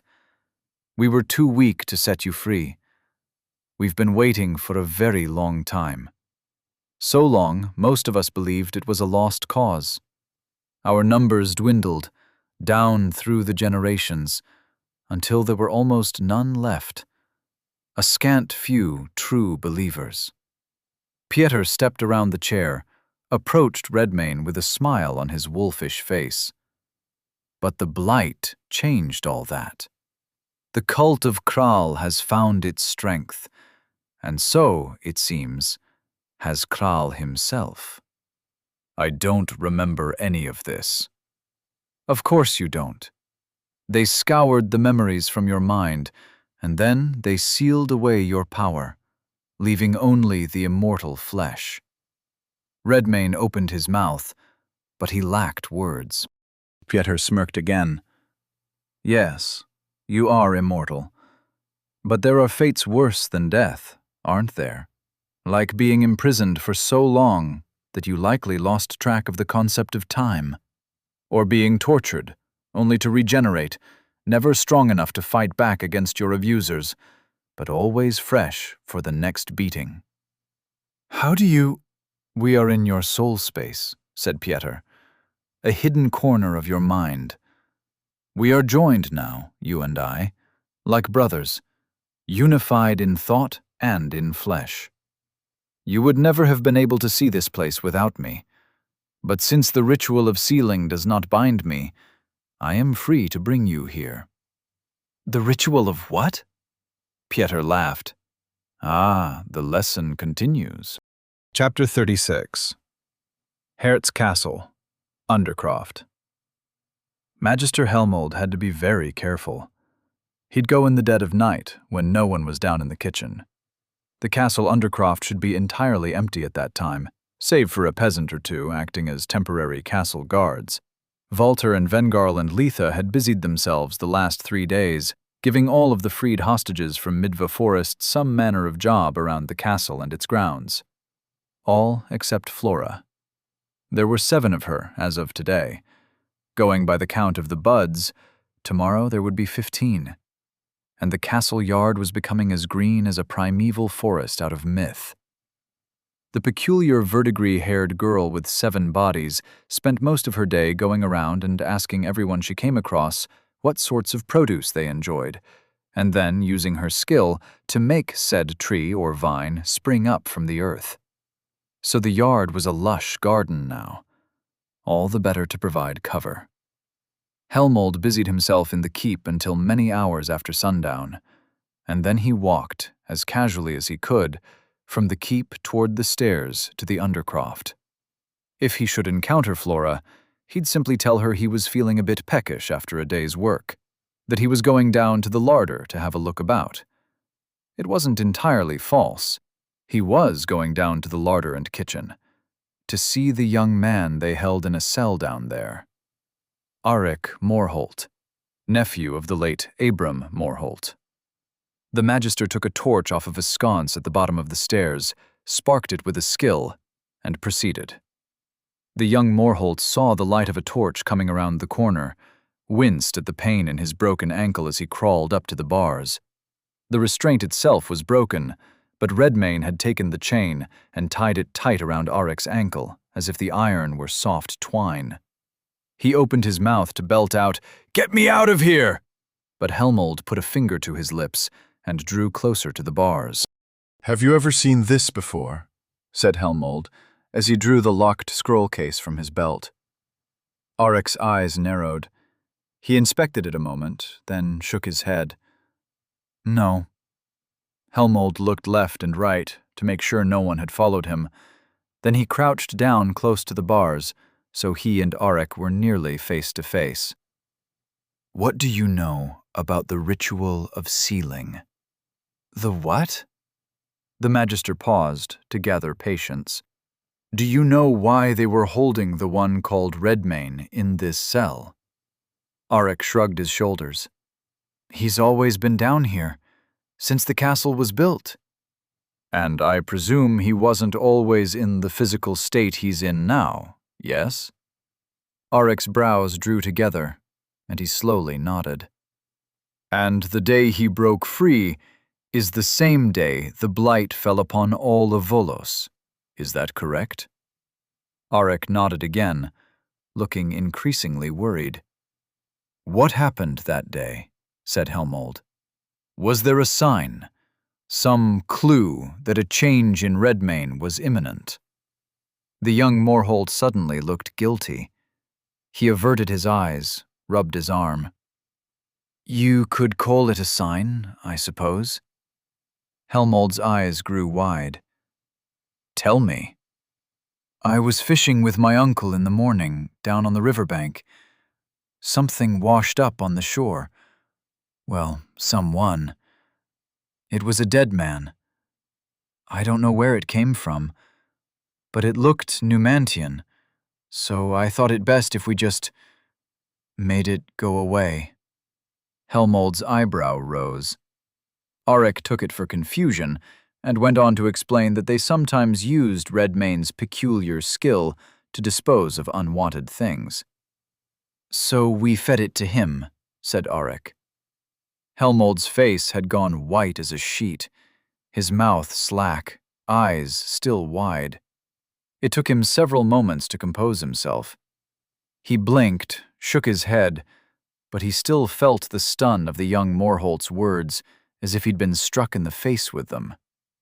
After a long pause, Helmold asked, "Is there anything left of this man? Personal effects, clothes?" Auric frowned. His eyes looked guilty. "Lad, you must tell me. If there's any hope of getting you out of this mess, you have to give me all you've got." He looked up at Helmold, and there was a glimmer of hope in his eyes. Youthful naivety. Helmold would exploit it to the utmost. "I took his equipment off of him and stashed it," said Auric. "Where?" Auric hesitated for another long moment. "My room," he said. "There's a chest under my bed. The key is in the top drawer of my desk." Not the smartest place to stash ill-gotten gains, but Helmold supposed young Auric Morholt couldn't have anticipated any of this happening. "Very well. I'm going to go have a look at them," said Helmold. "I don't think I need to say this, but just in case, if anyone asks you, we never spoke about this." Auric nodded. Then he swallowed hard, steeling himself. "So, you're going to get me out of here?" "As soon as I'm able," said Helmold. Before Auric could say anything else, the Magister turned and left the kitchen, hurried up the steps to the castle yard, hoping to cross it back to the keep as quickly and uneventfully as he had on his way here. He would not be so fortunate. He was, however, vigilant enough to notice Walter and Vengarl Cazador loitering in the castle yard the instant he was about to turn the corner. He only caught a glimpse of them, leaning against a tree, eating those blue gnosis fruits that grew from the bushes Flora was born from. Helmold stopped himself, pressed his back to the wall, and sighed, eyes closed, trying to stifle his stress. He was fairly sure they hadn't seen him. With his eyes closed and his breathing slowed, he took a few moments to counsel himself. No need to make yourself look suspicious. Just say you were down in the larder looking for a snack. Then change the subject as quickly as you can. Helmold straightened, opened his eyes, and casually walked out into the castle yard. "Hail," said Walter, waving. Helmold smiled and waved back, approaching the Hunter brothers. "Hail, and good evening." Vengarl glanced at the stairs he came from. "Bit late to be sniffing around the pantry, aye?" Helmold smirked at him. "I see you too found a late-night snack, haven't you?" Vengarl looked down at the fruits in his hand, shrugged sheepishly. "I'm glad I ran into you two, actually," said Helmold. "With Gnosis aplenty, we three ought to be able to upgrade the Sanctuary's communications beacon fairly quickly, yes? Perhaps in only one day's effort, presuming we ate a steady diet of Flora's blue fruits all day." Walter scratched his mustache, thinking about it. "Aye, I suppose we could. Be good to know how many other factions are about," said Vengarl. "It's only been a few days, but still, if anyone besides us already has a sanctuary, they'd be the ones to coordinate with." "On that we are agreed," said Helmold. "Tomorrow we'll dine on blue fruits and feed the faction account then." With that said, the Magister bowed and turned toward the keep. He made it 2 steps before Walter called out, "Back into the Lord's apartments? What you looking for in there, anyway?" Helmold didn't turn around. He kept walking. "Anything that may be of interest to Sir Redmayne? You never know what lies hidden in these sorts of places." He didn't hear what Walter said to his brother, but the two of them had a chuckle about whatever it was. Hunters. Uncouth brutes, the lot of them. They didn't even seem to mind that the leader of their faction was an abomination. Helmold reminded himself that it was his faction as well, but only for the moment. He'd joined and left coteries and factions many times before. Helmold Brecht was the sort of man for whom allegiances were best given when convenient and quickly discarded afterwards. And what he'd learned about Redmayne made him most keen to discard this one as soon as possible. That's why he had to get the Pharos activated, so he could send an urgent message to Tarakon, preferably to the office of the colonial governor himself. Helmold was utterly certain the system had acted in error. The office of the governess, Messia Porcena, could remedy the mistake. He hurried back into the keep, up the stairs into the quarters of the knights, the lord, and others of consequence. Arik's rooms adjoined the lord's apartments, and it didn't take long to locate the locked chest under the bed, nor the key in the desk. The magister closed the door to Arik's room before opening the chest, to be sure no one would barge in without giving him at least a moment's warning. Then he took a deep breath, slid the key into the lock, and clicked it open. One by one, Helmold pulled items out of the chest. On top lay a curved sword and dagger, both in white scabbards. Their silvered hilts and handles were polished to a mirror shine, and immediately Helmold noticed the sigil of Tarakon upon them both. So, it was as Arik thought.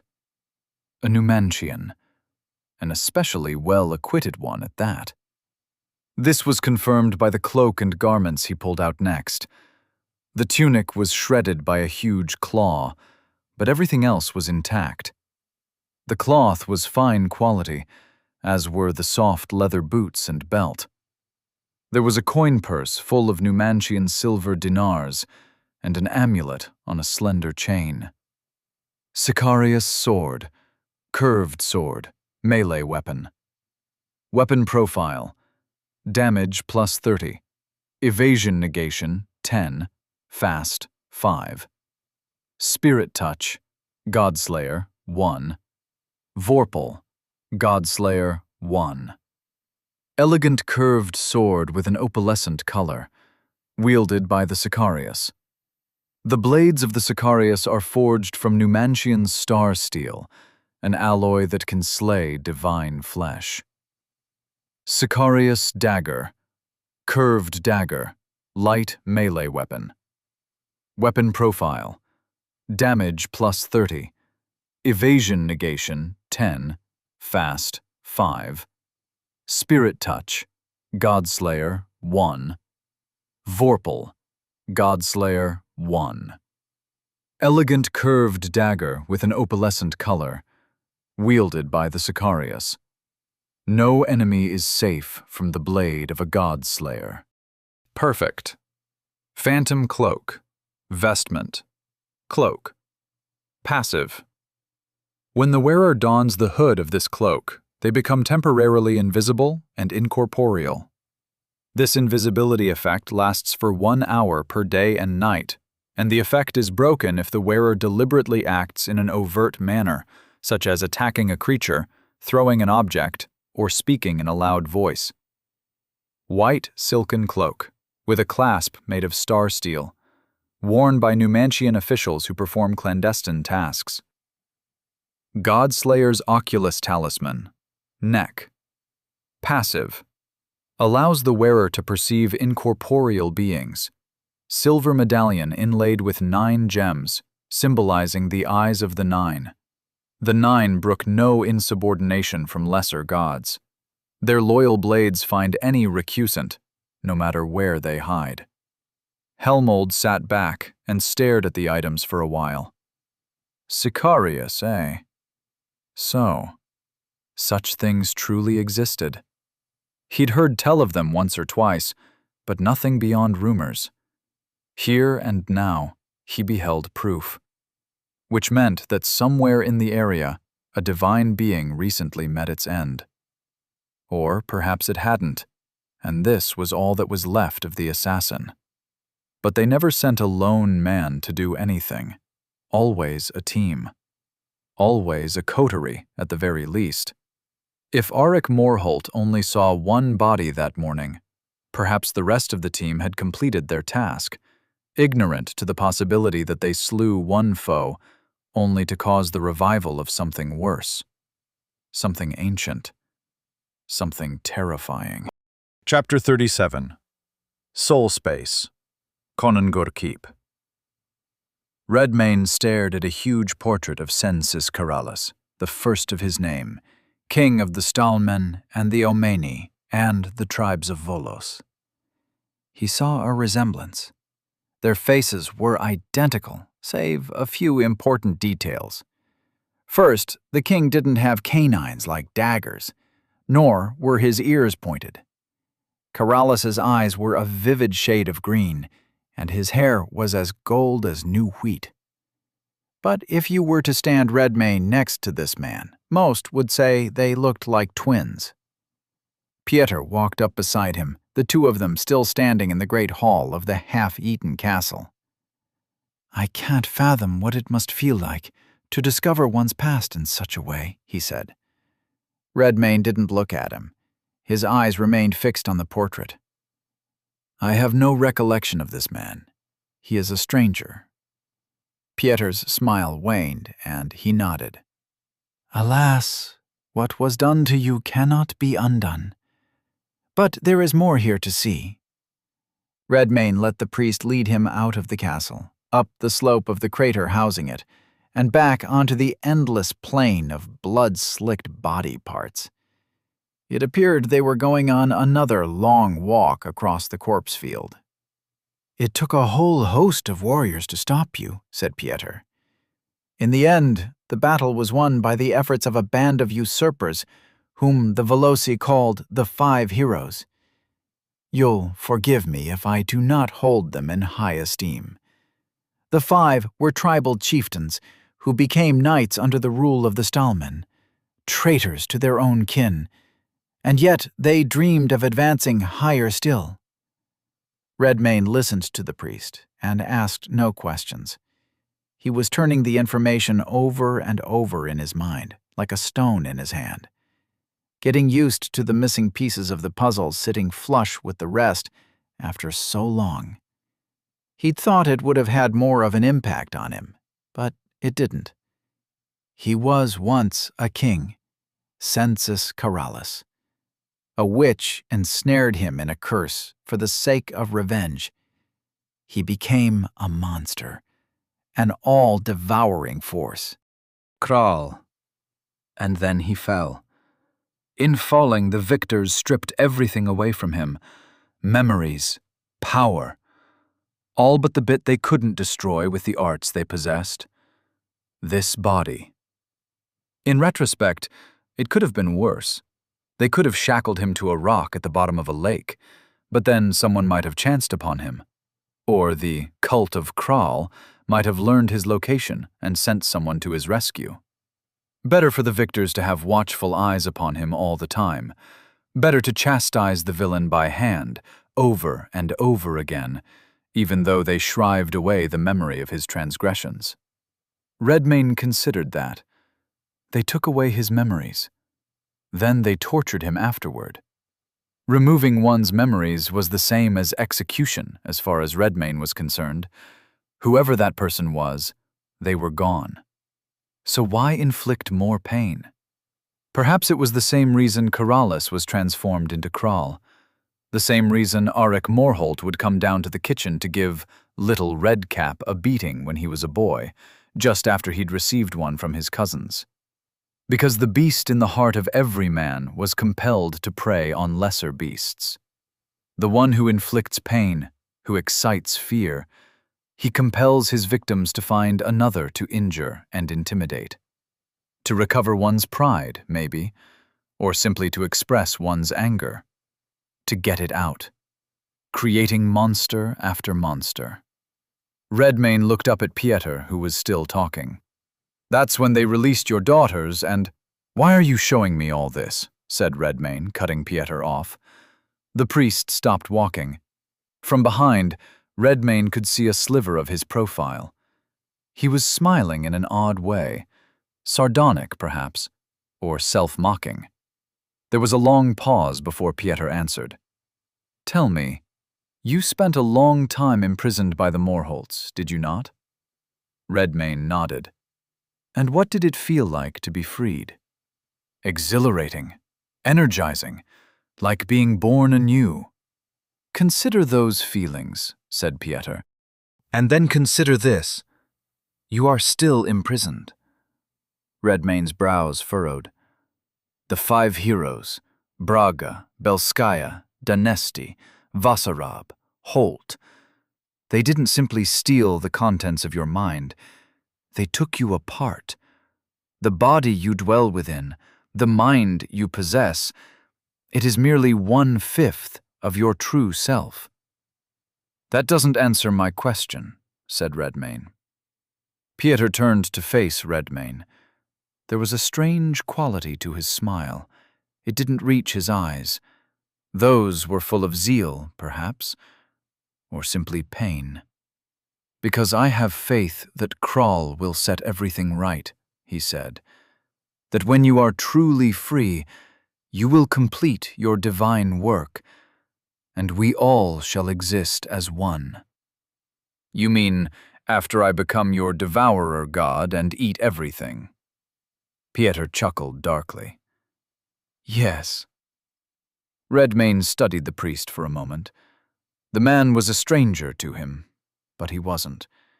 He knew the pain in those eyes, the pain of a victim. Redmayne had been a victim too. Before that, he created victims. That's what all the evidence indicated, at least.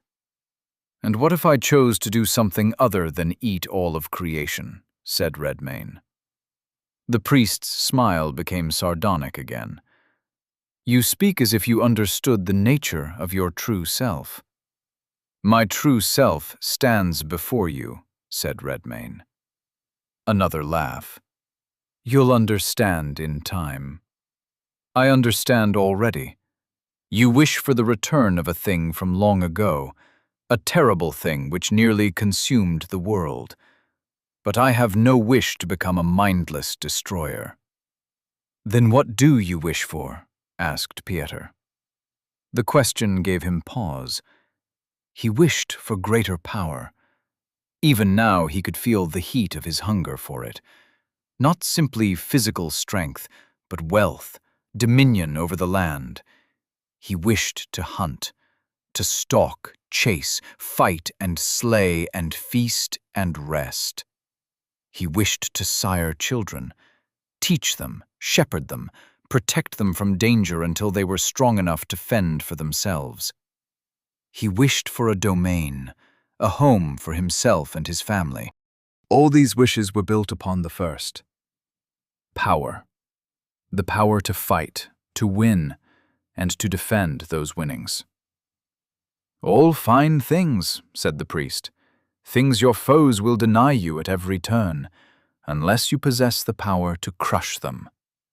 The moment they realize you've slipped their leash, they will come for you. How did you? I already told you, our minds are joined in this place. You wish for greater power? It lies before us, just a bit further. Redmayne's eyebrow rose. Pieter grinned, and in lieu of an explanation, the priest turned and continued leading him across the field of gore. After a while, a peculiar monument came into view in the distance. A circle of gargantuan bones stuck into the ground to function as columns. The bones were covered in glowing magic runes, and within the circle there hovered a roiling ball of red energy which pulsed like a heart and crackled like lightning.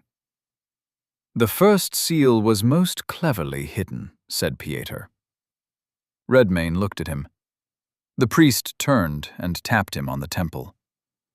Within you, in your soul space.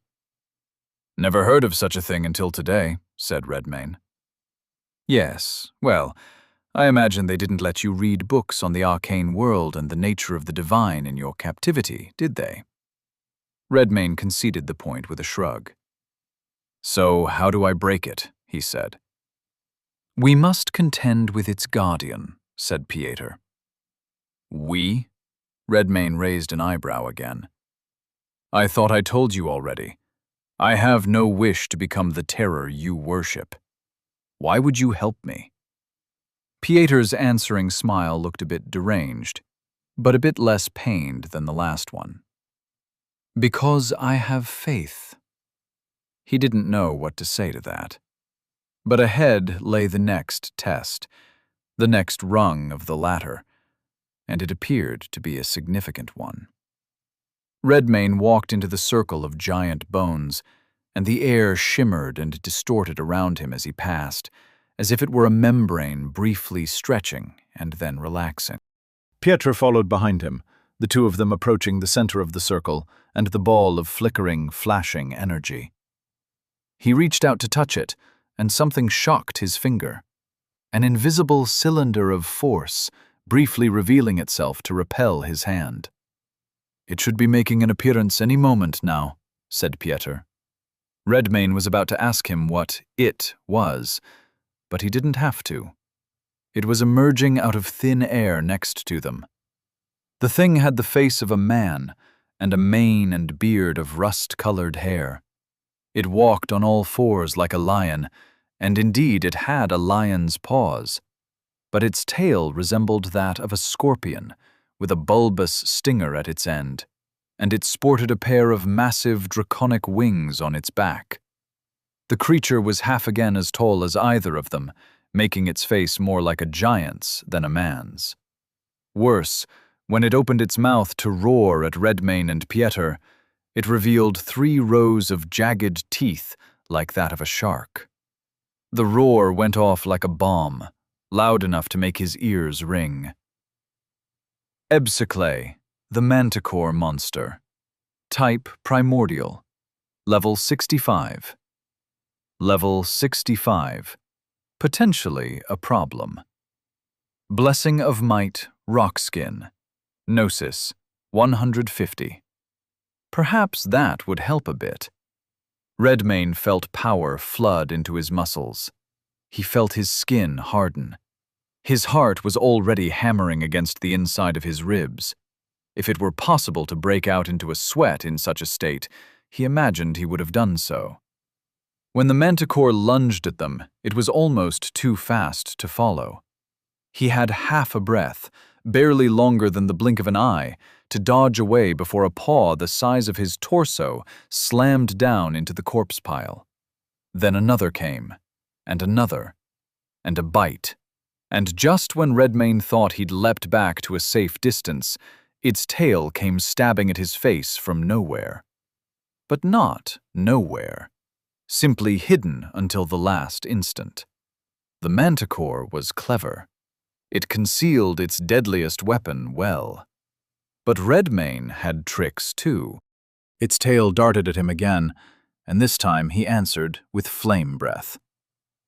Gnosis, 130. The manticore flinched from it, raised a forepaw to ward the fire away from its face. Redmayne wasted no time.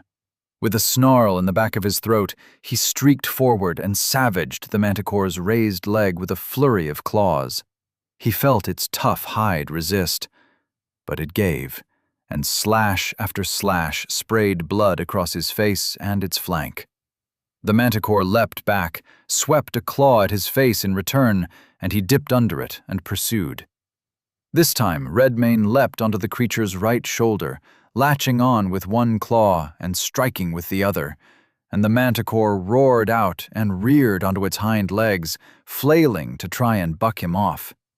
Its wings stretched out and flapped hard, buffeting him with a gust of air, once, twice, and on the third try, Redmayne's claws had dragged across the flesh of its shoulder, leaving 4 long claw marks. But now his grip was shallower than it had been a moment ago. The manticore swatted him down with its left paw, sending him sprawling on the ground, only to roll and evade a killing bite. Instead of Redmayne, the creature got a mouthful of body parts from the ground, which it spat out with contempt, and then roared at him again, so loud he could almost see the cone of sound. Redmayne glanced around for Pieter, spotted him off to his right. "Thought you said you'd help," he said. But Pieter did not answer. Evidently, he was already helping. His eyes had rolled back in their sockets, and he held his arms aloft, chanting in that strange, droning voice his cult had a habit of speaking in. Quietude. The manticore's eyelids drooped. It made an unpleasant face, as if it had a sour flavor in its mouth all of a sudden. It snapped at Redmayne, roared again, surged forward with its claws scything through the air like 10 swords striking at once. But it was slower. Whatever skill Pieter used appeared to have gave it a case of drowsiness. Like a bear before its long hibernation, sluggish and foul-tempered. It was already foul-tempered, but sluggish was an improvement. Still, he had to watch himself. He had a feeling one blow from that thing, especially from the stinger, could spell the end. It struck again, lunging and snapping as if to bite him in half from the waist up. He hopped back and answered with a claw across its face, which it barely even tried to avoid. He kept winning exchanges, but it didn't seem to be adding up to anything. The manticore's body collected claw marks all over, on its arms and shoulders, on its head, and still it fought at full power, full intensity. He used flame breath twice more, searing its hide and singing its mane, and again his efforts seemed to amount to nothing. The fatigue Pieter imparted to it with his skill seemed to be doing more than he was. Even with all those stacks of bleeding. They would add up. They had to. Level 65 couldn't be that far ahead of where he was now. The manticore opened its maw, and something glowed in the darkness of its throat. Something purple. Venom breath. Redmayne dove away before a cone of violet gnosis engulfed him. A bit of it caught his foot, numbed it to the bone. Best if he didn't let that attack touch him either. Redmayne played things safe as he could get away with. The good news was that he could land claws frequently with the manticore slowed, and he didn't have to worry quite so much about the threat of that darting tail. Until he did. The manticore played him for a fool. It acted slower and groggier than it actually was. It let him score blows, to give him confidence, to lull him into thinking he could stay close, all while waiting for one perfect moment, which it knew would come. A moment when Redmayne overextended himself, when he threw one too many claws, thinking he could still get away in time. Redmayne saw the tip of that venomous tail coming at full speed. His eyes grew wide. He dove away. The tail missed by a hair. It barely grazed his side, and even then Redmayne felt a powerful numbness take hold of his flesh there. Unfortunately, he'd been so focused on not getting stabbed that he didn't notice he was dodging directly toward the downward swipe of its huge claw. Blood sprayed the manticore's face. Redmayne hit the ground, face down. Chapter 38. Soul Space. The Seal of the Manticore. Corpus, 4042. Half of that huge stock of vitality gone in one strike. It was as he feared. One more mistake, and he'd be dead. Another corpse for the endless pile. The manticore took a few steps forward until it loomed over him, opening its immense maw with 3 rows of teeth, meaning to devour him whole. Redmayne caught its jaws in his hands just as they snapped down on him with monstrous force. His muscles strained so hard, it felt as though his arms would tear off at any moment. Indeed, he heard and felt disturbing things, wet pops and ripping sounds within his body, followed by bright blossoms of pain. Slowly, the manticore closed its mouth. With a jolt of fear, Redmayne realized what it was about to do. He could see a faint glow of violet light coalescing at the back of its throat. He decided to beat it to the draw. Flame breath gnosis, 100. A gout of flames blew up into the back of the manticore's throat. It choked and reared away, smoke billowing from its mouth, its eyes suddenly watery. Perhaps he'd burnt the glands it used for that skill. No time to wonder, though. Time to press the attack. Redmane snarled and savaged its face with as many claws as he could throw in the space before it reacted. And now the manticore, bleeding from so many wounds all over its face, front legs, and shoulders, was covered in flowing sheets of its own blood. For the first time, when Redmane advanced, it retreated. Evidently, Peter took this as his cue. Goratri's seeking stars. A shard of blue gnosis glimmered in his outstretched hand, and then it burst into a dozen glowing slivers that flew through the air at the manticore. It attempted to leap out of the way, and its leaping distance was quite impressive, but not impressive enough. The stars impacted all over its side, leaving a pattern of blackened burn marks. Redmane gave chase, and Peter loosed another salvo of stars of seeking. He met the manticore at the end of its evasive leap, put out its right eye with a perfectly timed slash. It snapped back at him, and he snapped back at it, taking a chunk out of its nose. Then another paw struck him blind, barely a graze this time, but enough to remind him how much danger he was truly in. Corpus, 2188. The blow hit him so hard it spun him around, but it didn't scare him this time. It made him angry. He hadn't come from a hole in the ground, chained and muzzled to a post, to die here. If what Pieter said was true, his road to freedom was only beginning, and this beast was in the way. The manticore now looked and acted wounded. It squared up with Redmane as if the two of them were pugilists in the pit together, ready to trade blow for blow until only one was left standing. The bleeding stacks were beginning to add up, and it either remained afflicted by quietude, or it was sincerely tired now. Whatever the cause, it was heavy with fatigue. It pawed and bit at Redmane, who answered in kind. He evaded the manticore without giving ground, ducking and slipping underneath its claws, shoving back its attempts to bite. Answering with flurries that left fresh claw marks on the manticore's face, sent blood spattering to the already bloody ground at their feet. A white-hot nugget of tension sizzled in his gut. He could survive this. He could win. But he couldn't make any more mistakes, not even one. Redmane dodged and struck again, his senses as keen as they could be, his focus pure, his stress tamped down by brutal necessity. But he made a mistake anyway. He ducked under what he thought was the swipe of the manticore's left paw, but it was a feint. The manticore bit half his face and chest off. The bite took the front portion of his left shoulder as well, leaving the arm it belonged to limp and useless at his side. Corpus, 2. The world spun. His vision was blurry on account of the missing eye. It hadn't registered in his mind yet. All he knew was he just took a bad hit.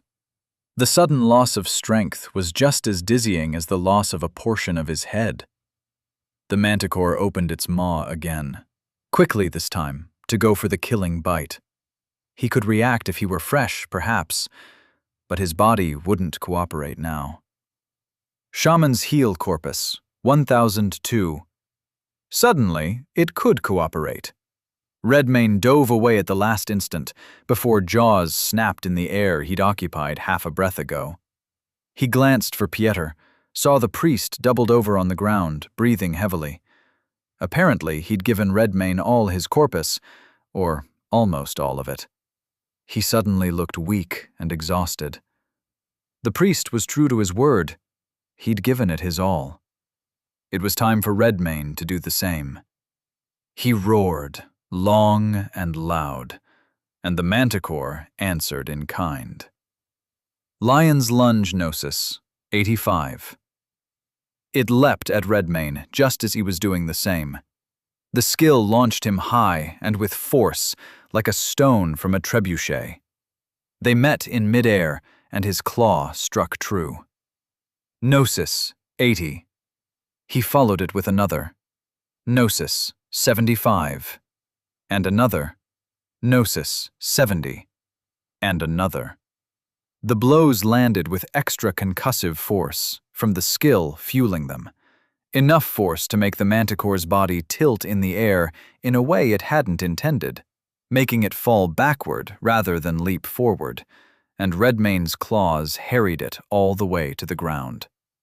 It landed on its back. He landed on his feet. Then he cooked its face. Flame breath.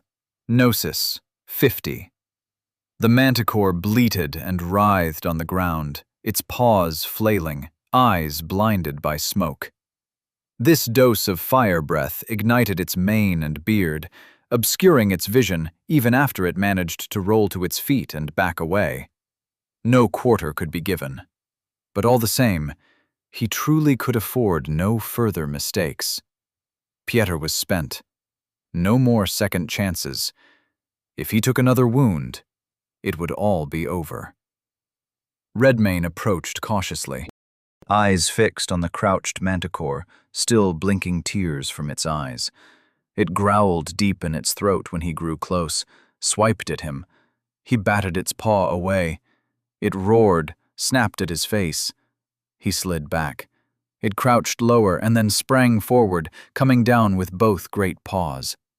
Redmane whirled to the left, clawed across the manticore's shoulder, right over a place he'd deeply wounded already. The manticore tried to turn, stumbled, face-planted. Its right front leg wouldn't work anymore. He rushed in to finish the job. And his heart skipped a beat when the manticore bit for his face again, missing by a hair. He had to abort his charge and dodge past the monster, losing his chance to go in for the kill, but avoiding fatal damage. His heart skipped yet another beat when its venomous tail almost stung him right in the chest, a second, last-instant evasion sending him rolling back to where he started. It was still dangerous, even now. The manticore coughed, and blood spattered the ground. It opened wide, and Redmane could see it charging venom breath again, going for one more shot. A last-ditch effort. He gave it one of his own. Lion's lunge Gnosis. 35 Gnosis flooded his legs, launched him toward the manticore at top speed. It opened wide and angled its face upwards to meet his leap with a spray of paralytic death. Whichever landed first, the claw or the venom, would be the victor. They struck each other almost simultaneously. Almost. Redmane gashed out its one good eye.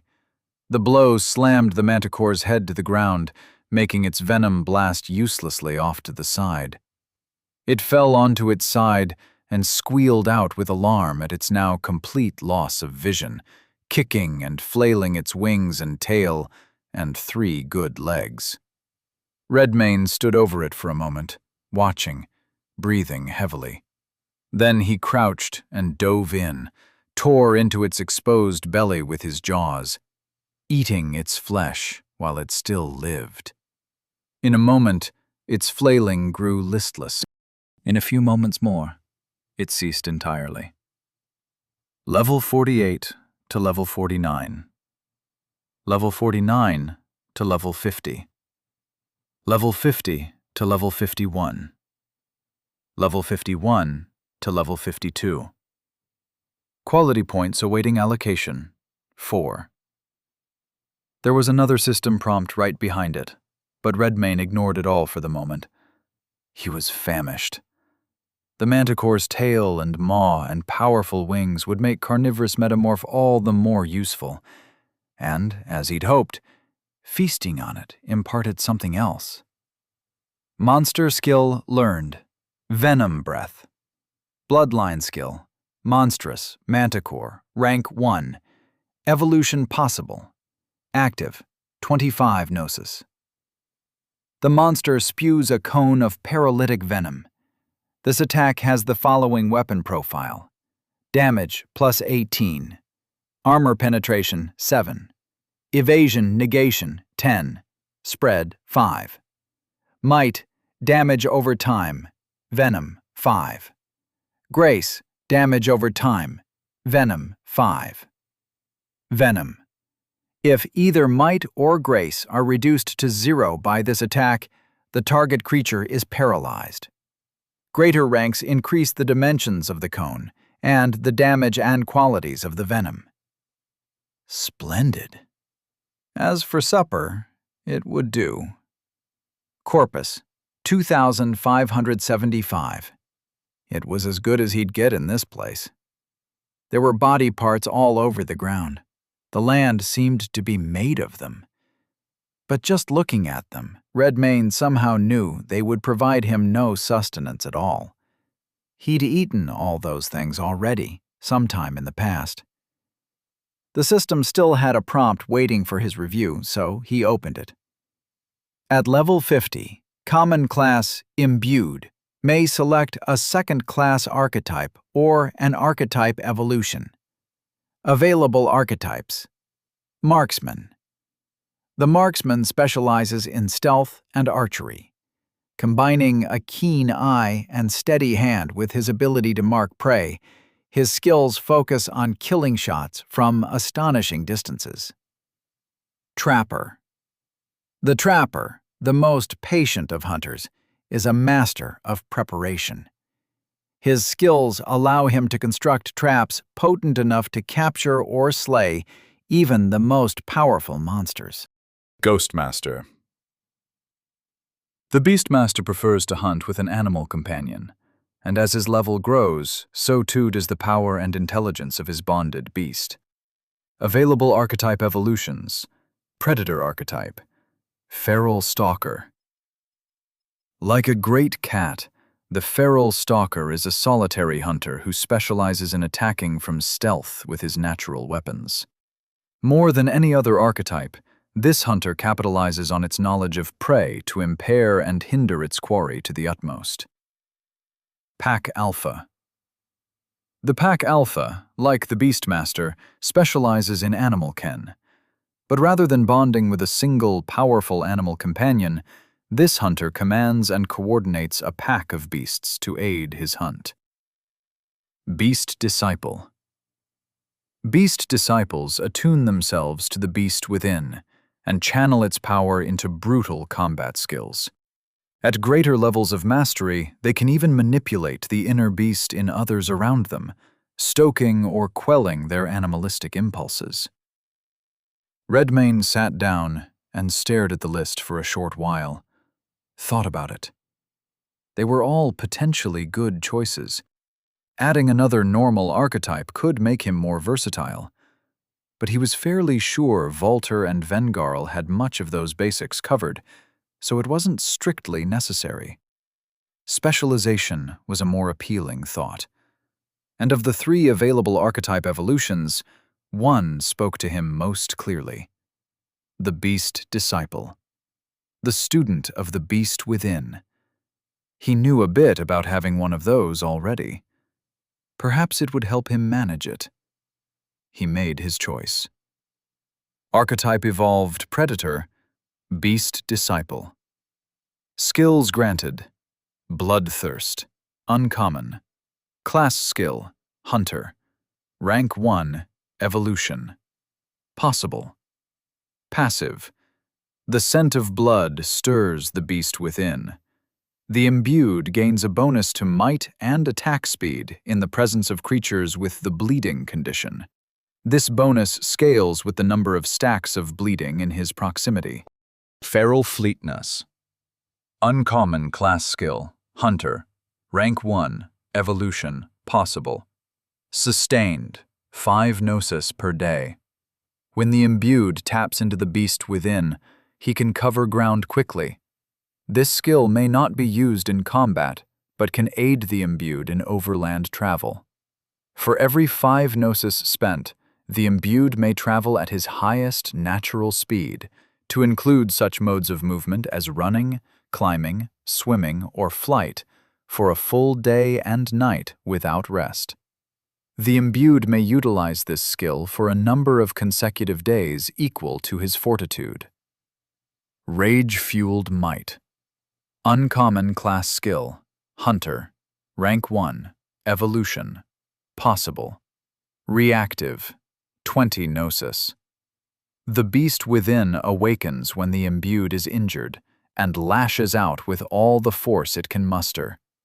As a reaction to taking corpus damage, the imbued may activate this skill to double his might for the next immediate action he takes using that quality, to include attacking.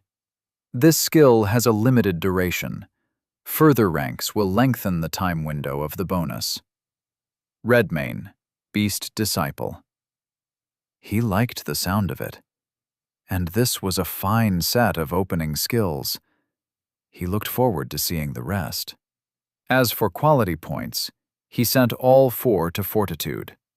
Yet again he felt he'd been taking more damage than he really ought to, most pointedly against Agnieszka the Stitcher, and then again right here and now. Fortitude, 13 to 17. Pieter groaned. Redmane looked over, saw that the priest had successfully rolled into a seated position. His posture was bad. He was doubled over, breathing slowly and with noticeable effort. "Thank you for aiding me," he said. Pieter grinned crookedly and pointed at the ball of crackling red energy in the center of the arena. "Don't thank me, my lord. Just claim your prize." Redmane rose and approached it. The cylinder of force protecting it was gone. He reached out, and nothing impeded his hand. It pulled at him, urging him to get closer still. Its pulsing matched the beating of his heart. Or perhaps it was the opposite. The instant his hand made contact with it, the world turned red. Something opened up his head and poured fire into his body. He was briefly one with a vast lake of power, a fire raging for all eternity. It was made of grief, of frustration, of resentment. Redmane didn't have any sudden flashes of memory. No images sprang into his mind. But all the same, he understood that he was merely a part of something massive. A vast consciousness, dismembered and imprisoned. More than once. Redmane took hold of the power before him and let it flow into his body. And as he did so, he felt its presence snap something inside him, some hidden compartment. It felt like a tiny lock breaking inside a barrel of liquid flame. Then the flame engulfed him. Might plus 20 grace, plus 20 fortitude, plus 20 armor, plus 10 evasion, plus 10 skill evolved. Omnivore to Devourer. Chapter 39. Soul Space, the Seal of the Manticore. Skill evolved. Omnivore to Devourer. Devourer Bloodline skill, Monstrous. Rank 1, Evolution, Possible. Passive. Rank 0. The monster derives sustenance from anything, and its digestion produces no waste. Its teeth and jaws can chew through most substances with sustained effort. The monster's consumption of flesh restores its corpus, and consumption of magic restores its gnosis. All caps for corpus and gnosis, regardless of source, are removed. The consumption of refined metals will permanently increase the monster's armor and the damage of its physical natural weapons, such as claws, bite, horns, talons, or spines. Damage and armor gains are proportionate to the quantity and purity of metals consumed. When the monster consumes the flesh of a creature possessing a skill, it will adopt that skill as its own at rank 1. If the creature possesses multiple skills, the monster will acquire that creature's highest ranked skill. If the creature possesses more than one skill tied for highest rank, the monster acquires them all. Skills obtained in this way increase in rank by whatever process the monster gains in power, if any. When the monster consumes weapons and armor with special qualities, It may allocate those qualities to its physical natural weapons, such as claws, bite, horns, talons, or spines, if it possesses any. Armor qualities may be allocated as long as the monster possesses a natural armor bonus. If the damage and armor penetration values of a consumed weapon are higher than that of the monster's natural weapons, the natural weapons will gain the difference between the two as a permanent bonus.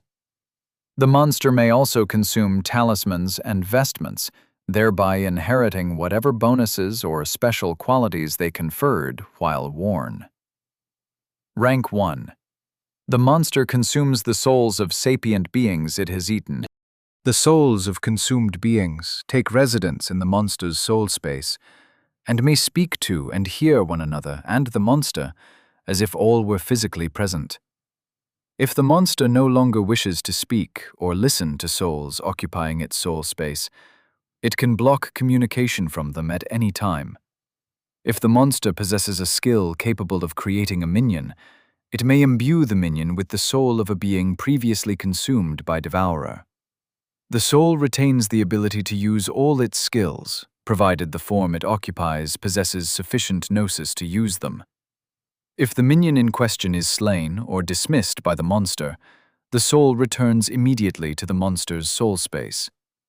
At any time, the monster may destroy the soul of a being it has consumed, granting it a sum of gnosis proportionate to the strength of the soul in question. Redmayne could read it, in theory.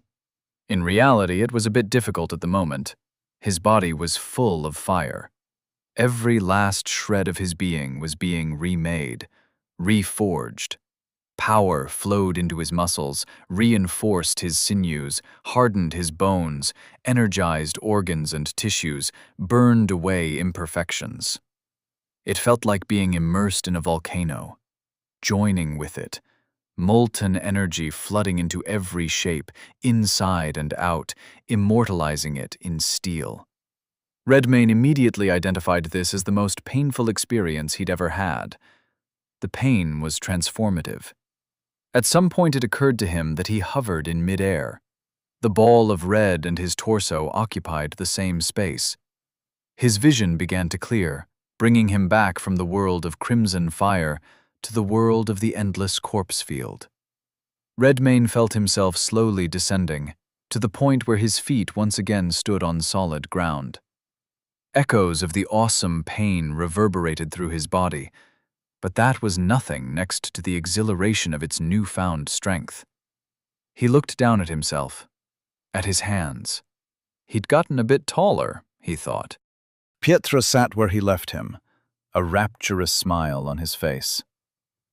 "Lord," he said, breathlessly.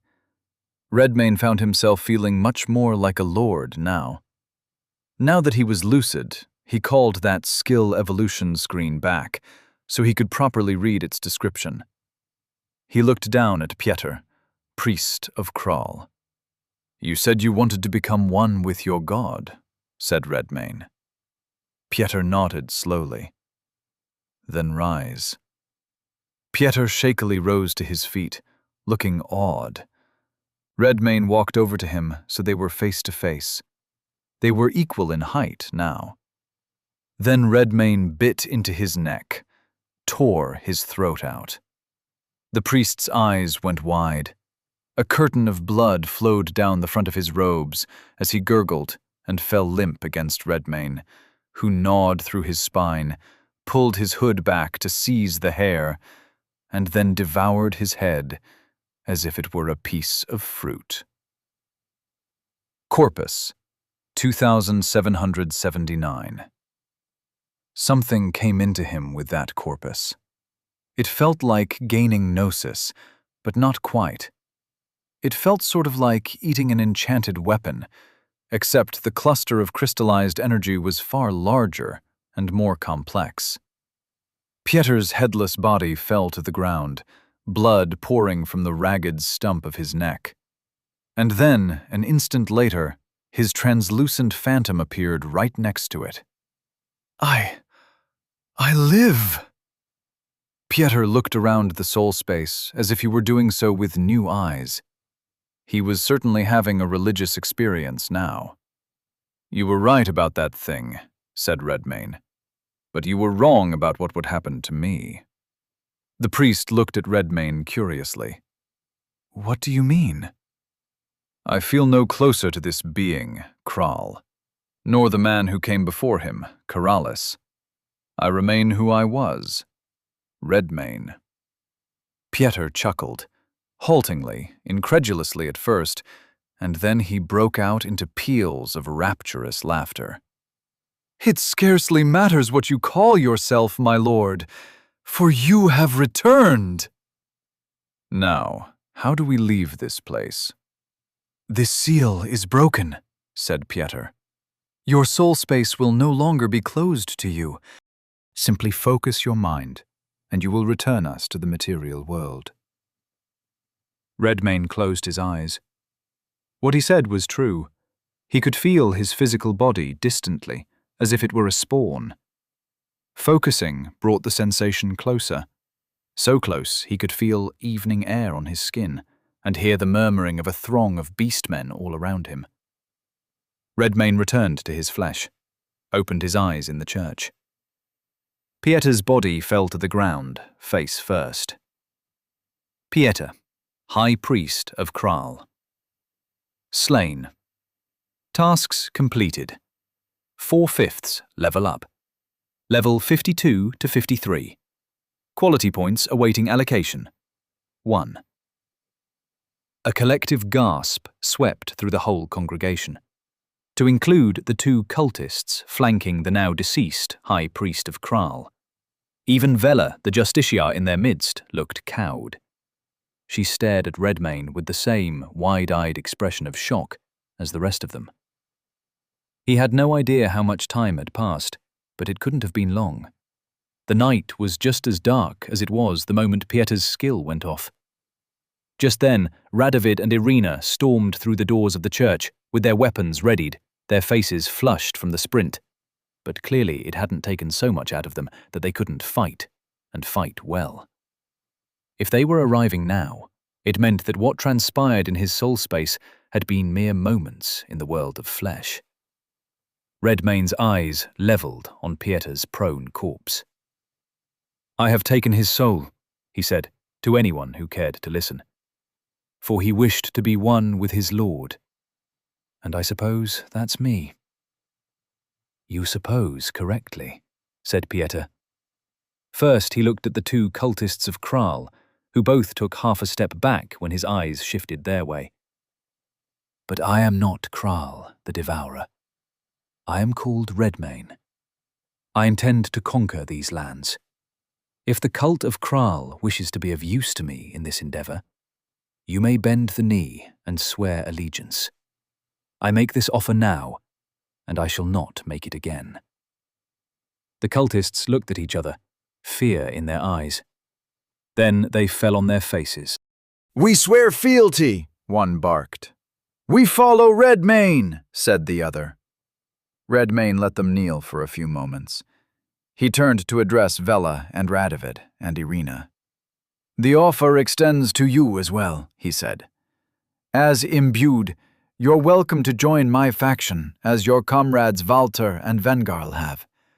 But I won't press you. If you would rather move on from this place, you're free to leave in peace. Know only that if you one day stand in my way, I won't hesitate to slay you all." He delivered those words as gently as he could, though Radovid and Irina still flinched from them a bit. Vela, meanwhile, looked at him with narrowed eyes. "Oi, redhead! You're the thing these beast folk worship?" she asked. He looked at her. "I'm what they were waiting for, but not what they were expecting." It appeared to take her a moment to riddle out what he meant. He noticed her looking at his system tag. Her eyebrows rose a bit, and she let out a low whistle. "Valter and Vengarl joined your outfit?" Redmayne nodded. "All right then, mate. I'll jump on the wagon too. See where it goes." Radovid and Irina let out a sigh at the same time. Redmayne's attention returned to them. If you have misgivings, I take no offense. Do whatever you wish." The two of them conferred with each other for a moment in whispers. Radovid shook his head. Irina made an exasperated gesture. "We'll consider it, sir," said Irina with a smile. Radovid didn't much look like he wanted to consider it, but he said nothing. Redmayne strode toward the church's open doors and passed them by on his way out. "Consider it, then. I'm going to deal with the burgomaster. You're all welcome to come along and bear witness, if you like." While he was thinking about it, he spent his quality point on fortitude. Fortitude 37 to 38. Now he felt sufficiently sturdy. Vela hopped out of her seat and ran after him. The cultists of Kral looked at each other, nodded grimly, and bid their congregation to rise. Hundreds of beastmen rose from the pews and filed out of the church after them, as if they were all of one mind, the dirge of the Devourer keeping them tractable, like sheep. One more foe to slay, and Barograd was his. Barograd, Midva Forest, Hertz Castle. The beginnings of a fine domain, one which would only grow. As for how to run a growing domain, he'd sort those matters out later, one way or another. Magister Helmold sat with Walter and Vengarl at an outdoor table in the castle yard, eating bowl after bowl of blue gnosis fruits served to them by 3 floras dressed as kitchen maids. After every serving, they paid gnosis into the faction account for House Redmayne, steadily increasing the number until they could activate the sanctuary's pharos. The table they sat around was no table at all, but a mass of living vines and roots Flora had shaped perfectly into sets of outdoor furnishings. The castle yard was truly beginning to resemble something out of fairy tales. Helmold noted that one used to be able to stand at the gatehouse and see across to the chapel on one side of the keep and the stables and kennels on the other. Now, someone coming through the gate would likely be confused, thinking they had just left the forest behind for the castle, only to be faced with more forest. "What should we call these things?" said Vengarl, as he stuffed another into his mouth. "Dunno," said Walter, his voice muffled by the mouthful he was chewing.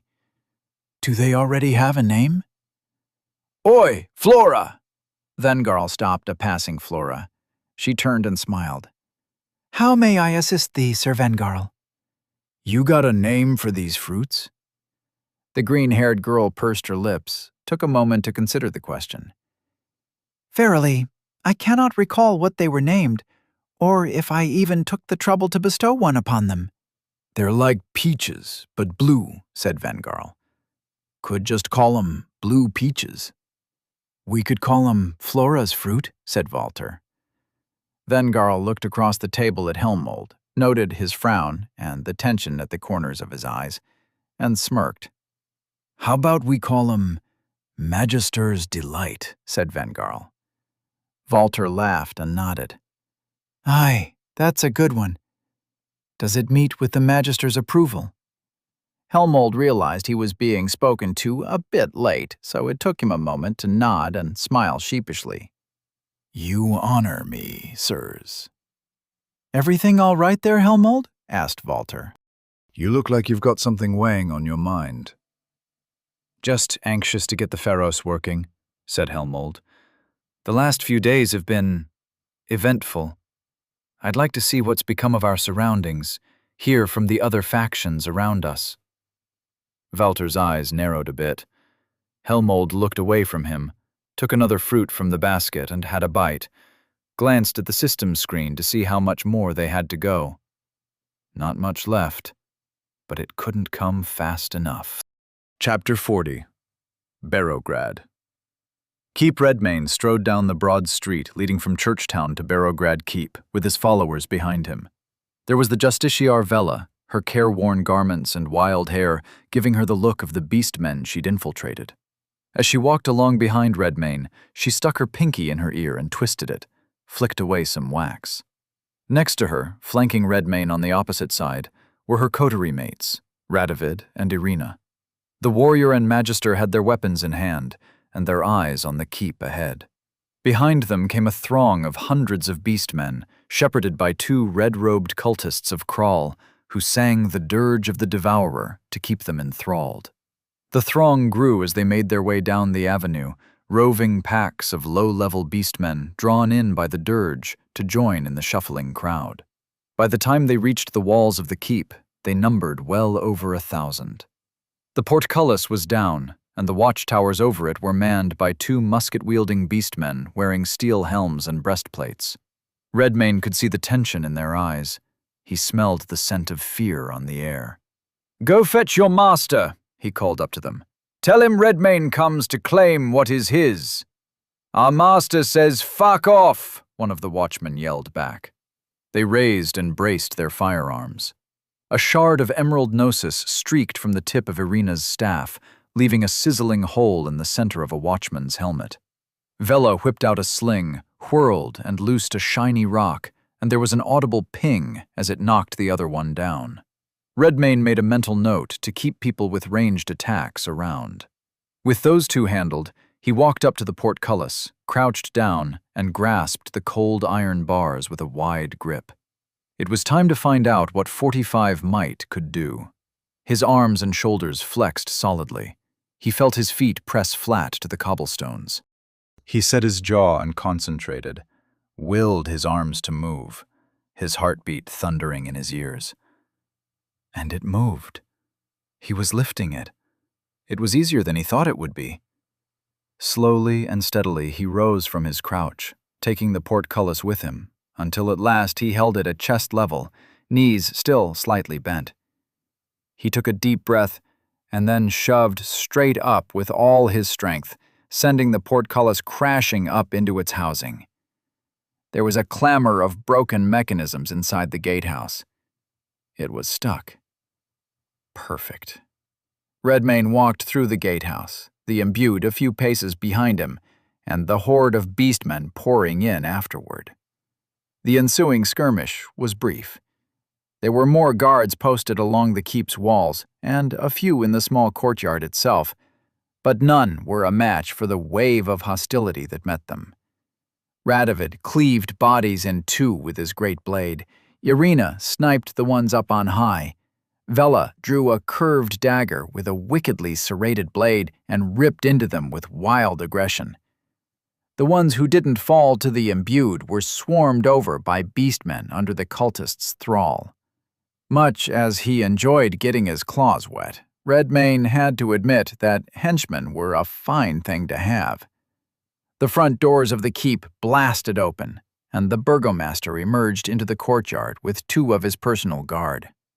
Burgomaster Sigvar, monster type, corrupted, level 52. Veteran guard, monster type, corrupted, level 50. The burgomaster Sigvar was a burly man. In his armor, he was nearly a head taller than Redmayne, and half again as wide, with a breastplate fitted for his rotund belly. A plume of red horsehair flowed from the top of his visored helm, and he wore the livery of House Morholt on a white tabard over his breastplate. In his hands, he held a great 2-handed hammer. "What is this?" said the burgomaster, his eyes on the red-robed cultists behind Redmayne and the throng they commanded. Likely the only people he recognized. "Has that weasel Pieter betrayed me?" "I never liked him," said Pieter. "Am I going to have to get used to you speaking to me unexpectedly?" said Redmayne. "If you don't mind, my lord, I do know a few useful things." "Tell me about them later," said Redmayne. "As you wish." "His cult recognizes me as their rightful lord," said Redmayne. "You can do the same if you like." The burgomaster scoffed. "You can rest in piss," he said, and he hefted his hammer in both hands. Radovid, Irina, Vela, and all the beastmen readied themselves. Redmayne raised his hand, shook his head, and they stood down. "You and me," he said to Sigvar. The crowd receded into the rough shape of a ring. Sigvar's 2 guards looked to their leader, and the burgomaster gave them a nod to step aside. Then he strode into the center of the impromptu arena, a tower of steel with hammer in hand. A growl rumbled in Redmane's throat. Burgomaster Sigvar broke out into a run toward him. Redmane crouched. The armored beastman bellowed a battle cry, raised his hammer high overhead to end it in a single blow, the inertia of his charge and the sheer mass of the man making him something akin to a human siege engine, a battering ram that could burst braced doors into a shower of splinters. Redmane slid to the side at the last instant. 4 claw marks rent along the side of Sigvar's breastplate, and fresh blood oozed from the wound. Bleeding, 4. Bloodthirst took effect immediately. Redmane felt twitchier, full of energy, intensely focused on the scent of the burgomaster's blood. Sigvar grunted, turned to swing a horizontal blow. His hammer whistled through the air like a boulder flung from a catapult. Redmane dipped beneath it and tore 2 chunks out of his armored leg. Bleeding, 12. The burgomaster retreated a few steps, hobbled, his feral eyes ablaze inside the visor of his steel helm. "You're a little slow," said Redmane. Sigvar growled. "I'll pound your skull flat against these stones, mongrel. Come and try it." The burgomaster willed his leg into proper function, and with a roar he barreled forward with an overhead swing. Redmane's hair and ragged cloak trailed behind as he dodged left, like a bullfighter. His claw swept across the back of Sigvar's breastplate, tore through it as if it were cloth. His opponent was so sluggish. Either Sigvar was moving in slow motion, or bloodlust simply stretched out Redmane's perception of time. Again he struck twice, when before he could only have struck once. Bleeding, 20. Sigvar let out an anguished roar and turned around quickly, trying to catch Redmane on the backswing. He ducked, clawed across the Moorholt tabard stretched over the burgomaster's steel-clad belly. Bleeding, 24. "That heraldry was offensive to my sight," he said. Sigvar shoved Redmane back and raised his hammer for another blow. Too slow again. This time Redmane kicked Sigvar square in the belly. The ball of his foot rang that rounded breastplate like a bell, and sent the bleeding burgomaster staggering backward, only to fall flat on his behind. Vela laughed.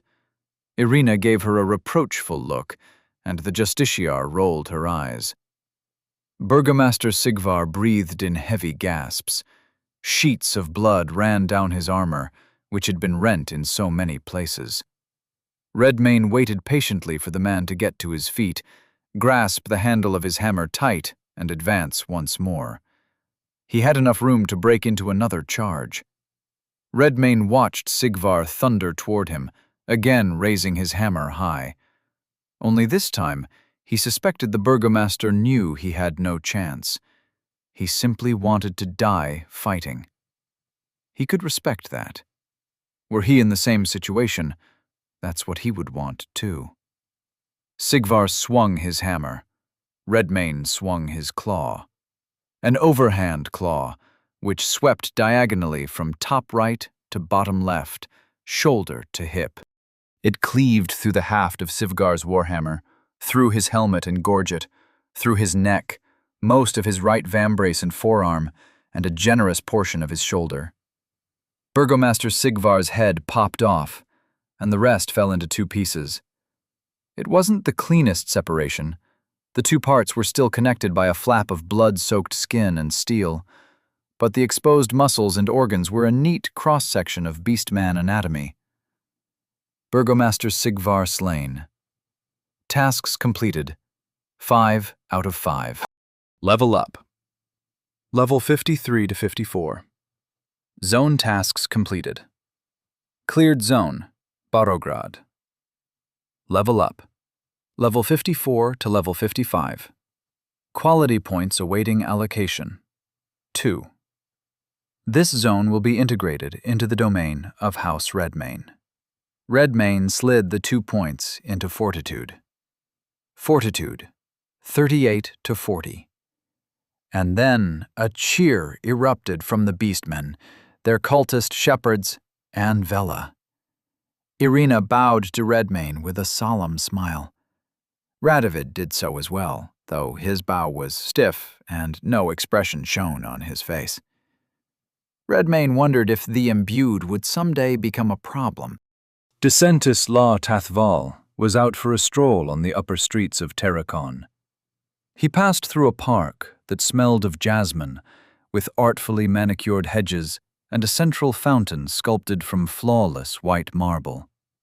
The garden stood in the shadow of the governess's tower, which stretched up into the sky to match the peaks of the grey mountaintops to the east. There were many such gardens and towers in the city, though none quite as grand as hers. Local imbued often gawked at the dizzying height of the tower the first time they laid eyes on it. Terracon's architecture was like nothing the people of Volos had ever seen before, or likely would see anywhere else. It was a pale imitation of Numantia itself, the city at the heart of all worlds, the nexus of a power so vast none had stood against it and survived in thousands of years of conquest. Lar Tathval longed to return, but not as a mere assistant, as a primogen, standing at the head of his own scion family.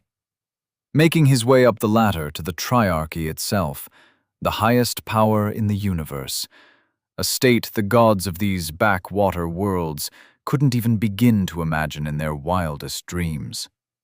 Ambition was a common virtue in men, even more so in Numantians, so many of whom glimpsed the heights they could aspire to, and Lar Tathval found himself to be no exception.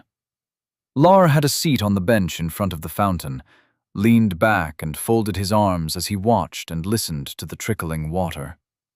Misia Porcena presented his first significant obstacle. His family had arranged for him to spend his post-academy years in her service to get a feel for the Empire, to see a few of the colony worlds with his own eyes. So far, they were unremarkable in every way. Boring. Pitiable, even. To think that so many lived and died in such a sorry state. But Misia Porcena didn't seem to share in his contempt, or at least she didn't show it. She didn't show much emotion at all. She was like an automaton, a thing which existed only to follow orders and mind the rules. How such an unimaginative creature ended up governess was beyond him. Or perhaps not. Perhaps her lack of imagination was precisely why they trusted her. His fate rested in her hands, which didn't sit well with him. There was no term limit on these sorts of appointments. She could keep him in her employ, managing little worlds of mud like this one for centuries. He had to either escape her or destroy her. The former option seemed safer, to be certain, but there weren't many options along that route which wouldn't tarnish his career somehow. He could simply neglect his duties, for example, force her hand, make her dismiss him, and choose another Descentus from the poor fools coming out of academy. But such things were remembered when the time for real promotions came. Paradoxically, destruction seemed the safer course. It wouldn't be difficult if the right tools could be found. Misia Porcena was rigid, inflexible. It was her strength, but also her weakness. He had to create a problem ill-suited to her mind, something her rigidity would not survive. A system message interrupted his thinking. It was Caius, one of his questors. His eyebrow rose. Caius knew not to bother him personally unless it was something important. He accepted the message, and a translucent blue image of Caius appeared before him. "Lord Speaker," he said, "we have received our first Pharos message from a faction out in the provinces." "Ah, very good. Thank you for notifying me." Caius smiled nervously. The imbued in question said he had an urgent message for the governess herself. Lar's eyes narrowed. Oh? Have you received this message? We have not, Lord Speaker. The imbued insisted he speak to her directly. Lar let out a laugh. I like his audacity. What would you like us to do? He thought about it a moment, rubbed his chin. Send him through to me. At once. Caius vanished. A few moments passed, and a new phantom appeared. This man's hair was thinning, white at the temples, and his face had begun to wrinkle with age. He wore a blue robe under a white cloak trimmed in silver, the uniform of a low-level magister. He looked upset, stressed. He kept glancing off to the side, as if watching out for someone. Hello there, said Lar. You speak to Lar Tathval, Descentus of Messia Porsena. May I have your name? It's Helmold Brecht, Lord Speaker. I must speak to the governess at once. Lar smirked. Well, I'm afraid this is as far as you get, Magister. You may give me your message, and the governess shall review it at her earliest convenience. If at all. Helmold Brecht frowned. He was wringing his hands. Clearly he did not want to leave the message with Lar, but the Descentus wasn't going to give him any choice in the matter. So be it, said Helmold, and he smiled a sheepish smile which did not reach his eyes. I have information which may explain the origin of this blight, and I'm afraid it's quite dire. I hesitate to utter such a blasphemy, but the system itself may be compromised. Something has been awakened which could consume this whole world. Lar Tathval's eyebrows rose, and he grinned and leaned forward, suddenly intrigued. Do explain, Magister. It was the dawn of the fourth day, and Hertz Castle was only a few hours' hike from Berograd on the main road. Redmayne walked in silence, alongside Radovid, Irina, and Vela. The twins had ultimately agreed to join House Redmayne, despite some lingering reluctance from Radovid. The Kral cultists and beastmen weren't capable of joining the faction, as they were monsters. And he knew the folk he'd rescued in Midva Forest wouldn't be thrilled to see them again, so for the time being he told them to remain in Berograd until called for. Even without the cult and their thralls, the roster of House Redmayne was robust. 6 imbued, not including Redmayne, and the list of classless was now much longer than Letha and Kale. All of the Midva Forest refugees were in as well. Altogether, House Redmayne was 50-some souls. Despite all the unpleasant memories, Redmayne found himself a little excited to be returning to the castle. Perhaps because he was its master now. He wondered if that strange seed had sprouted yet. His answer came when they crested the hill hiding the castle's gatehouse. The drawbridge was down, and the gates were open, and inside there was a forest. Not simply a forest, a primeval, wild forest, full of vibrant colors. Tall trees stretched up over the inner walls, visible even from where they stood on the outside. Vela stopped next to Redmayne, cocked an eyebrow, put her hands on her hips. Castle been vacant a while, eh? Redmayne shook his head no, confusion evident on his face. He strode through the gatehouse into the castle yard and came face to face with a passing Flora. Like most of her other bodies, she wore the simple dress and apron of a kitchen maid, her verdigris hair flowing freely down her shoulders. They saw each other. It wasn't her beauty that made him freeze, nor recognition in the usual sense. He didn't remember her. It was something deeper than memory. It was as if the image of her standing there conjured a dream in his mind, a heavenly one. Trying to remember felt like trying to explain its vividness out loud in dull, feeble words. Impossible. A gap language could not bridge.